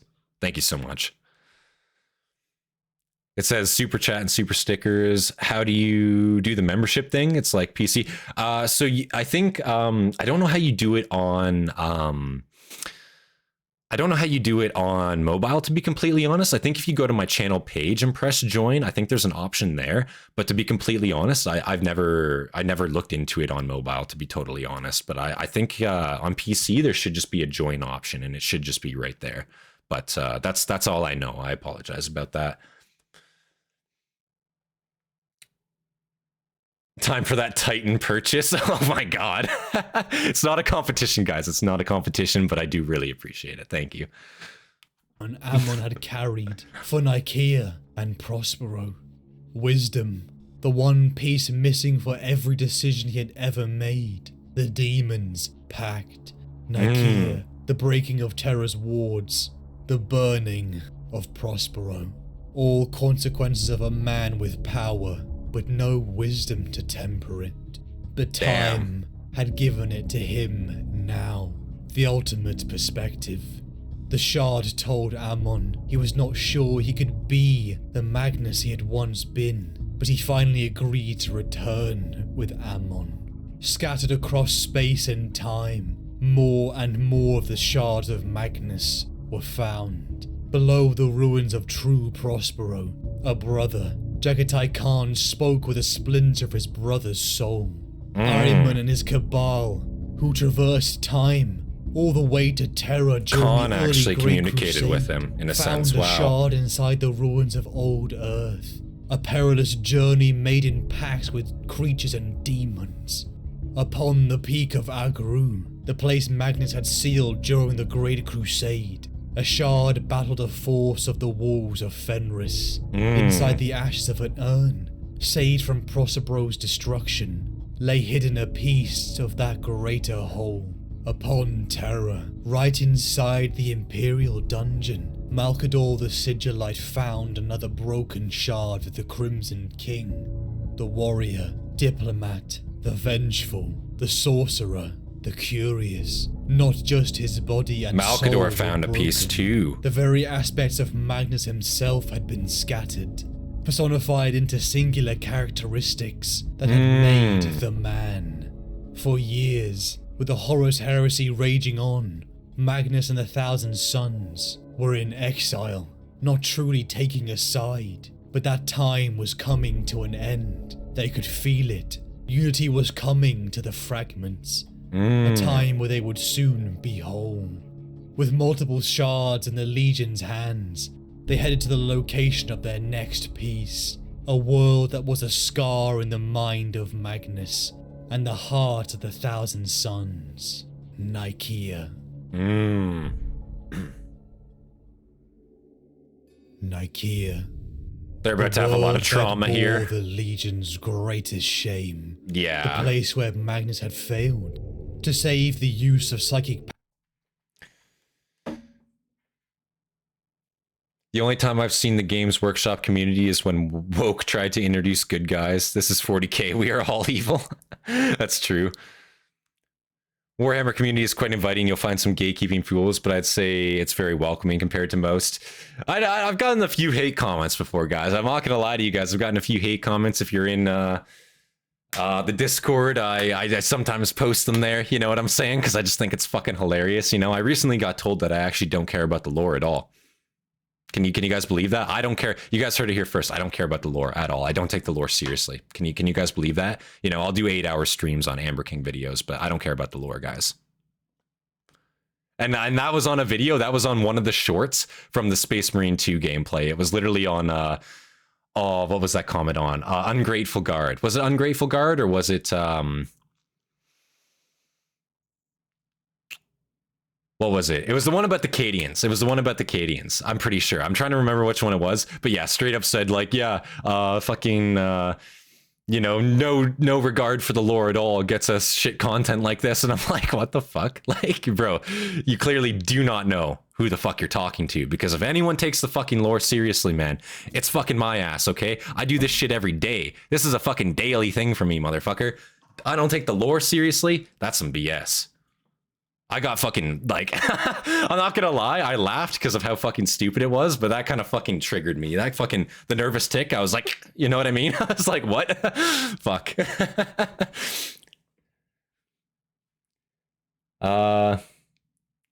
If you remember from the Khan episode, he spoke to the shard and then killed it at Magnus's request. I do actually recall that, yeah. Yeah, now that you mention it, yeah, dude. He killed it. He straight up at Magnus's request. That's the thing, man, because Magnus seems to fucking... He wants to repent, in a sense. Like, he still wants to repent. That's so nuts, man. God damn it. I kind of feel bad for Magnus. Like, again, out of all... Man, it's hard to say. Like, after learning some more about some of the heretic forces, just what they had to go through,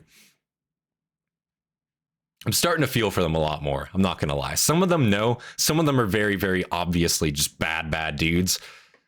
But others, man, fuck. They just got done dirty, you know, is what it seems like. You're a grifter, clearly. Yeah, fucking obviously, dude. Clearly. Yeah, that should be obvious, guys. Like, come on now. Like, I'm clearly a grifter, you know.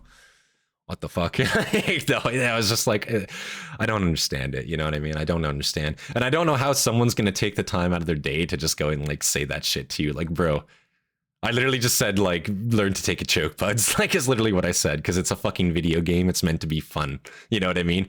It's different if I'm watching a lore video and I'm taking it seriously. But if I'm playing a fucking video game that the main fucking point of it is to have fun, I'm gonna be poking fun at it, dude. Like, that's just, like, I'm gonna do that. Like, that's not me disrespecting the lore. That's me having fun with a video game. Like, I would think to anybody with a fucking brain on their shoulders that would be common sense, but maybe not. I don't know. Like, maybe I'm wrong. Maybe I'm just wrong. Every now and then you'll find that guy. Oh yeah. But I feel like that's like that for anything, to be honest. I don't think that's like Warhammer specific by any means. I feel like that's just fucking weirdos in general, to be completely real with you. Some channels I can't deal with, like goldfish level reactions. Like, that's the thing. Like, yeah. And when I try to do a reaction, I try to actually, like, you know, I try to actually think about it. I try to actually put some fucking thought into it. I don't just try to take the most popular opinion, and I'm willing to like say an opinion that might be wrong or say an interpretation that might be wrong. I'm not just going to take the fucking safe route every time, because that's not how I'm feeling. You know what I mean? If somebody feels differently, I absolutely encourage you guys to correct me, and I want to learn the right or the correct way of thinking about it. But if I have an interpretation, I feel like I'm going to say it. You know what I mean? I'm going to say what comes to mind. I'm going to say how I feel about something specific. You know what I mean? So it's just like, I don't understand why, you know, people are so afraid to say their opinions. Like, if you're making reaction content, I feel like people are there to see your specific reaction to it, right? Everybody's got a different opinion on things. So if you just take the fucking safe route the entire way through, what makes you any different than anybody else? Again, goldfish level reactions, as you say. I think that's a great way to sum it up. Yeah. Jagatai Khan is the best Primarch, and I will hear no disrespect. Jagatai is pretty cool, I will admit. Like, I don't think really you can have any salt towards Jagatai Khan. I think he's a pretty great Primarch as far as Primarchs go. I don't know if he's my favorite, but he's definitely up there for sure. Like, he's absolutely just a G for sure. Like,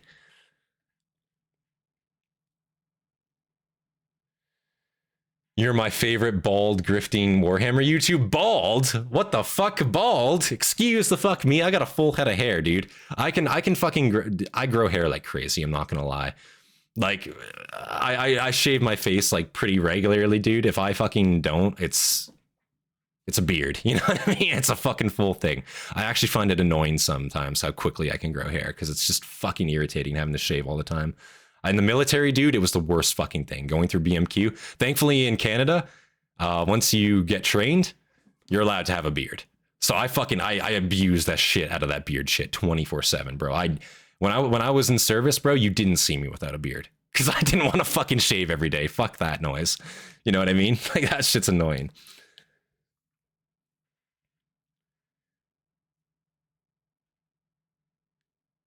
Sen, we have sat here on these live chats having full-blown philosophical debates on the lore and how different factions are both right and wrong. Yeah, like, and that's the thing. I like conversing with you guys. That's why I like these streams, because even though like they might be longer, it's not just a straight uncut reaction. I like having the discussions along with it, right? I like bouncing my thoughts off of you guys. I like hearing you guys bounce your thoughts off of me. You know what I'm saying? I like hearing different interpretations, because again, we all think of things differently. We all might read a novel or watch a lore video and we might interpret it differently. And that's where opinions can be changed, you know, when you have open Discord like this and open discussions on these streams. I think it's awesome, because it just allows for so many different ideas to like meld together in a sense, or for your opinion to potentially be changed, right? There's been plenty of times on these streams where you guys correct me and I think, yeah, that's a much better way to look at it. You're completely right. You know what I mean? Sometimes that's not always the case. I maintain my own opinion just based upon what I've heard, what I've interpreted.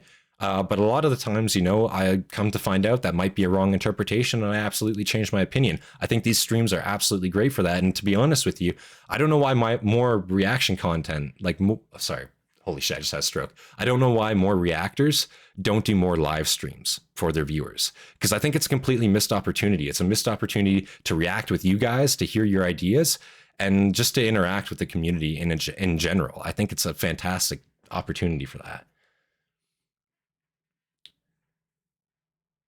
But yeah, guys, we're gonna keep going. We've been paused here for a little bit. We've been discussing. I love interacting with you guys. We're gonna keep going here though.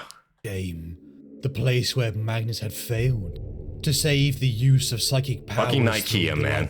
This might be brutal. All because the truth. This is gonna be some straight trauma. These Thousand Sons are gonna have. Prideful Magnus had ventured into places he was warned not to explore. And if a Primarch could break the Emperor's trust, how could others be allowed the chance? With a shard of Magnus with Ammon upon the planet of sorcerers, one within Ahriman himself, collected from Terra, the chief librarian and his cabal journey to find another within the glittering caves and Colosseum of Nicaea. But they were not alone. The Imperium had gotten there first. A force of Council of Nokia phones. Pretty much. A squad of Space Wolves had come bunch to of bricks, am I right? the Thousand Sons, fearing what a reborn Crimson King would become, and which side he would choose. As the Horus Heresy burned the galaxy, Ahriman felt the power of this place, the shard within him resonating. Ahriman was desperate to release the shard from within. The moments of their joining had been overwhelming. To see the world as his Primarch did, the flood of information and detail, the kaleidoscope of colour and noise.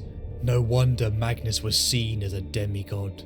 Across the plateau, the place where Magnus had once delivered his speech of enlightenment, the two forces met, the chasm between them unreconcilable. Magnus and the Thousand Sons, renegades in the middle of the Horus Heresy.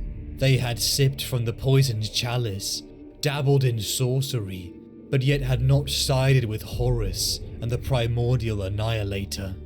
The agent of the Knights Errant and the Space Wolf squad squared up against them, having brought their own bound shards of Magnus to battle the Thousand Sons. The conflict broke out, as once again Space Wolves battled Thousand Sons, like music rhyming with the destruction of lost Prospero. Blood and bone crashed upon the basalt floor of the volcanic Colosseum, until the bound shard of Magnus the Imperials had brought was freed. The possessed human lifted into the air, the power of a Primarch and his turbulent natures fighting within him. The arena began to warp and change. Spikes of rock and crystal jutted from the ground, and exploded around them, forming a dark mirror version of the architecture on Prospero. Damn. The veil had been breached, and the influence of the warp began to flow around them. A kaleidoscope of colour and power weaved around the dark crystal labyrinth.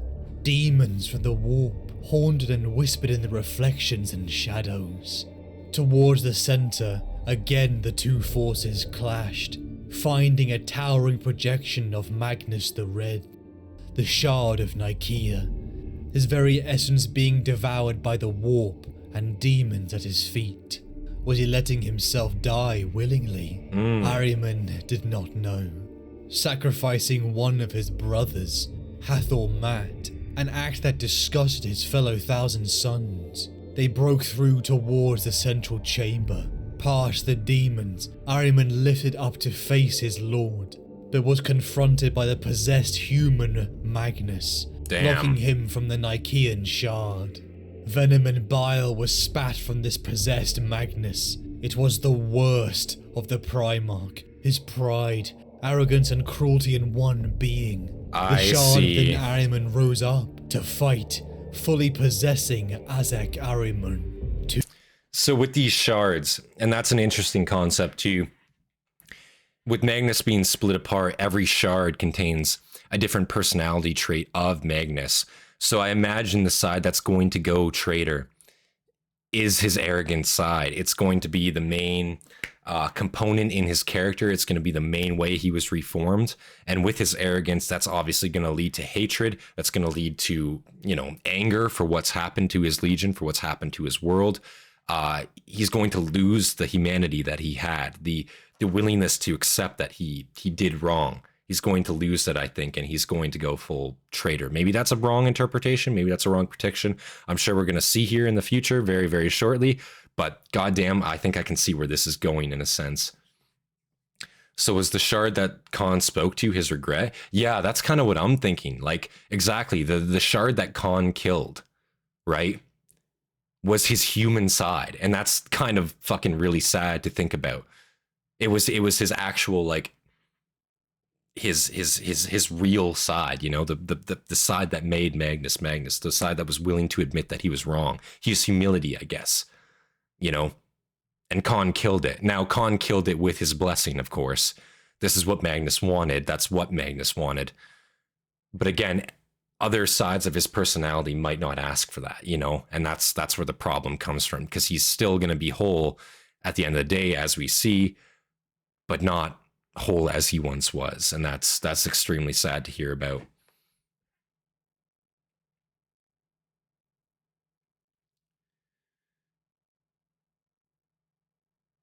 Bring him back on the Emperor's jet bike and we will talk.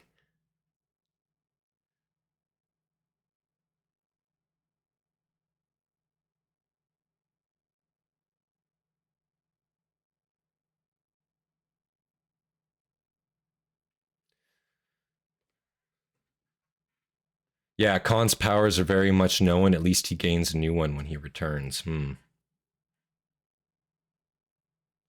I see there's a comment war going on right now. I'll let you guys sort that out. Rose up to fight, fully possessing Azek Ahriman. Two beings, both Magnus the Red. Hey Dagenhart, good to see you here, man. Each aspect of his soul, his personality. That's our Principe right there. You guys show him some respect. Loyalist, traitor. It all clashed together. In a torrent if he comes of back, he won't forget anything. That's fire, true. The Magnus possessed Ahriman sad, got but true. the upper hand and dragged the shards of his soul out of the possessed human. More whole than he had been in years, this Magnus the Red felt a clarity of sight and purpose that he had been missing, and bonded with the Nicaean shard.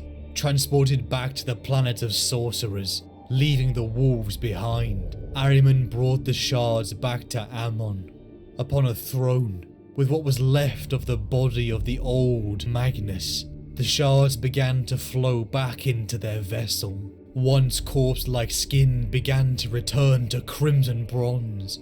Muscles swelled with growth. Golden armor washed away rust and gleamed brilliant and awe-inspiring.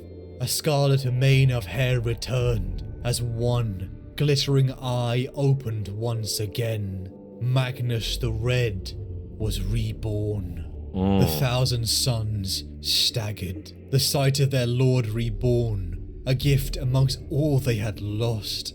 They loved him, their teacher, saviour, and father. And yet a part of them hated him, the architect of their downfall, the destruction of their home. But they wouldn't lose any more. With the Crimson King restored, they would be reborn. With a clarity like a fresh breath, Magnus looked upon the sons that had saved him. He loved them. He had seen everything they had sacrificed for him and knew he could never repay it. Not truly. Crowned in fire, he declared to them all that he would fight for them. Not the Emperor, not Horus. That they would break into the Imperial Palace and claim the soul shard that lay upon Terra. And then they would rebuild and create the future of enlightenment. The 1,000 Sons screamed until their throats were raw for their lord, their Primarch, their Crimson King. Unleashing their moorings from the planet of sorcerers, Magnus and the surviving 1,000 Sons plunged their way towards the throne room. The galaxy was a very different place the last time the Legion had lived in the physical realm. It burned with the scars of years of Horus's betrayal. Many times had Lorgar attempted to bring Magnus to the gods of chaos. And I assume too, like this is during the Horus heresy still. Like the heresy hasn't ended yet. So I imagine they've kind of gone on hiatus for a couple years. I think the heresy in general lasted, what was it, about 7 years roughly, around there. So they must have gone on hiatus for anywhere between, I want to say 2 to 5 years. Now they're in the physical world and they're going to attack Terra. But it's interesting, Magnus's reasoning for doing this. He's not doing it for the Emperor. He's not doing it for Horus. He wants to enlighten himself. He wants to enlighten his 1,000 sons. He loves his Legion. He genuinely loves his Legion. And he's trying to, in what his mind, he's trying to do what's best for them. I think that's fucking fantastic. You know what I mean? Like, obviously it's going to lead to downfall and it's not going to end well for him. And I think we already know that, you know, in a sense. But again, I do really have respect for Magnus here. I'm not going to lie. I do seriously have some respect for him because even in his state, he's still trying to do right by them, still trying to do right by his Legion. And at the end of the day, like, he's just trying to be, in a sense, a good father. He's trying to make up for what he's done wrong to them. You know what I mean? He's let them down entirely. Their world is gone. Their world is destroyed. Most of the 1,000 sons are now dead or rotting, you know? And he's simply trying to make amends for that in the best way that he thinks he can. I got to give him props for that. You know what I mean? I got to give him props for trying because it seems like a lot more than what other Primarchs would be willing to do for their Legion. Maybe that's wrong, but again, from what we've seen, man, he's really kind of going above and beyond here to try to prove his love for his Legion, his want to help humanity, you know?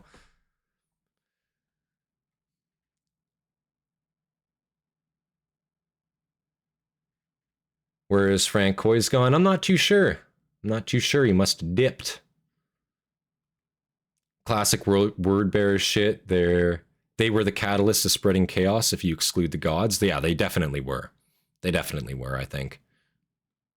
Times had Lorgar attempted to bring Magnus to the gods of chaos, but he arrived not as a servant, but still his arms were welcomed by the War Master, Horus, the true architect of the burning of Prospero. But what could Magnus do against him now? He was a monster, elevated to a near equal of the Emperor's power, truly corrupted by the gods of the realm of madness. Wow. None of his brothers were the same. Fulgrim, Angron, Horus, Mortarion, and even Perturabo, the Lord of Iron, the one who had once cradled him upon his near death on Morningstar, was nothing but a cold, unfeeling husk of his former self. Wow. But yet neither was he the same. Prospero had broken him.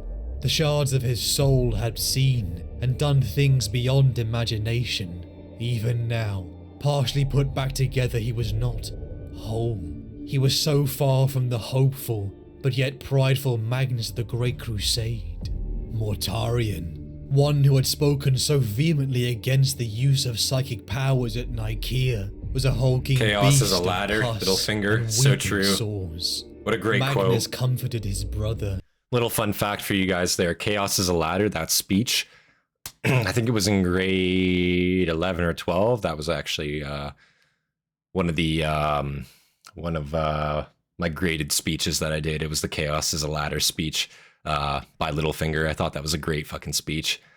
Straight up, yeah. Frank Hoyce had a secret mission to partake in, classified. Yeah, probably, man. I think I'm not sure. Did he say he would be back? I can't remember.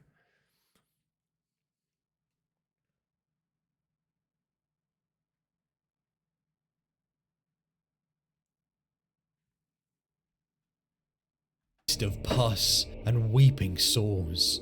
Magnus comforted his brother, alleviating the pain of his new form, speaking honeyed words, but in truth judging.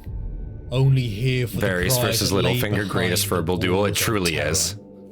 A Truly. shard of Varys his is a soul. great character too. The only thing in this universe that would make him complete. The siege of terror. Arguably, I had like begun. Varys'. The traitors and loyal. You guys are gonna get me on a Game of Thrones rant now, real quick. I fucking really hate how dirty they did Varys in the last seasons of Game of Thrones. If you guys know, you know. I'm not trying to spoil it for anybody who might want to watch the series, but holy shit, such a smart fucking character, and he allegedly just became brain dead by the end of it. I don't know. I don't know what to say even about it. You know what I mean? I love Game of Thrones, don't get me wrong, but holy shit, the drop in quality, and I say this to anybody wanting to get into the series, the TV show, the drop of quality from season 5 to 6 onward is so fucking noticeable. I would say season 6 is definitely watchable, but by midway through season 6, by the end of it, there's no more fucking consistency in the show, man. It's sad what they did. Like, it really is. There's some good moments, definitely some good moments, but no consistency. No, like, all the world building they did before, suddenly you have fucking fast travel, for example. In multiple cases, it happens every episode. Fucking crazy, man. I don't know why they did it that way. They did that show so fucking dirty. I don't even know why.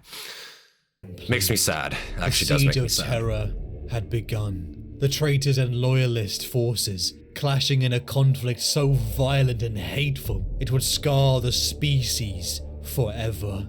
Weeks, months of brutal siege warfare until Magnus finally spotted a weakness in the walls. Keeping the information to themselves, the Legion and Magnus attacked, now invaders on the world that had created them. Fire and smoke rained all around them as they punched into Terra's innermost defenses. But it was a diversion. Under the cover of the battle, Magnus, Ahriman, Aemon, Artahasis, and Menkura traveled deeper into the palace, psychically disguised as the sons of Sanguinius. Through the streets of the imperial capital, Brain dead last they 3 saw the seasons, it's true. cost of the war. The ordinary men, women, and children that cowered from the monsters outside the walls. Like on the world of Morningstar, Magnus felt the thoughts and feelings of the people around him. It's interesting that, like, are you guys still talking about... Did I get the Game of Thrones rant going on now? Okay, guys, yeah.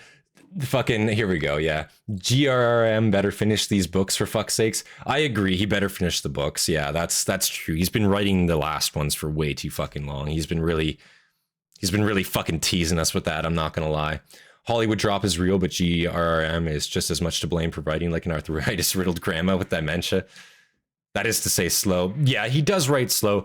To be completely fair, in George's defense, he's not just writing Game of Thrones, to be completely fair. Like, he has been involved in a number of other works, the TV shows, number of other works, number of other books, video games, a lot of, I'm sure it's probably known, but Elden Ring, for example, the backstory, the lore for Elden Ring, I'm pretty sure he is pretty much entirely responsible for all that, for example. So it's not like he hasn't been doing anything. But yes, I absolutely agree. He needs to fucking get on those books. I mean, he's not getting any younger. I fucking love the works he makes, and I would really like him to finish that before he passes on. Like, he's not getting younger. He's an older fella now, and we probably don't have, unfortunately, a lot longer with him. So it would be better that he finishes it sooner rather than later. It's the unfortunate truth. Star.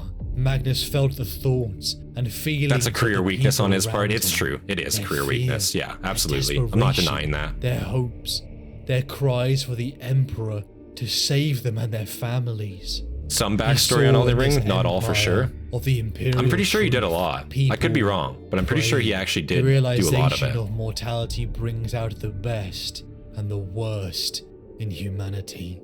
But it felt good, in a way, to feel human emotion like this, Magnus thought.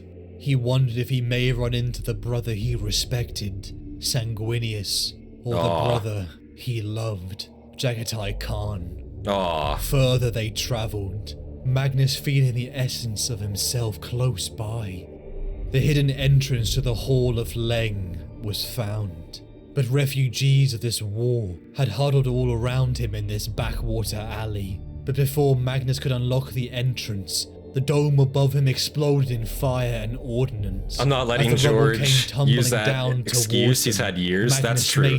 No, you're right. Like, you are completely right. Psychic might. I want to preface all that with, yes, you are completely right. It's not an excuse. I'm simply saying, like, yes, he did do other works alongside. It's not like he's just been sitting on his ass doing completely nothing. But you are completely right. I am 100% siding with you on that. Dagenhart, yeah, like, it's no excuse. He should finish the books by now. He's been writing this shit for the better part of 25 years. Like, 25 years? Yeah, when was the first Game of Thrones book released? It was in, like, the 90s, right? So at this point, like, yeah, 25 years. I'm pretty sure the 90s, right? It came out late 90s. I'm not fucked up on that. Maybe I am. That's gonna fuck me up. Somebody let me know if they know for sure. But I'm pretty sure it was late 90s. He's been writing since he's started the series, Dark Souls 3 is one of my favorite games of all times. Dark Souls 3 is fucking a fantastic game. That's actually, I own Dark Souls 2 and 3, but I just couldn't get into 2. I think it's because I played 3 first, to be honest with you, and it just felt a lot clunkier to me. So, like, playing 3 first and then playing 2, it almost feels like a regression in a sense. And maybe that's like the new privilege I have. But I just couldn't get into 2, but 3 was fantastic. I had a lot of fun with 3. Wow. 90s, yeah. Yeah, so he's been doing it for fucking ever. Like, he really doesn't have an excuse. Like, 25 years to finish a series. I get it's an intricate series. It's a really fucking intricate series, but goddamn, man, like, you got to get on that shit a little bit more.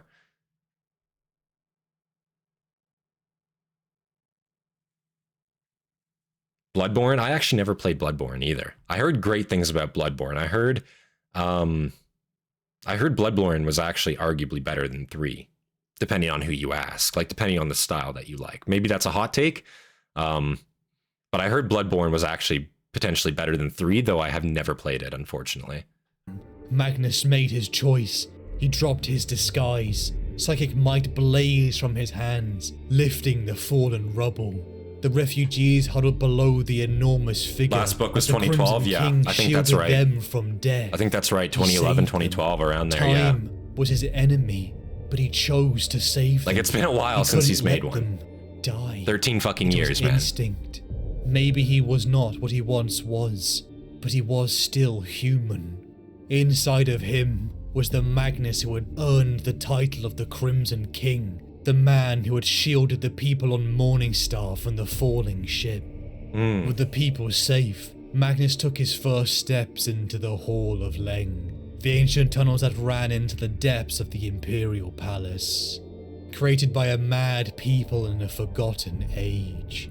For miles, him and his sons trudged. Goated, Bloodcrafty, and horror. One robed, hunched man Dark Souls 3, but that faster. Magnus recognized instantly. With guns? Wow. Welcome home, Magnus. Might have to play that sometime. Goddamn. The Sigillite.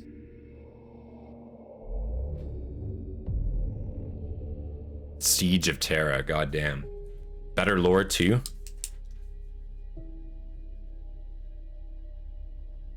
Only time will tell what is a mistake and what is not. But an inability to believe you can ever make a mistake is dangerous. It leaves a mind open to certainty, and unwavering certainty is our greatest enemy. Always question, and always be open to different ways of thinking, other ways of untangling the knot. Magnus expected to see hate in his brother's eyes, but he only saw great sadness. In times of old, he might have embraced his brother in a clatter of warplate, made some aloof comment on his dull pragmatism, or counselled him to lift his gaze from the forge fire once in a while. But these were not times of old. They were new days of war and death. What could he say to a brother who thought him a monster? I have a memory. He began, his voice as cracked and broken as his soul. A faded scrap of a memory, but a memory nonetheless. I stood vigil over your body with one of your sons. I do not know his name, but he held fast to his belief that you would walk among us again. I saw a white flame eternal, a mountain of black smoke and world-ending fire. I did not know what it meant at the time. That son was Artellus Numion, said Vulcan. It is only thanks to his courage and faith that I live again. And it was thanks to you he was able to bring me home to Nocturne. I don't remember that. Not fully. But I saw your corpse, cold and lifeless. How is it that you are alive? In truth, I do not know. Wow. The ancient fire priests of Nocturne. Even Vulcan's like, I got no fucking idea. Who dwell in the world of my birth brought me back. They would say the great drakes breathed the unbound flame into my soul and ignited the fire in my heart once more. Magnus smiled at Vulcan's words and cast his gaze around the vast cavern. I admire the poetic turn of phrase, but this is the world of your birth. Of all our births. Our father crafted the iron of my soul and the stone of my flesh here, but it was Nocturne that made me. Just as Prospero made you. Vulcan took a step closer, and Magnus tensed. But his brother's intent was not violence. The Imperium is sundered by the flames of war, and nothing ever returns from the fire unchanged. No matter the outcome of the fighting above, the Imperium will never be the same again. Magnus nodded. I am no master of hearth and forge like you, brother, but the fire strengthens some things, does it not? This is very interesting that Vulcan is still willing to have this this conversation with them. Like he's still willing to talk to him like a brother. He's not like Lehman Russ where it's like fucking kill on sight this motherfucker, you know what I mean? It's on the second I see you. Vulcan's actually willing to have a conversation with them. These are not the days of old, they admit to each other, but he's not just like straight up, he's not just straight up looking for violence with Magnus here. He actually wants to like talk to him, ask him questions. What's been going on? You saved me. I don't really remember saving you, but you did, Magnus. That's the thing. But I saw you dead. How are you here? I don't know. They're catching up. Like this is honestly kind of sad to hear because like, again, we know what happens with Magnus and again, I kind of really feel for Magnus here, man. Like, again, like he's just trying to reclaim what he thinks he is lost, he's trying to be himself again. He's literally broken into a bunch of pieces right now, he's not himself. And I think Vulcan realizes that, you know, he sees him and he knows he's not the same, but he knows he's not entirely lost either. This makes me think that Magnus could potentially come back one day. Like, he might potentially come back in some way. He might not be a traitor forever, you know? Maybe that's heresy, but like, goddamn, you know, just seeing this. I just want these two to be friends. Cries. Yeah. Literally. Cosmic horror, Lovecraftian madness is my favorite. Yeah, I fuck with that hard too. Like, to be completely honest with you, Lovecraftian horror is some of the best shit out there, to be straight up.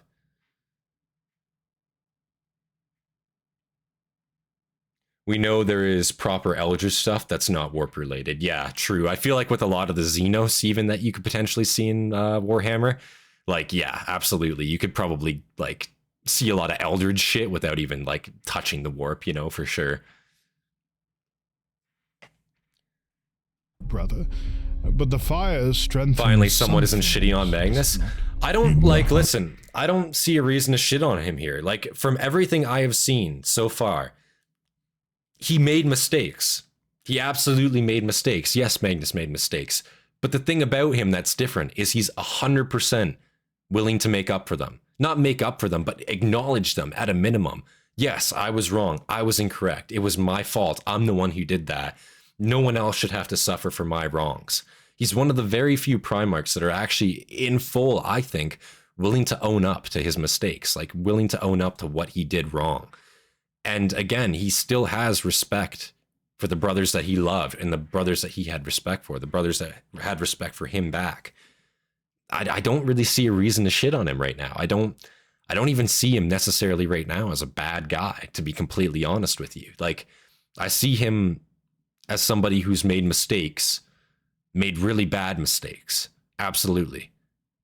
And his arrogance absolutely got the better of him. But he's acknowledged that arrogance since. He's acknowledged that he was in the wrong, which doesn't forgive what he's done, but it is a step in the right direction. It's a step towards redemption. That's how I see it. But the fire strengthens some things, does it not? In the hands of a skilled smiter, aye, it can. Agreed, Vulcan. But the fires burning all across Terra are those of a blind apprentice. How do I subscribe to this channel twice? Warming to his theme, Magnus said, The transformative well, you can always nature make of another fire, account. No, I'm joking. though I'm clearly joking. destructive, is often a necessary precursor to change. Perhaps, in the grand scheme of things, that will be a good thing.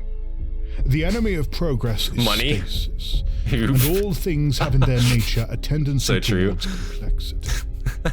Thank you, Hobbit. tendency has Hobbit can be the carried mouthpiece on universe my from behalf for that almost one. Thank you. perfect simplicity to the level of magnificence we see all around us. Always the teacher. said Vulcan with a wry smile. It was a rare enough thing that Magnus felt the rest of his metaphysical argument dissipate entirely. But as pleasant as it was to stand face to face with his brother, Magnus knew he was an unwelcome visitor in his father's great sanctum. Yeah. He was diminished, but Vulcan, for all that he had apparently died, seemed mightier than ever. Do you intend to stop me? That depends, brother. Do you still intend to cast that spear of yours? Magnus looked down at the spear, and his form twisted, transforming from a weapon of war to the crook-topped staff of a master of Prospero's fellowships. I don't know anymore. Wow. When I followed Revelation, I was singular in my purpose, but now I have wandered far, but I am more lost than ever before. You are not lost, my son. You are exactly where you need to be. Magnus looked into his father's eyes as they opened in golden fire. Tizka. Magnus drew in a breath as he beheld the city of light in all its glory. Flashes of sunlight glittered like noonday stars from the polished glass of the great pyramids. The sky was the perfect shade of cornflower blue, and the scent of the recent summer rain was like honeydew. Clouds ran in thin lines of purple, over the mountainous horizon. Tears came to him. I still can't renew my membership. Oh man. The loss of his homeworld. That's okay. It was so That's okay. beautiful. He said, sensing an unmistakable presence behind him. There's absolutely no pressure to do that, guys. Absolutely no pressure. Set foot on Prospero. You had made a paradise here, my son. The only paradise is a paradise lost. Wow. It exists now only in my memory. That goes hard. For the reality of what has become of Tizca. That line goes really fucking hard. The only paradise is a paradise lost. A wise man once said that as memory may be a paradise from which we cannot be driven, it may also be a hell from which we cannot escape. Magnus turns to his father, seeing him clad all in gold, his armor too brilliant to look upon. At first glance, it could be mistaken for something ceremonial. Its every plate engraved and etched with Baroque carvings, studded with polished gemstones, and its every fluted edge worked with the most intricate of details. But upon closer inspection, it was clear this armor had seen fierce battle. Great quote, yeah. Bore the impact Seriously. of many weapons. That was a really and good stained quote. with the blood of countless foes. He shone with an inner light that Magnus well remembered from that first meeting, when they had embraced beneath the fire of the Pyrie Fellowship Pyramid. I came to kill you. I know. Is that still your intent? I no longer understand what my intent is. The variables at play in the galaxy defy any of the formulae I might divine. Even the Order of Ruin would fail to see a path in this dark forest. Then allow me to show you a possible path, said the Emperor. His father set off along one of the side streets, running towards the Ocularium Square. They passed an ornamental garden of psychically sculpted topiary, in which scholars led discussion groups. Couples read together in comfortable silence, and laughing children passed a ball between them, using only the power of their minds. The people of Tizca walked around them, as clean-limbed and beautiful as he remembered them, robed in many colors, with great minds and inquisitive natures. This is kind of sad. It was almost too much to bear. Yeah. Why did you bring me here? I did not. You did. That's not what I meant. Why did you bring me here to stand before you? If Malkador wasn't lying, then you wanted me here, right now, in front of you. His father nodded. Malkador spoke true. It was the last thing he did. Magnus hung his head in shame. I did not mean to kill him. I know, but his death was a sacrifice he knew he might be asked to make. Wow. He knew that and accepted it. Another death in a grand procession of them, painful in its own way. For he and I have shared a journey longer than most men or gods can dare reckon. Yet, in the macro of what our species faces, his death is irrelevant. I always forget Wow. how cold you can be. Literally. It is not coldness. It is reality. That's true too. What might be gained by his sacrifice will be of far greater worth than a single life. 1,000 lives would still be a price worth paying for what you and I might achieve. You Damn. And the promise of that word was the first light of dawn. I don't understand. I wanted you here before me, so there would be no mistakes, no misunderstandings, and no way for the ruinous powers set against me to twist my words or intent. And the Emperor's games of manipulation of his sons continues. So you could look me in the eye and understand the truth of what I offer. Magnus's breath was caught in his throat. His father turned to face him, and Magnus met his terrible gaze, feeling the inhuman power that lay at his heart. It was power that could strip a man down to atoms in a heartbeat and breathe him anew with an exhalation. That power had endured uncounted millennia, growing with every passing century, and honing its edge for the age in which it was needed. And what is it you offer? I can't remember the specifics, but that Malkador Magnus, the Malkador Magnus killed is an illusion. Malkador has yet to sit the throne. I guess it could be interpreted as, like, in a sense, like, because Magnus fucked everything, in a sense, he eventually will have to take the throne. That's a possibility that the Emperor can see, and that's maybe a possibility that even Magnus could have known about. And maybe that's what he meant by, I didn't mean to kill him, you know, because he hasn't taken the throne yet, but at this point, it might be all but guaranteed that he is eventually going to have to take the throne. Maybe that's incorrect. Maybe that's a wrong way to think about it, but that's kind of the sense I'm getting right now. You know what I'm saying? It was Malkador, but he was revived by the sacrifice of another perpetual, I think. Interesting. Yeah, I'm not sure then. That was just my interpretation. Again, it could be entirely wrong. Age in which it was needed. David is probably right. And what is it you offer? A chance to stand at my side once again.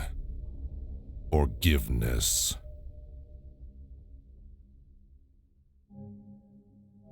He killed him. Malkador, the Sigillite, right hand of the Emperor, and Magnus's once tutor. In the Hall of Leng, the Sigillite met with Magnus and his sons. No custodians, no sisters of battle, no hostility. They barbed and jousted with their words. Had Magnus just come for the soul shards, or perhaps in his heart, vengeance for Prospero? Would that be unjustified? He had tried to save Horus, tried to warn the Emperor and save the Imperium, only for his world to be burned. The wealth and knowledge of Tizca that he had spent lifetimes building destroyed. So much lost forever. Oops. Horus was the architect. I will say, it is crazy to think, like, just how much shit potentially could have been lost on Tizca there. Like, again, he's been accumulating knowledge. His people have been accumulating knowledge on Prospero forever, right? For as long as they've been a planet. And to think that, like, it's been burned, none of the knowledge was kept, you know? I'm assuming they torched the entire fucking planet. They probably got basically nothing out of there. What a waste, you know what I mean? Like, what an absolute waste. Like, maybe he himself, you can think he was a traitor if you want. Lehman Russ could think he was a traitor if you want. But what I hate is the utter disregard, you know, for knowledge in a sense. And I guess that's kind of the whole argument here in a sense too. That's Magnus's whole argument, is knowledge is, you know, not having knowledge is ignorance, you know, and being ignorant is evil in a sense. And I guess that's the whole argument here to begin with. But yeah, you got to think, like, what a waste. But is it a waste? Given what happened, is it a waste? Or was it the right decision? I guess that's like the ultimate dilemma here that I guess you as the viewer, like, have to come up with in your head, you know? Don't know if I'd say this was manipulation any more than your father having a chat with you and manipulating you to stop talking to a certain friend group or certain girlfriend. Yeah, I don't think that one was manipulation, to be honest with you. I think at that point, like, you know, I think at that point, the Emperor was trying to just explain a little bit, in a sense. Like, yeah, he'd already kind of branded him a traitor. He already burned his world. He already basically threatened him with death. And that was before he did what he did, obviously. But at that point, I don't feel like he was manipulating him in a sense. I don't feel like he could be manipulated currently, because he himself, from what I'm understanding about him right now, from the way I feel about him right now, I don't think he even knows what the hell he wants right now. He doesn't know what his intentions are. He doesn't know what he wants. He's confused just as much as everybody else in a sense. And his motivations are completely skewed. So it's hard to, know, God damn. Malkador spat back. Blood was on his hands. but Imagine burning the Library of walls Alexandria, but a whole destroying planet, pretty everything much. he Yeah, loved. that's exactly They right. were the Emperor's executioners. What did they think would happen when they sent them? He didn't deserve it. He had done nothing wrong. Malcador told him he was right to feel sorrow for all he had suffered, but he was not faultless. His actions had broken the psychic wards in the webway below Terra. His folly. But this path he walked was not too far trodden to return from. Looking around him, Magnus saw 20 temples, sized the proportion of Primarchs. It would have been their homes, for a life lived on Terra, a place for a father and his sons. The shard of himself had been here. He could feel it, the touch of distant memory caressing his mind. He is the best part of me, the shard of his nobility, the part that had cried for humanity on Morningstar long ago. But he was wrong. Malcador told him that the shard was just a part of him, of all of the shards that had formed this complete being before him.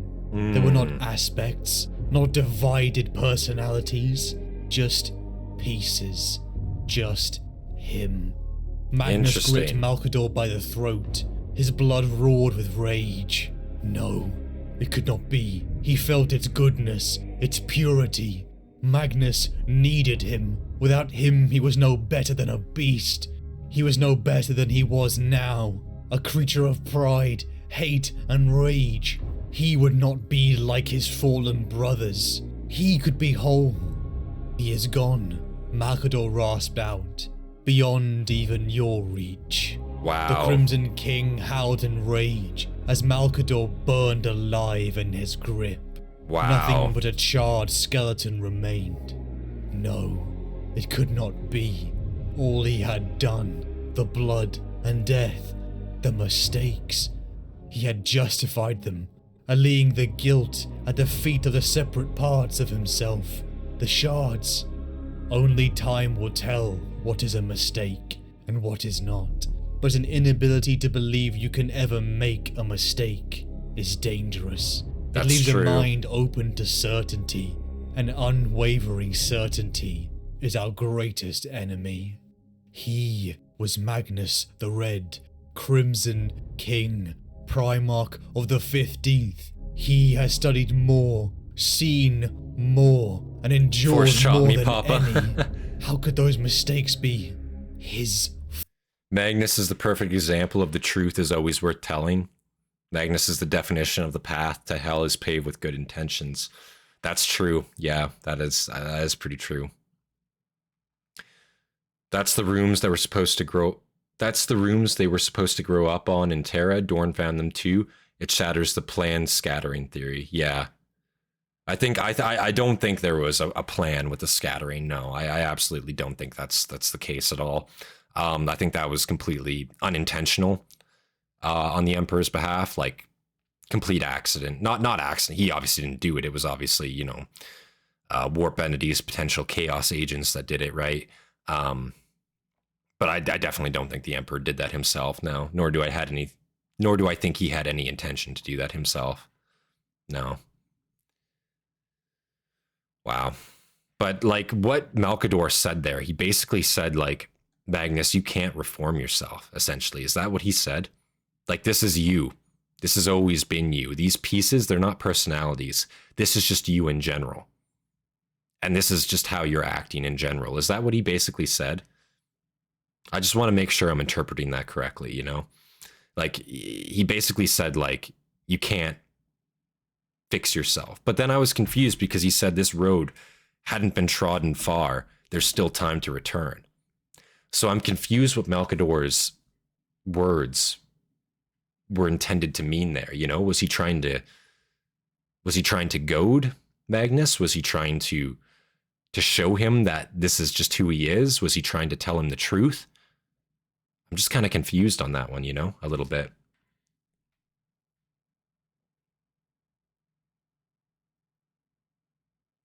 The scattering also wasn't initiated by Chaos, but Big E's sort of girlfriend. Really? I didn't know Biggie had a sort of girlfriend. If the Emperor's lore is to be taken seriously, the Emperor expected the scouting of the Primarchs, but he couldn't control it. I see. Yeah, because the Emperor does have precognition. He can see the future. He can see multiple different futures. He just doesn't know which one is correct. And if something like that is going to happen, I'm sure that's well out of his control. He can't stop it, right? So that would make sense, yeah. Because he does talk about seeing multiple different futures. He just doesn't necessarily know which path to take to get there. That's the problem, right? I believe that's how it's been explained before, but maybe I'm wrong. Endured more than any. How could those mistakes be his fault? He should be beyond them. Staring out of his chambers to witness the burning of Prospero, feeling immense guilt for failure, almost broke him. He would not return. It was the to mother that scattered His them. mind couldn't shatter the idea of who he was. It would break him. Anger washed over Magnus. To me, it seemed to be He was angry Malcador at telling the himself, hurtful truth. Okay. Horus, and the Emperor. His soul shard was lost, but they would not retreat when so deep inside the Imperial Palace. Wow. They would cut off the head. They would kill the Emperor. Through Wow. the innermost sanctums, Magnus and his sons raced. Nothing but vengeance on his mind.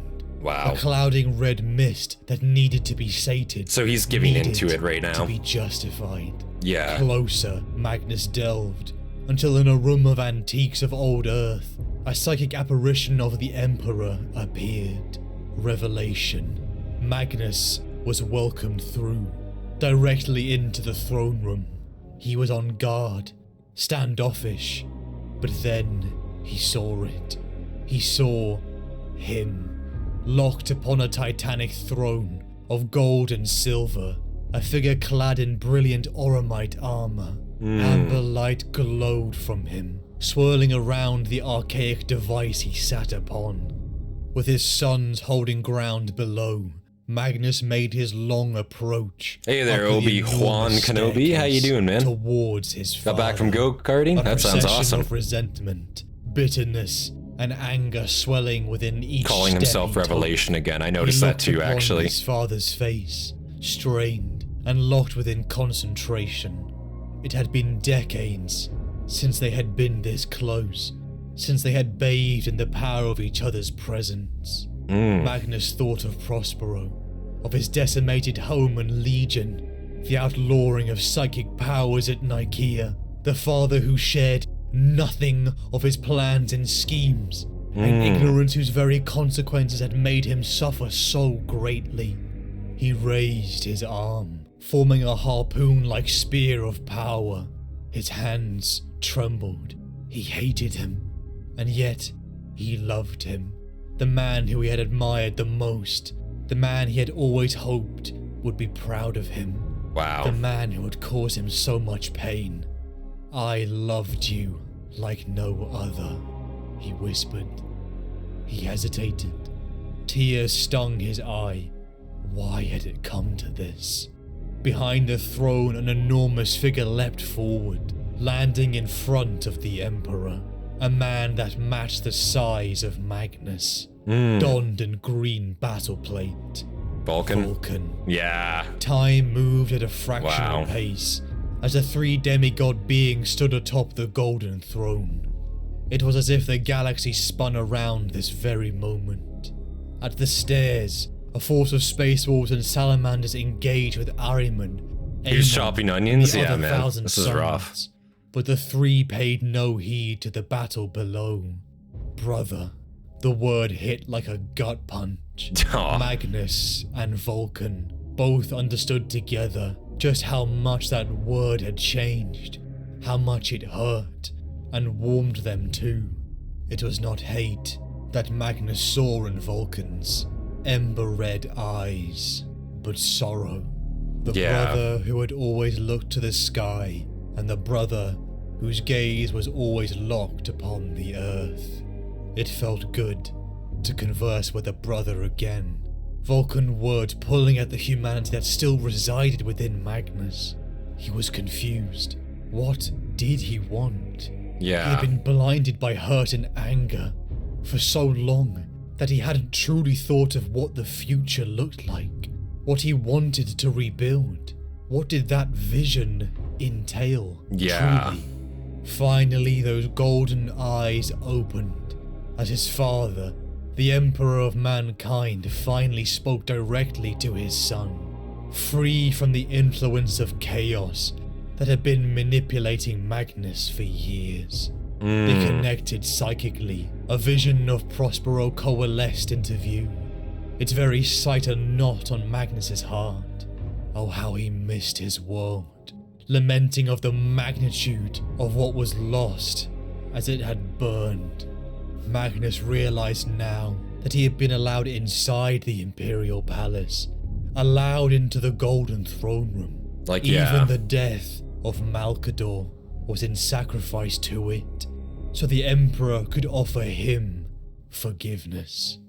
The Emperor showed him a future, one with Horus at their side, as the Great Crusade reached the edge of the galaxy, a future that never came to pass.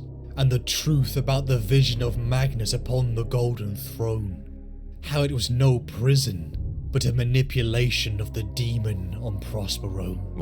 It was a future of enlightenment, where humanity was victorious, and once again, we returned to a golden era.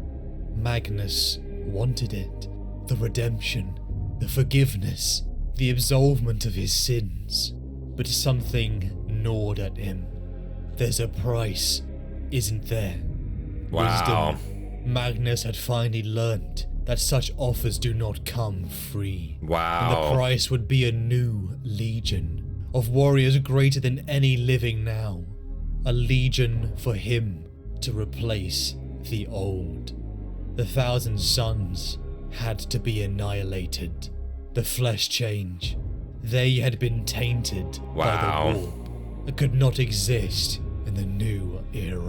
That's kind of fucking cope though, because the Emperor always knew of the flesh change, right? Like this has been a symptom that they've had for a long time now, right? Like they've been dealing with this shit for a while. Like this has always been a problem.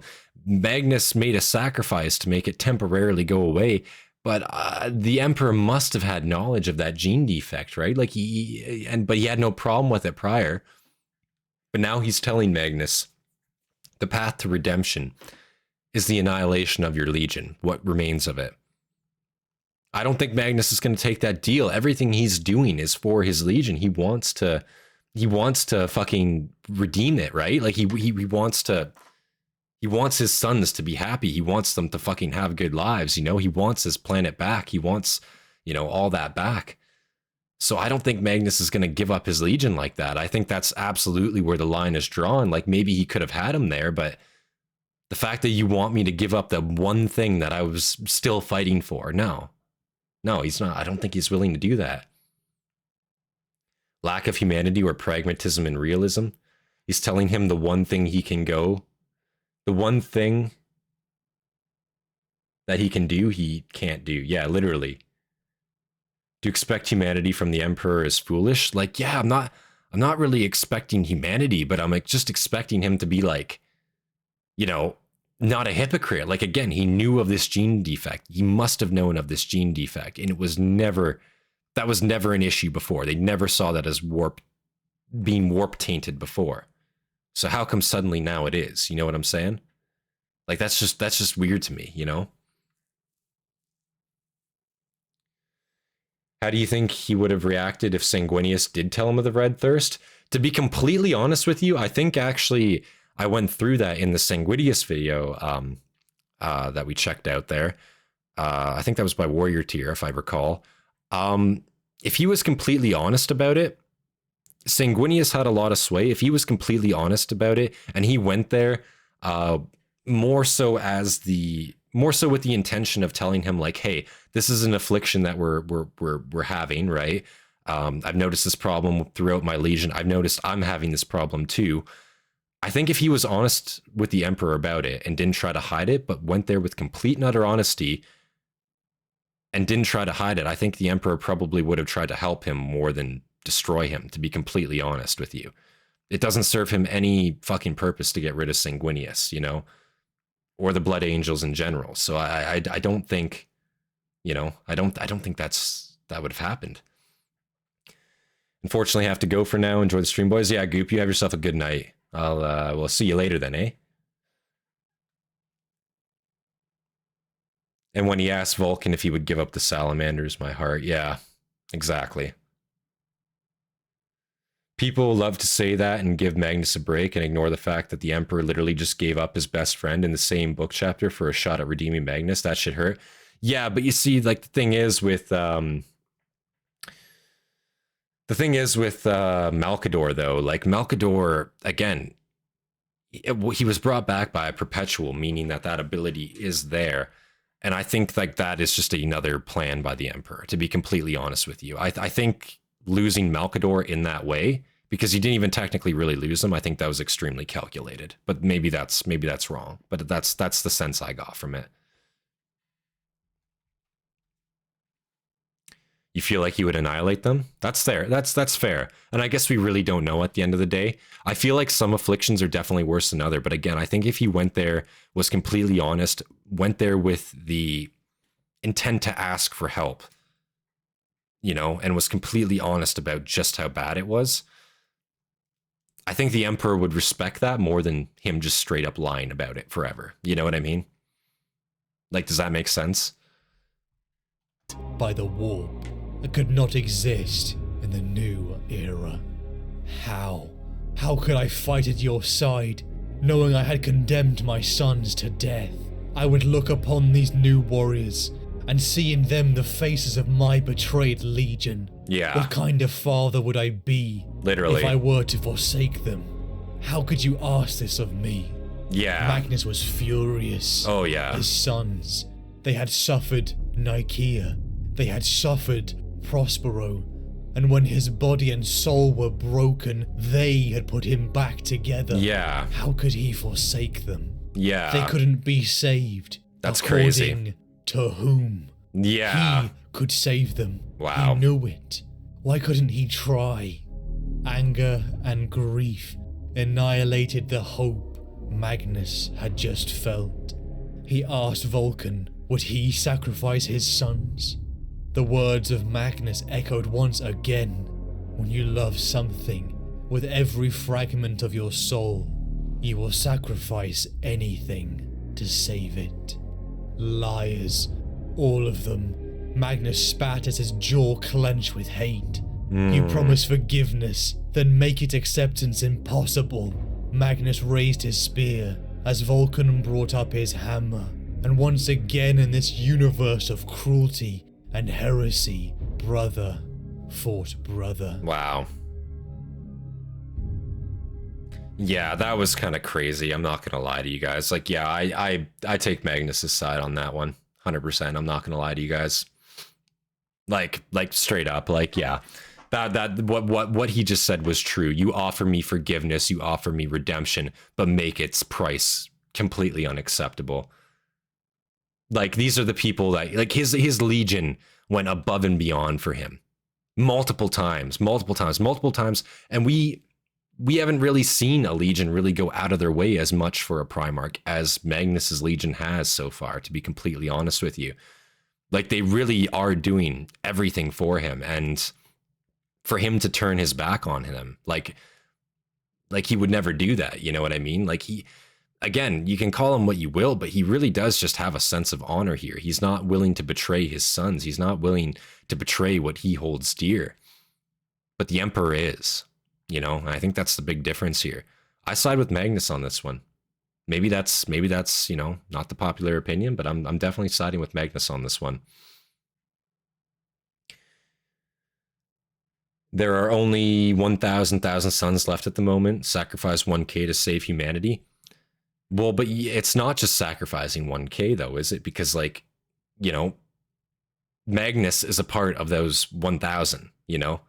It's kind of a package deal, you know what I'm saying? You can't really sacrifice one without sacrificing the other at this point, with how tightly knit that they are, seemingly. So I don't think it's just 1,000. I think it's like you need them and Magnus together, or you're getting neither. Like, that's just kind of how it is.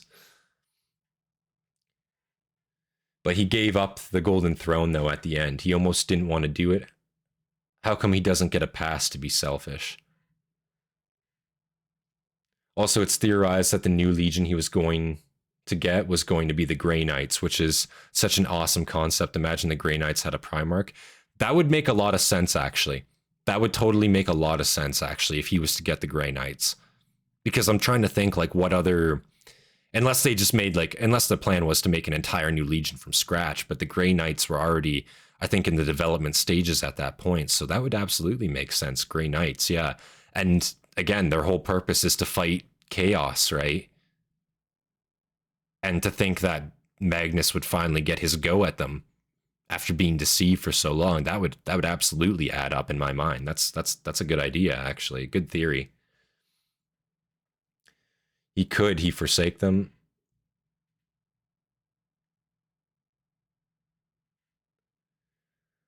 Are these the sons he let die on Prospero in their hundreds because Magnus let it happen? Magnus was trying to redeem himself in that. He knew what he did was wrong, right? He was simply trying to make amends for it, right? And at the end of the day, when the suffering became too much, he did go out there and he did fight. That's the thing, right? They weren't all obliterated, and he was under extreme fucking strain when all that was going on. It's not like it was happening and he felt absolutely nothing. He felt fucking awful about it, and I think he still does, because he still talks about the loss all the time, right? I think he blames himself 100% for it. I know he blames himself 100% for it. If not saving them earlier, bringing the fucking Space Wolves to Prospero to begin with, for sure, right? So, I don't know. Again, I don't really think he forsook them in any way there. It's not impossible, just really, really hard, but I get it, though. Not many would take that deal. Tough choice. Yeah, like, I don't think it's a deal that, especially Magnus, with everything he has gone through with his Legion, with how attached he is to his Legion, that's not an acceptable offer. And I think the Emperor probably should have had some foresight to realize that, to be completely honest. The brotherhood between Vulcan and Magnus is so cool. One is completely into the metaphysical and sorcery, and the other one is all about physical and forging, opposites in essence, but both close. And they're very closely knit too. You know, they had great respect for each other. They liked each other before all this shit happened, right? Like they actually did appreciate one another quite a bit.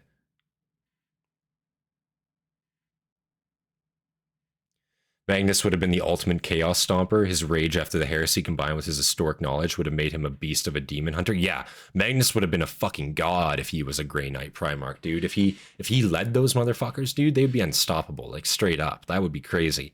Magnus is already mega fucking powerful. With his hatred fueled in the right direction, with his anger fueled in the right direction, his arrogance in the right direction, he would have been a beast, absolutely, yeah. Would you sacrifice the 1,000 sons for a fuller force of Grey Knights? Again, it's hard to say, man, because, like, while the Grey Knights are cool and all, listen, this is your son, right? As the Emperor, right? In the Emperor's mind. This is your son. You gave him this Legion. You told him these are your sons. If these are not your sons, you should not be telling them that these are your sons, right? Like, technically, all the Astartes are the grandchildren of the Emperor, right? He doesn't have any fucking care for them. His sons, the Primarchs, depending on who it is, absolutely love and adore their children. So, again, like, I don't think you can sacrifice, like, no, I don't think I would sacrifice the 1,000 sons for a fuller force of Grey Knights. I think that's crazy, you know what I mean, in a sense, yeah. Probably thought he'd think far enough to recognize the best outcome. Wisdom would have said it would have been best to side with the Emperor and humanity. Yes and no. But again, from his perspective, he's missing shards of himself. He's literally not whole, right? That's the thing. It's not like we're talking about Magnus of old right now. Magnus that is fully put together. This is Magnus after Lehman fucking had his way with him, like straight up, you know what I mean? Like, he's not complete. He's not thinking rationally. He's confused even on his own intentions going there. He's literally talking about how he doesn't even know what he wants anymore. It's just a really hard one, you know? Would you sacrifice the sons who died for you, who fought for you, who went above and beyond all metrics to bring you back to life? And that's the thing too. Literally, you can sit there and you can think about it as, oh, it's an easy yes or no decision, but it's not. From Magnus's point of view, these are his kids. These are his children. Not only in the sense of, I'm a Primarch, these are my Astartes, but in the sense that these guys have literally brought him back from the death, have tried everything because their love for him is so great. He recognizes that. He's not just willing to throw it away. I think that's awesome, you know? Lehman had his way with him. Nah, I'm not rephrasing that. You heard me.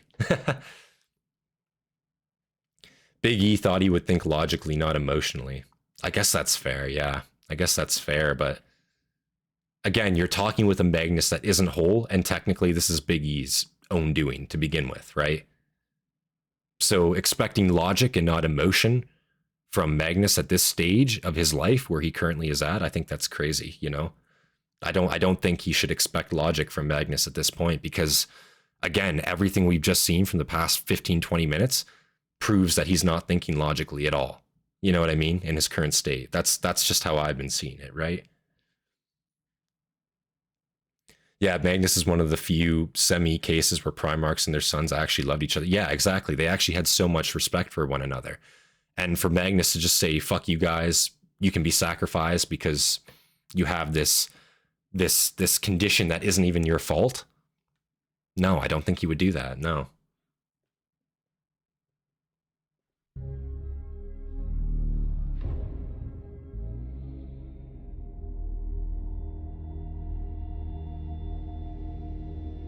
Without the light of chaos, the universe would stagnate and collapse. Only through this struggle can any advancement occur. The minds of gods abandon your children, loser, Big E. Like literally. Except that Tzeentch has a place for all of us in his grand scheme. Who as a human, right? And that's the thing. The Emperor goes out of his way to tell the Primarchs, you guys are human. The Primarchs have always been told, you guys are humans. You're doing what's best for humanity.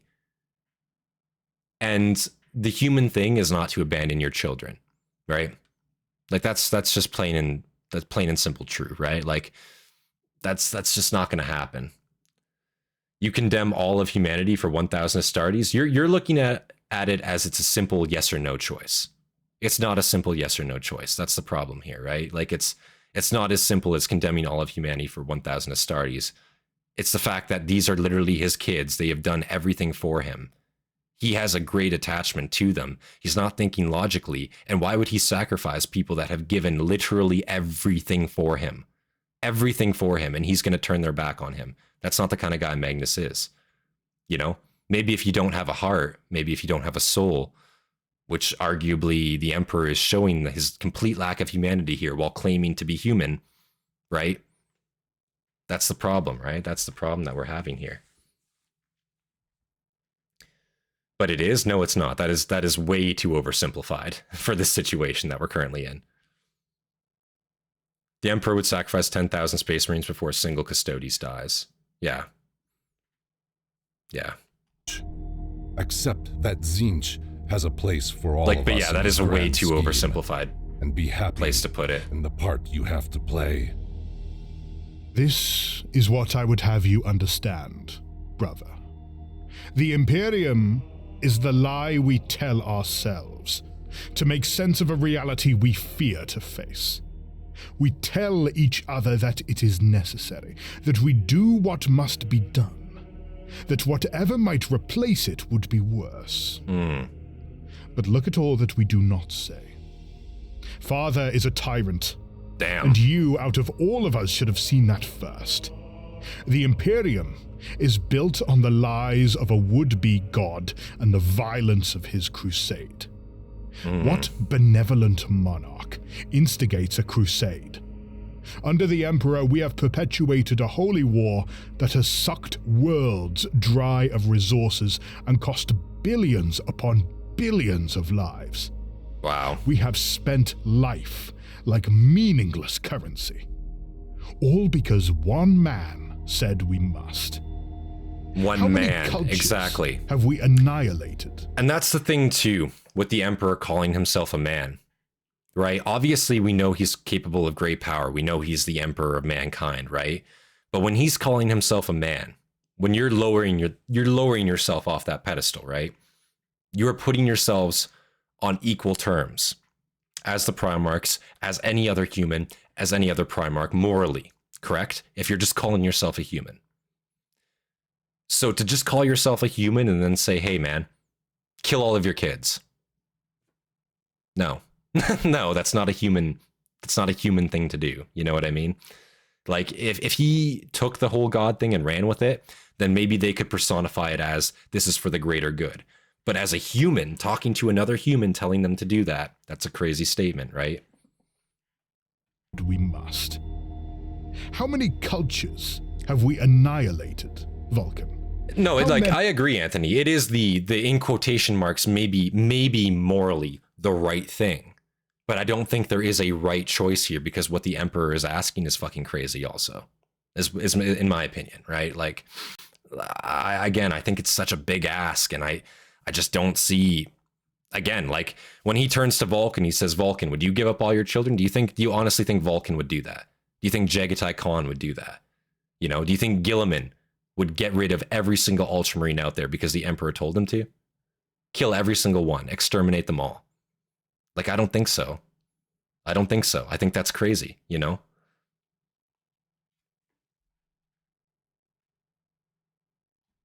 How many Oh my God, greater good. Listen. I apologize. Listen, there's no Tau influence here. You won't find it here, guys. Listen, the books are clean. There's nothing to see here.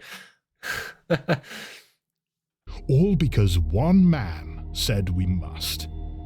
I would never turn to the Tau, guys. Have we Never. Annihilated, Vulcan.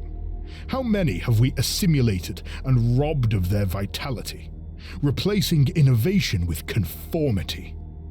How much knowledge have we destroyed because Father decided no one was allowed to learn it? This is how it got to you, isn't it? Vulcan knew the answer, even as he asked the question. The Exactly, creature Hobbit. that gouged Yeah, its way inside exactly. your soul and laid its eggs there. The thing that pulls on your strings.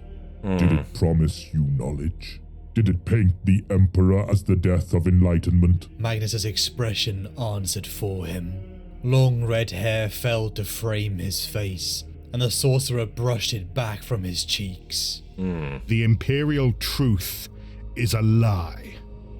The Empire rebuilt cannot be reformed, only EMP Empire. overthrown. Holy shit. From violence it was born, and in violence Get the it heavy flamer. must Please, no. end. Please. Don't you see? Once the board is swept clean, we can start again, with our eyes open, aware of the truths of the universe. You make this sound like a principled stand. As if all you have done, all Horus has done, could ever be justified. Magnus turned to him sharply. I? What do I have to justify? Each time I was attacked, I defended myself. Each time they tried to silence me, I made sure to speak out. The Imperium lavished punishments upon my legion, draping its hypocrisy over us as a funeral shroud. Yeah. We fought back. Vulcan met Magnus's gaze, seeing the ironclad surety. And that right there is completely true too. Again, we're guys like Leman Russ. We're on his ass from day one, never gave him the chance. Magnus actually went out of his way to orate why he believed what he believed, right? He actually talked about it to people. He wasn't just silent about it. He actually tried to get his beliefs across and tried to explain himself and tried to make it make sense to everybody else. But the problem was, punishment after punishment just for being the way that they were, you know? And again, no tutelage from the Emperor with regards to how to use his abilities safely, let's say, right? Like no tutelage in that sense really at all, besides simply don't do it. Yeah, of course, like, you know what I mean? Of course it's going to end up the way it is, man. Of course. I don't like Leman Russ. I don't like him the most either, to be completely honest with you. I think like the getup is cool, and I think the aesthetic is cool of them. But Leman Russ as a character, I think he's a bit of a fucking asshole. Like he's a dick, you know, and he's not willing to see other people's sides, from what we've seen, at least usually. Can't the same be said about the Night Lords and Conrad Kurz? They were just hated for being them and doing their job. Not really. Not really, because Conrad Kurz and the Night Lords were fucking far more radical. Magnus here, literally trying to save worlds, saving people, cared about humanity. Conrad Kurz did not give a fuck about humanity. Did not give a fuck about that. You know, he was willing to do whatever it took to keep humanity in line. That's the difference between Magnus and Conrad. Absolutely. Again, I think that's too simplistic of a way to put it in a sense. You know what I mean? Given each one of their circumstances. Vulcan met Magnus's gaze, seeing the ironclad surety there. This was futile. He knew it, yet the words came forth anyway. Look at the horrors your side has unleashed upon Terra. The massacres, the mutations. Magnus, you are taking part in the extinction of your species. You cannot truly think you have done nothing wrong. Even you, brother. Even you in your arrogance cannot believe this is justified. Necessity justifies all, and this is necessary. Without this primeval force, without this chaos, there will be stagnation. Ignorance instead of illumination. Existence instead of life. I did not write the laws of our universe, brother. I take no joy in the truth of reality, but I won't hide from it. Vulcan looked at him as if he spoke in another tongue. Necessary, you say? Magnus nodded, and Vulcan continued. Necessary according to whom? The alien god that exalted you and now demands you commit genocide? Magnus clenched his teeth, and the world turned. But not far. It turns to reveal Tizca, city of light, metropolis of white pyramids and silver spires. The city was aflame beneath them, burning from the raining hellfire of an imperial fleet. The golden vessel of the Emperor's chosen, sleek black hunting ships of the Sisters of Silence. Wow. The many, many warships in the storm cloud grey of the Space Wolves. The raising of Prospero. There was murder in Magnus's eye. Murder and sorrow. Yeah. Bear witness to our brother Russ, bringing death to my homeworld and all its people. Tell me, Vulcan, would you have reacted with temperance to this, had it been the destruction of Nocturne? Literally. Vulcan didn't need to stare at the orbital bombardment. He'd read the reports, seen the pics, and the footage, and spoken to many of the custodians that took part in the ground assault. Nothing unfolding here was a revelation he wished to experience twice. Wow. Russ was lied to by Horus. That doesn't make it Deceived better. into attacking. It doesn't make it better. It changes nothing. Exactly. But it should. Like, no, it should not. No, it should not. At the end of the day, you butchered every woman and child and man and Astartes on that planet. And Russ took it on the fucking chin and said nothing about it. Valador literally backtalked that order. He said, "Are you fucking certain? Like, that sounds crazy." Russ was like, "Yeah, fuck Magnus. Let's do it. Let's burn his entire planet to the fucking ground." So no, absolutely Magnus is still justified here with thinking that way. Completely. Again, I'm going to blame this on Russ completely because he didn't even question it at all. And he was all too willing to go and burn Magnus's fucking world to the ground. Like, completely. So yeah, no, this doesn't change anything, Vulcan, unfortunately. Like, I know. It changes nothing. But it should. no, You, I don't think so. who value truth so highly, willingly align yourself with the one that engineered Prospero's death. And when the Space Wolves fleet arrived in your sky, what did you do, Magnus? Did you try to enlighten Russ? Did you use your power to prevent the assault? Or did your belief in your own persecution leave you assuming the worst of the Emperor's intentions? All witness accounts say you languished in your tower, welcoming the destruction as your penance, until you decided to fight in the final hours when it was far too late to stop the massacre. Vulcan gestured to the destruction raining. That is kind of a fucking gaslight statement by Vulcan right there, is what I'm gonna say right there. Like, Vulcan is fucking gaslighting extremely fucking hard right now. So what Vulcan is saying is he should have came out and fucking killed all the fucking, all the space wolves, right? Or it tried to explain himself, even though he was already literally told to be exterminated.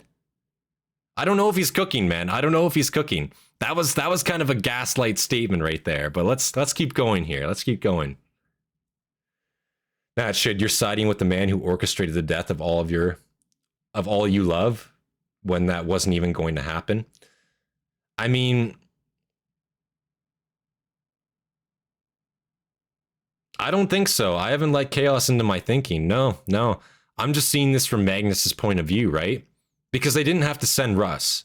They did not have to send Leman Russ. It was pretty public knowledge, I think, that Leman Russ fucking hated Magnus. He was very vocal about that. So you're going to send the guy that has no problem butchering his people, not just his Astartes. Like, again, we're not just talking about the 1,000 Suns here. We're talking about the planet as a whole. We're talking about women. We're talking about children. You're going to send Russ, who has no problem with doing Magnus this way at all. You know, I can see it from his perspective here. When it was far too late to stop the massacre. Vulcan gestured to the destruction raining from the upper atmosphere. Lance strikes, drop pods, the slower trails of gunships making their descent. Why would the Emperor order you and your entire legion dead? Did you not stop to wonder at the scale of this misunderstanding? Magnus laughed at the question, the sound wet and bitter. He gestured away from the burning city, and the world turned, falling away. They were in the webway again, but no longer upon the lost bridge.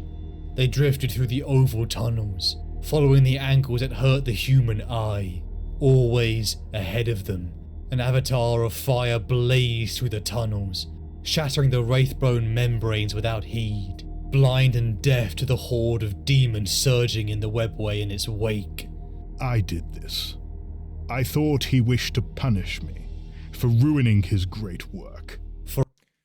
Honestly, they should have sent Imperial Fist or Ultramarines to retrieve Magnus. Sure, they're not as specialized as the Space Wolves in killing other Space Marines, but they actually use diplomacy. Exactly. You sum that up perfectly, nerd. Thank you, right? I'm not saying that they shouldn't have sent any other Legion. I'm saying, why did they pick the Space Wolves? Why did you pick the guy that has a fucking blood feud to go and, like, try to bring this guy in? What do you think is going to happen, right? When Magnus sees the Space Wolves coming, and he right, because he psychically saw that they were approaching, right? He knows what that means. He already knows that Russ wants his ass dead, right? Like, that's not news. They already know. They've already been feuding for a long while at this point. So with what he just did, the Emperor wants him dead, assumedly, right? In his mind, I fucked up bad. I'm seen as a traitor. They want me dead. Now the Space Wolves are coming. They definitely want me dead. Right? Why wouldn't you send the Ultramarines, right? Or the Iron Fist, or anybody else that could diplomatically reason like this? You know what I mean?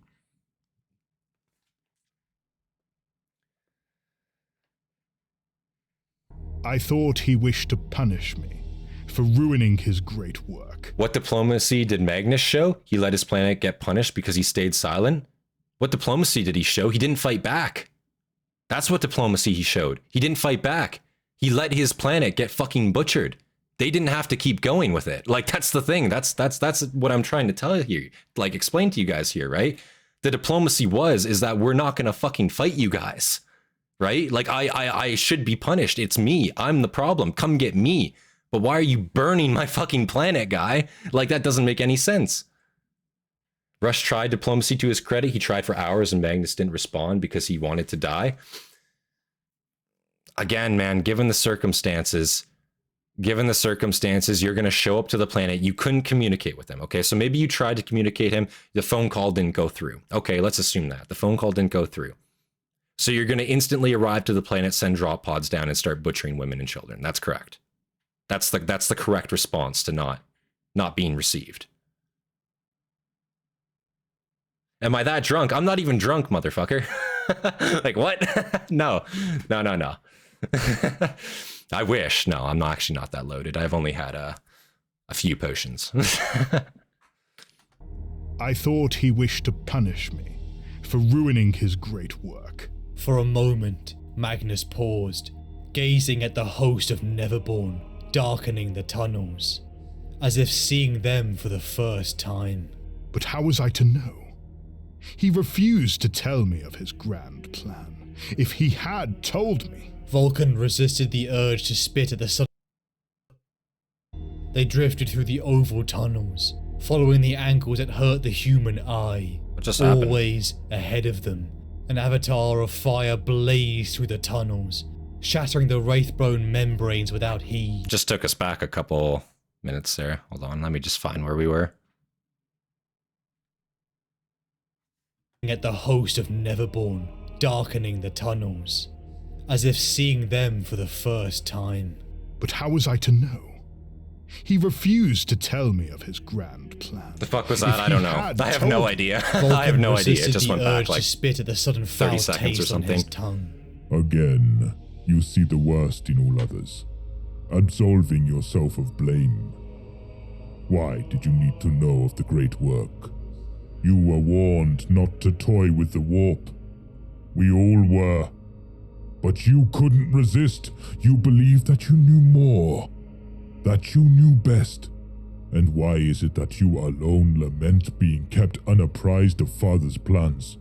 Why is Sanguinius not enraged that he never knew of the Webway project? Why am I not enraged that I was kept ignorant of it?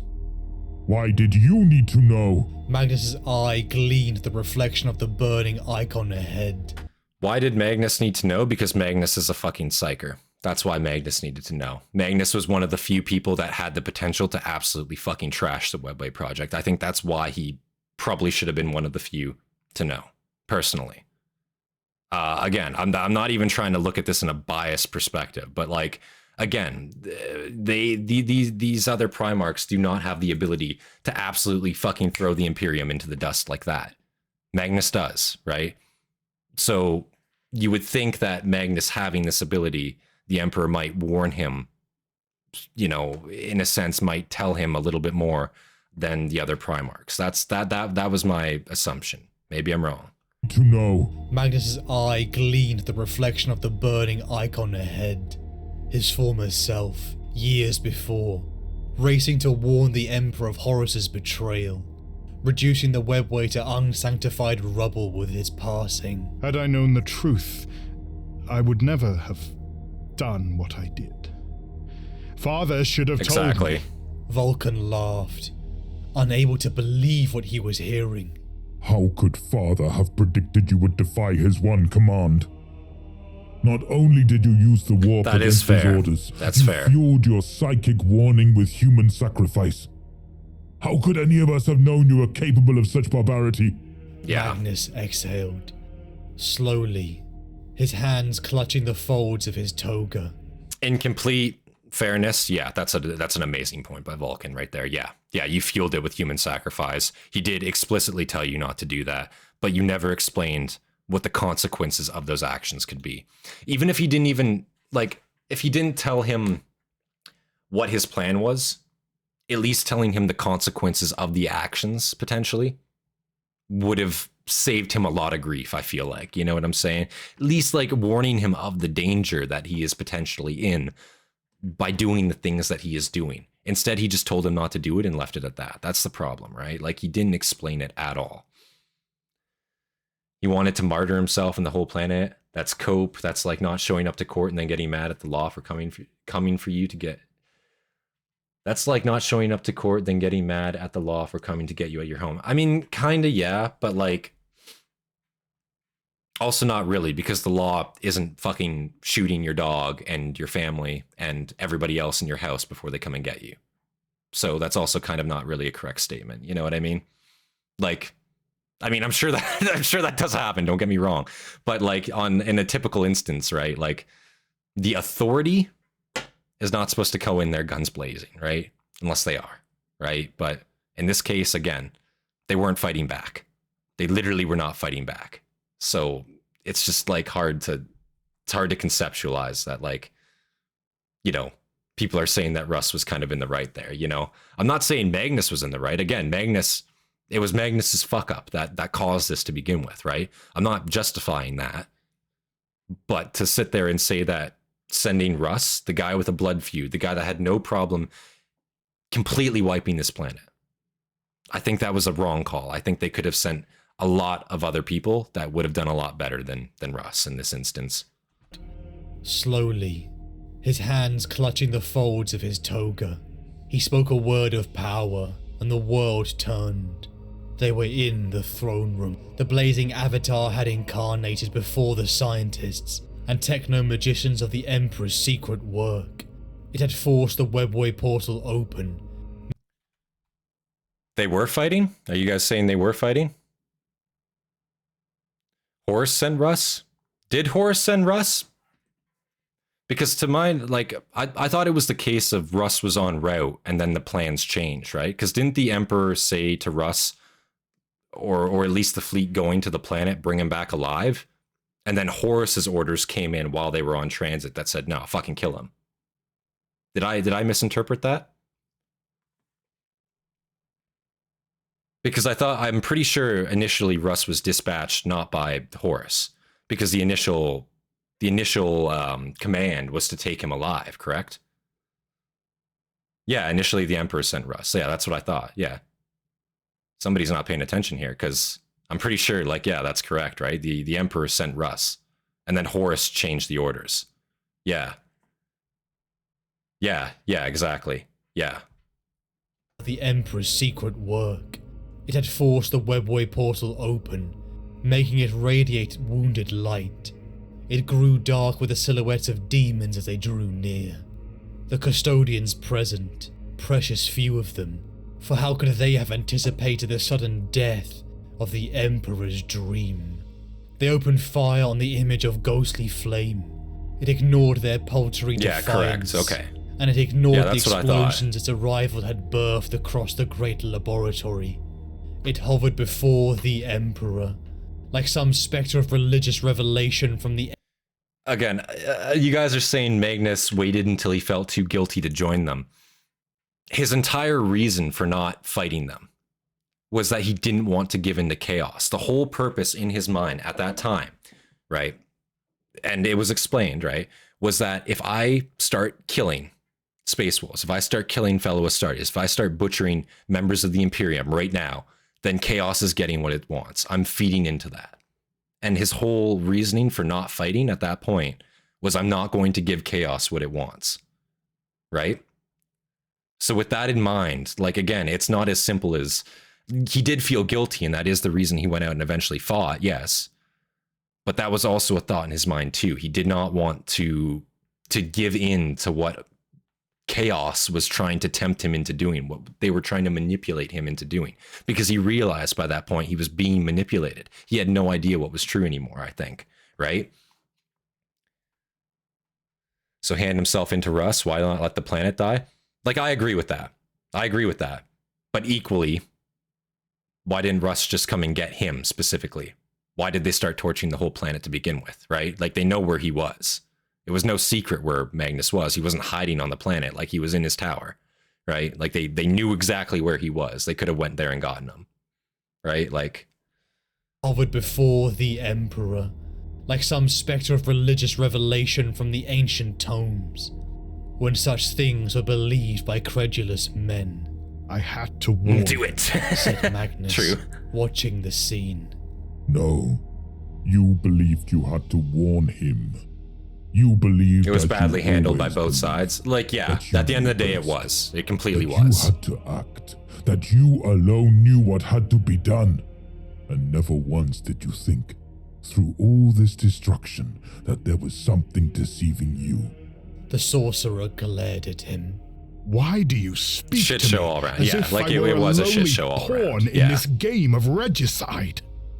The War Master and the Emperor both know I am the most valuable piece on the board. Damn. Vulcan was unmoved by the sorcerer's words. and by the cataclysm playing out before That's honestly him, not even technically his wrong, tone what he was just said. patient, Very as it had arrogant been to say in it, the but days it's not before technically the wrong. war. Vanity is what leads you, Magnus. You choke on arrogance, unable to see you are the architect of your own downfall. All the others, all of Horus's broken monsters, at least they can see the bars of their cages.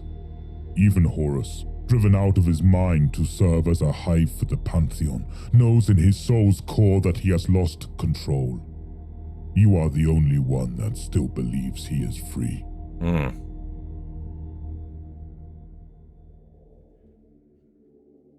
Magnus's body was shattered. Nearly every bone was broken, as his once friend and brother, Vulcan, was on the verge of beating him to death. The two Primarchs dueled like champions of a gladiatorial pit in front of their father, each of them broken and bloodied, as two demigods smashed and stabbed at each other with a speed beyond human perception. Magnus screamed that if I must be damned with my sons, I will be full damned. A battle cry of hate, as Vulcan eventually pummeled and hacked Magnus down until he was nothing but a bloody pile that barely resembled the human form. Damn. Vulcan, with pain in his voice, lamented for his brother's choice. It didn't have to be this way. He could have stood at their side again. He could have been his brother again. The price was too high. Yeah. Even if they were damned and corrupted, even one was too many. As Magnus lay dying at the feet of Vulcan and his father, his heart full of hate at the man who had given him no true choice at all, he cursed him. Again, since Nicaea, Prospero, and now Terror, all he had done was defend himself, a victim of others' choices, an emperor who chose not to share his secrets, a brother who architected Prospero's burning, and another brother who enacted that violence without question. And now, Literally, a without redemption question. they knew was impossible to take. Shit But show on something both sides. did have a choice for him. A voice crept into the mind of dying Magnus, an offer he had heard many times before. Ascension, enlightenment, a future without restriction, like Nicaea, a future where the only good is knowledge, and the only evil is ignorance. And he could have what the Emperor kept from him, the knowledge of the warp that he so selfishly kept to himself, immortality and power, and a future where his sons could live under the warm embrace of Tzeentch. Without the light of chaos, the universe would stagnate and collapse. Only through this struggle can any advancement occur. The Emperor wanted stasis, stagnation, and the death of knowledge. Wow. He was the enemy of enlightenment. Magnus finally made a choice. Now, we obviously know that's not true, but again, again, I feel like the Emperor could have potentially prevented this a lot. You know, I think, again, if you have a son with psyker abilities, as you do Magnus, right? None of your other Primarchs really have the abilities that he does. You need to be a lot more careful with him. Like, that's the thing, right? Like, you need to, I think you really do need to tutor him more. That's the problem here. I think that's the direct causation of a lot of the problems here, right? Was as much as Magnus did not want to be ignorant, he was ignorant, right? But his ignorance, in a sense, was not even his own fault. I feel like if he was warned of potential dangers, and again, he even says multiple times, had I known, I would have done things differently, right? Like, again, Vulcan tried to use the point of, why did any of us need to know, right? Why am I not enraged? Why is no one else enraged? Well, because none of the other Primarchs necessarily had the abilities that he did, right? None of the other Primarchs could shatter the webway instantaneously like Magnus could, right? But Magnus didn't even know that he was fucking something up by doing that, right? Like, again, so it's really hard to say here, you know? Like, this is such a nuanced situation. There's so many moving parts around it, you know? It's just one of those things. You do what Magnus is doing, you validate your own context and reasoning while not doing the same, ignoring that of others. Russ was also in the dark and only knew Magnus was moving snaky. I mean, that's true, yeah. But again, he accepted orders blindly without any sort of questioning, right? Like, and again, maybe he did try to communicate with him. We don't see that in this video. I'm sure it did happen. This is the perspective of Magnus, right? But again, like, the whole thing was a fucking mess. You know what I mean? The whole thing was a fucking mess. And I'm not trying to justify Magnus. I'm not justifying him at all, right? Like, I'm not taking his side 100% on things.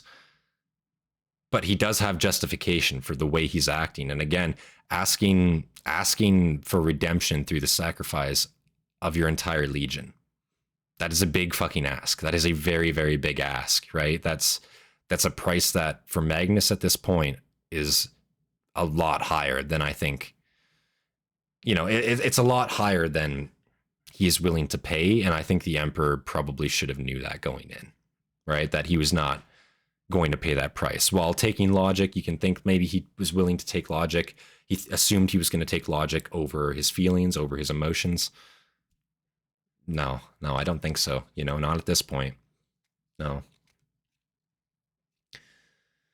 Bro, chaos is actually insanely, genuinely terrifying. Imagine the mind of Tzeentch to have planned all this, played our boy like a damn fiddle, bro. Actually crazy. Yeah, exactly, right? Like, at the end of the day, Magnus was sitting there getting played time and time again, but he had no, again, his arrogance to think that he's the biggest fish in the sea when he is so neophyte in the grand scheme of things. Like, that is ultimately what leads him astray and what leads him to make the mistakes that he does.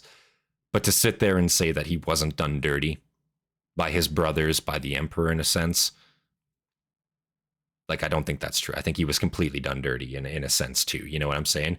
Obviously not entirely their faults, right? But I think I think the blame is very much split here, for sure. You know? But Magnus's reasoning, the reasoning he says a lot of the times, it's not entirely far out there, right? From what humans feel, right? Us as an outsider looking into it, sure, right? But if you're in Magnus's perspective and this is happening to you, how are you going to let your kids die like that? You know what I mean? Like, again, it's not going to happen, right? None of us would agree to that, right? From somebody we love, again, and he says it all the time, like, you're willing to give anything for something you love, right? So, yeah, like, it's just a hard one, you know? Facts don't care about your feelings. That's true, but fuck, you know? To be fair, Tzeentch isn't entirely wrong, as change is fundamental part of the universe, just as conflict, decay, and perfection are. Now, if you excuse me, I'll see myself to an Inquisitor. It's so true. FYI, chaos is absolutely evil, but it's like trying to remove a fundamental force of reality and expecting everything to be okay. Yeah, exactly. Good and evil, right? You can't have one without the other. It's the yin and the yang, right? Like, yeah, that's completely true. Magnus finally made a choice. His head tilted back as eldritch sapphire light burst from him. Blue and pink fire washed over him as Magnus felt his limbs reknit. Magnus lifted into the air as time and space warped around him. And with a sickening smile, Magnus looked one last time upon the throne room as he ascended into the warp. An apotheosis had washed over Magnus. He felt his body transform. He began to enlarge. He grew hoofed feet, jutting horns, and psychedelic avian wings sprouted from his back. The very power of change rippled through him. There are good aspects to all chaos gods. Every fiber and cell. One baleful eye opened that saw into spectrums of light, ley lines of time and formulae he could only dream of before. His mind was different. No, more. It was intoxicating. The power and knowledge at his fingertips. It would all be his. Damn. Vengeance, knowledge, power. It all belonged to the greatest Try demonic being enlargement today. in That's the exactly what I was thinking. universe. Him. Enlargement. If this Wink, wink. is my fate, then I regret nothing. Better to have bathed in the light than cower in darkness. Better to have flown too close to the sun than never feel its heat. No more boundaries. No more a pawn in others' games. Whoa. The universe YouTube, what the and fuck? time was his to do with as he I'm not wished. censoring that. And That's what YouTube he doing desired that. more than anything now was the fall of the Emperor. Inside the webway, the demon Primarch returned. Where once had been the place of Magnus his took the folly, red it enlargement would pill. now He did. be his greatest He certainly triumph. did. Inside the ruins of an ancient Eldari city, You see these this horned breastplate that he has here? Accurate representation, let me tell you guys right now. Accurate representation. greatest triumph. Inside the ruins of an ancient Eldari city, Magnus began to throw a psychic assault upon the Emperor's own psychic Yeah, powers. literally, it does it every A time. pressure that Every time weakened the Amber King says master of pawn, mankind it replaces it, as and the I don't know siege of why. terror raged on. A challenge that had to be answered. Inside a strange Xenos tower, Magnus saw his brother. The Lord of Drakes, Vulcan, approached. To the loyal son of the Emperor, he saw a face that was a mask of condescending horror, smug with amassed knowledge, cyclopic, fanged, bestial, all nobility gone, leaving an animalistic superiority in its place. Magnus taunted his brother. He read every thought, every tang of pity in Vulcan's mind. But it was Magnus who felt true pity. Oh, how ignorant and blind Vulcan was. How it was a waste to explain fate, destiny, and agency to a being that could not grasp its true intricacies like he had. The clash began, Magnus roaring with laughter as Vulcan tried to match him. Magnus towered over his pathetic brother as psychic fire met great hammer in this ancient city of ruins.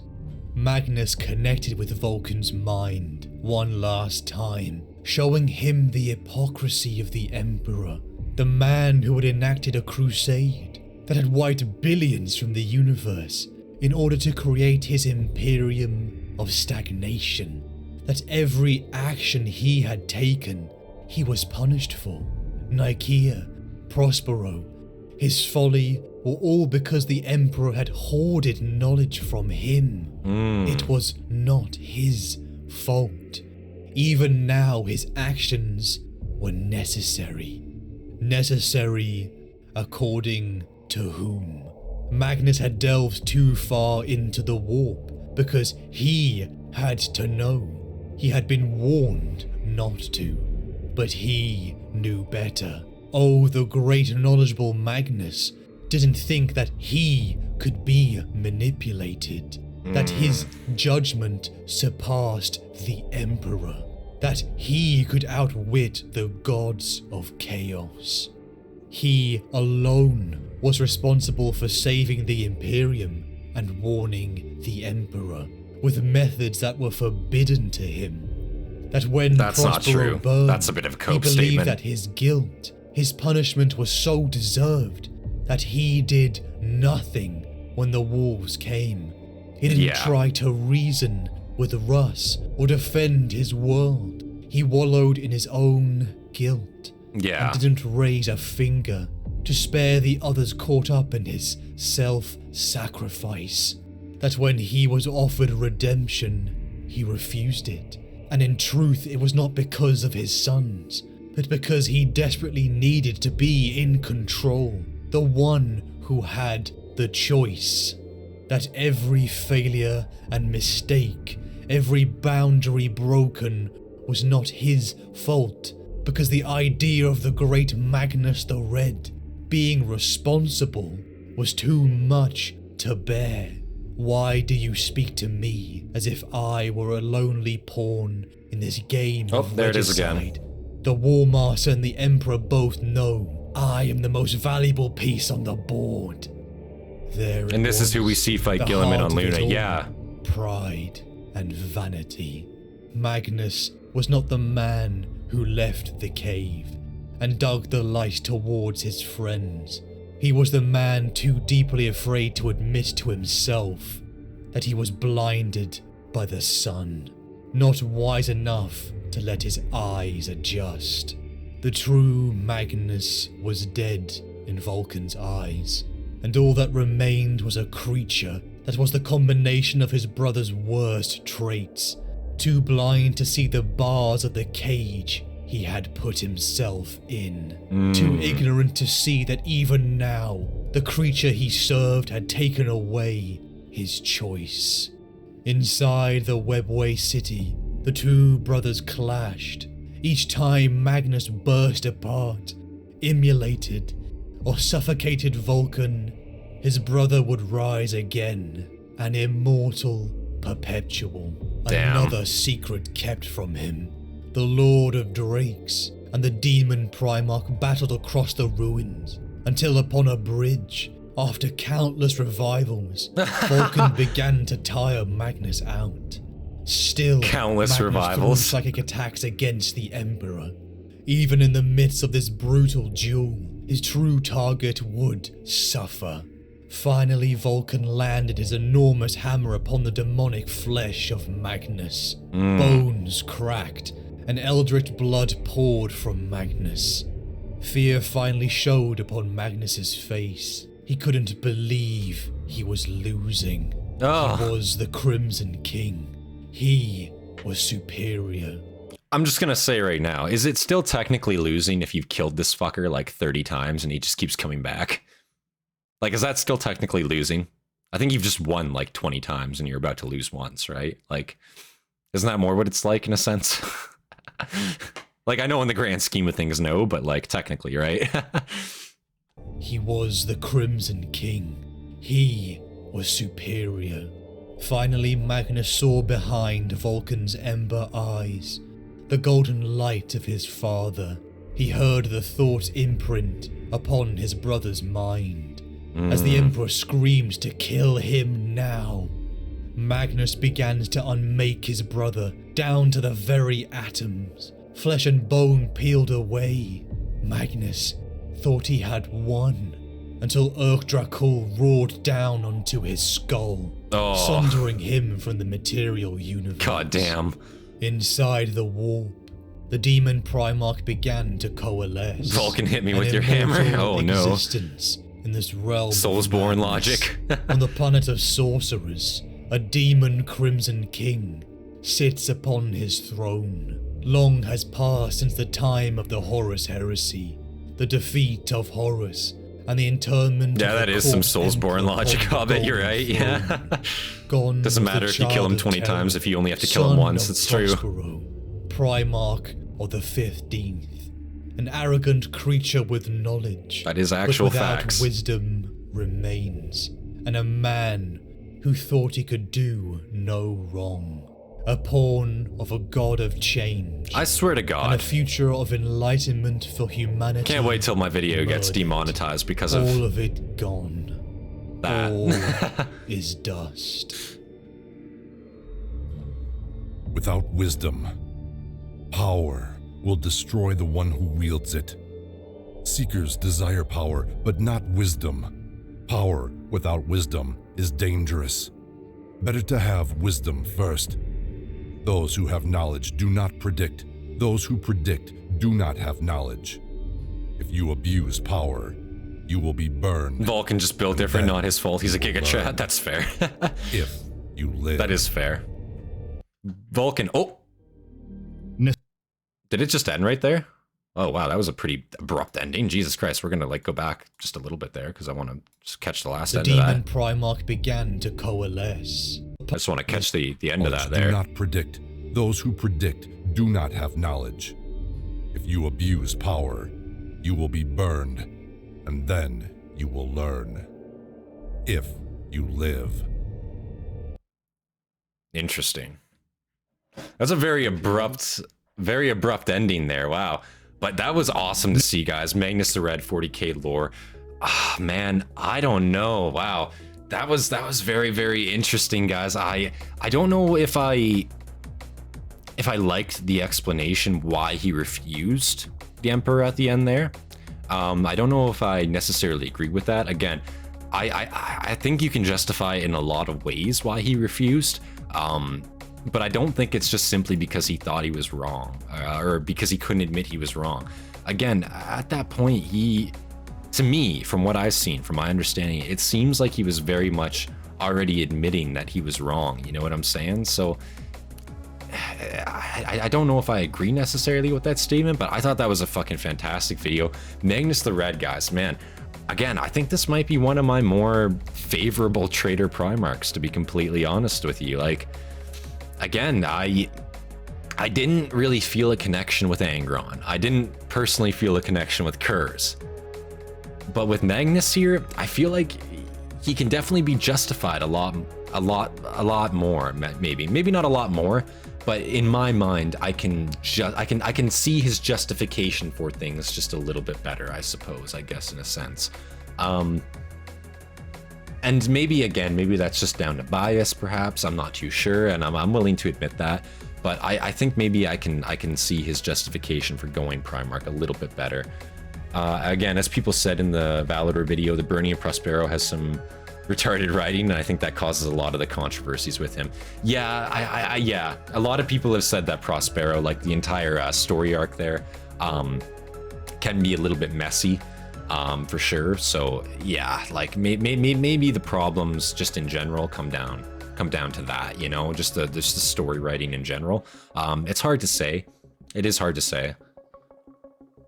I believe he's going to do a part 2 for Magnus later once more lore drops for him. That would be a good idea, again, because, you know, to see Magnus after the change more so, I think that would be cool. Much like we saw Guilliman last week. Like, the video last week, I thought that was fucking fantastic, and it gave us a really, really good sense of like the modern 40k setting with Guilliman. But it would have been good to like kind of get like the full kind of story on him. Like, you know, I like how it goes over like their home world, what they had to go through growing up, what shapes them into the way that they are. We didn't get that with the Guilliman lore video last week. So it would be cool to see a video where it explains that about Guilliman a little bit more. But I really, really enjoyed seeing this video. And it was shocking to me too that, again, like Magnus, his world wasn't fucked. Like, he didn't grow up. He had a father figure. He had friends. He had people that respected him. He wasn't a slave, you know. He wasn't just tossed down into nothing. His world was actually a very, very good world for what it was, you know. And it sucks to see him go down that route, because again, as a lot of you guys were saying, in theory, he is one of the Primarchs that you think would be a loyalist. It's just he got fucked a lot, you know what I'm saying? But so doesn't, like, everybody does in this universe, you know, everybody does. So, you know, I don't know if that's enough justification for him to go traitor, but yeah, it's rough, you know. It's rough for sure. Want to see Dorn? As for the final choice, the Emperor did not need to call for the wiping out of the remaining 1,000 sons. Yeah, he did not need to do that. Like, that was completely unnecessary. If the Emperor literally just said, like, yeah, you and your sons can return to us right now as it stands, you know, Magnus probably would have taken that deal. He probably straight up would have taken that deal. You know what I mean? He just wanted that shit to be over. But again, after everything that he's been through, everything his Legion has been through for him on his behalf, when he didn't even want them doing that shit for him to begin with, and then here they are keeping him alive, doing what they can for him, and now the Emperor is demanding that they be sacrificed, demanding that they be killed. No, of course he's not going to do that. You know what I mean? Like, that's a crazy crazy thing to ask, you know, let me kill your kids, like literally, like no, that's not gonna happen, like, you know. So yeah, completely, that was completely unjustified in my mind from the Emperor. But yeah, wow, I thought that was a really great video, guys. I'm not gonna lie, that was a good one. That was a really, really good one. Wow.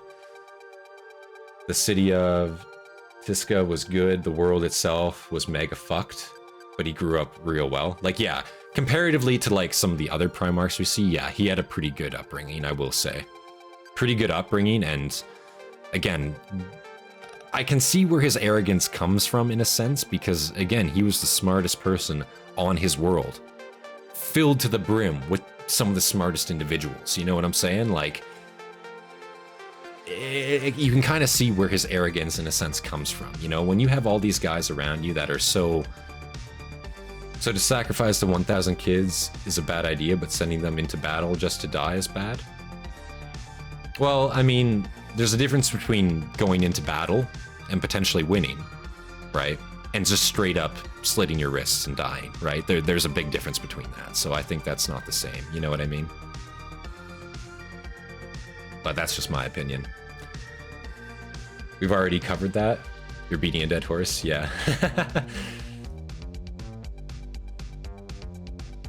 But yeah, guys, no, I thought that was an awesome video. Again, if you guys enjoyed the video, of course, leave a like, you know, guys. If you guys, I've been enjoying this stream and you guys have not left a like yet, please do go ahead, leave a like, and subscribe for more content if you're not subscribed. Again, I thought this was a great video. We are going to be having a poll, of course, for next week's live stream on Saturday, of course, 6 p.m. What an absolute goated story. Again, Amber King, fuck me, like the Amber King does such an amazing job on these videos, again, and the length on them, insane for what they are. I absolutely appreciate the work that he puts into these videos. I think he does a fantastic job on them. I have not seen a single Amber King video so far that I've been disappointed with. I think he's, in terms of his dedication for the lore, one of the better, like one of the best, you know, lore makers out there, because he's able to put like all this together, 3.5 hours long, you know, in an amazing format, narrated all the way through, great visuals to back it up, great music choices to cop it up, or to back it up, you know. I think that's fucking great. So, disclaimer, due to how copyright works on YouTube, the narration will dissect what happens within the excerpts. Fair use. Fair use, guys. Read that right there. YouTube, notice this. Fair use right here. Do you guys see that? Fair use, YouTube. Don't fuck me on this. Fair use. Again, though, a lot of these videos, just in general, from the Amber King, because of the music that is used and involved with it, do get demonetized, of course, so I just expect that to happen. But yeah, fair use, YouTube. Don't fucking annihilate me, please. But no, I thought that was a great video, guys. So again, if you enjoyed, please leave a like, subscribe for more content from me, and of course, leave your recommendations down in the comments below. Big shout out to all of our members, all of our Hastati, and our Principe Dagenhart. I appreciate you guys, of course. You guys inspire me to make more content for you guys every single day. Big shout out to all you guys for the donations and the gifted subs, not gifted subs, gifted memberships in this one. I appreciate you guys a lot for that, and it's awesome to have some more members on the channel. So I hope all you guys who got those memberships, fucking, you better show some appreciation. That's awesome to see, and again, I appreciate it a lot, guys. But yeah, guys, without any further delay, we're gonna call it here. This has been Centurion, and I will see you guys on the next one. I might be on Discord later, so if you guys want to hop on the Discord, maybe chat with me. I might be on there later. I might be up for a little bit longer. I'm probably gonna get something to eat here. Feeling kind of hungry, and then I might be on for a little bit longer. So if you guys want to talk to me over on the Discord, I might be over there. But yeah, guys, you all have yourself a fantastic night. You guys take care, and it was great to see you guys here. Awesome for you guys to show up. Appreciate it a lot, guys. Have yourselves a great night. It's been a pleasure. Yeah, it's been an absolute pleasure. We'll get the poll for next week's stream posted probably tomorrow if I had to guess. But yes, guys, you guys all have a fantastic night. See you guys in the next one, guys. Peace.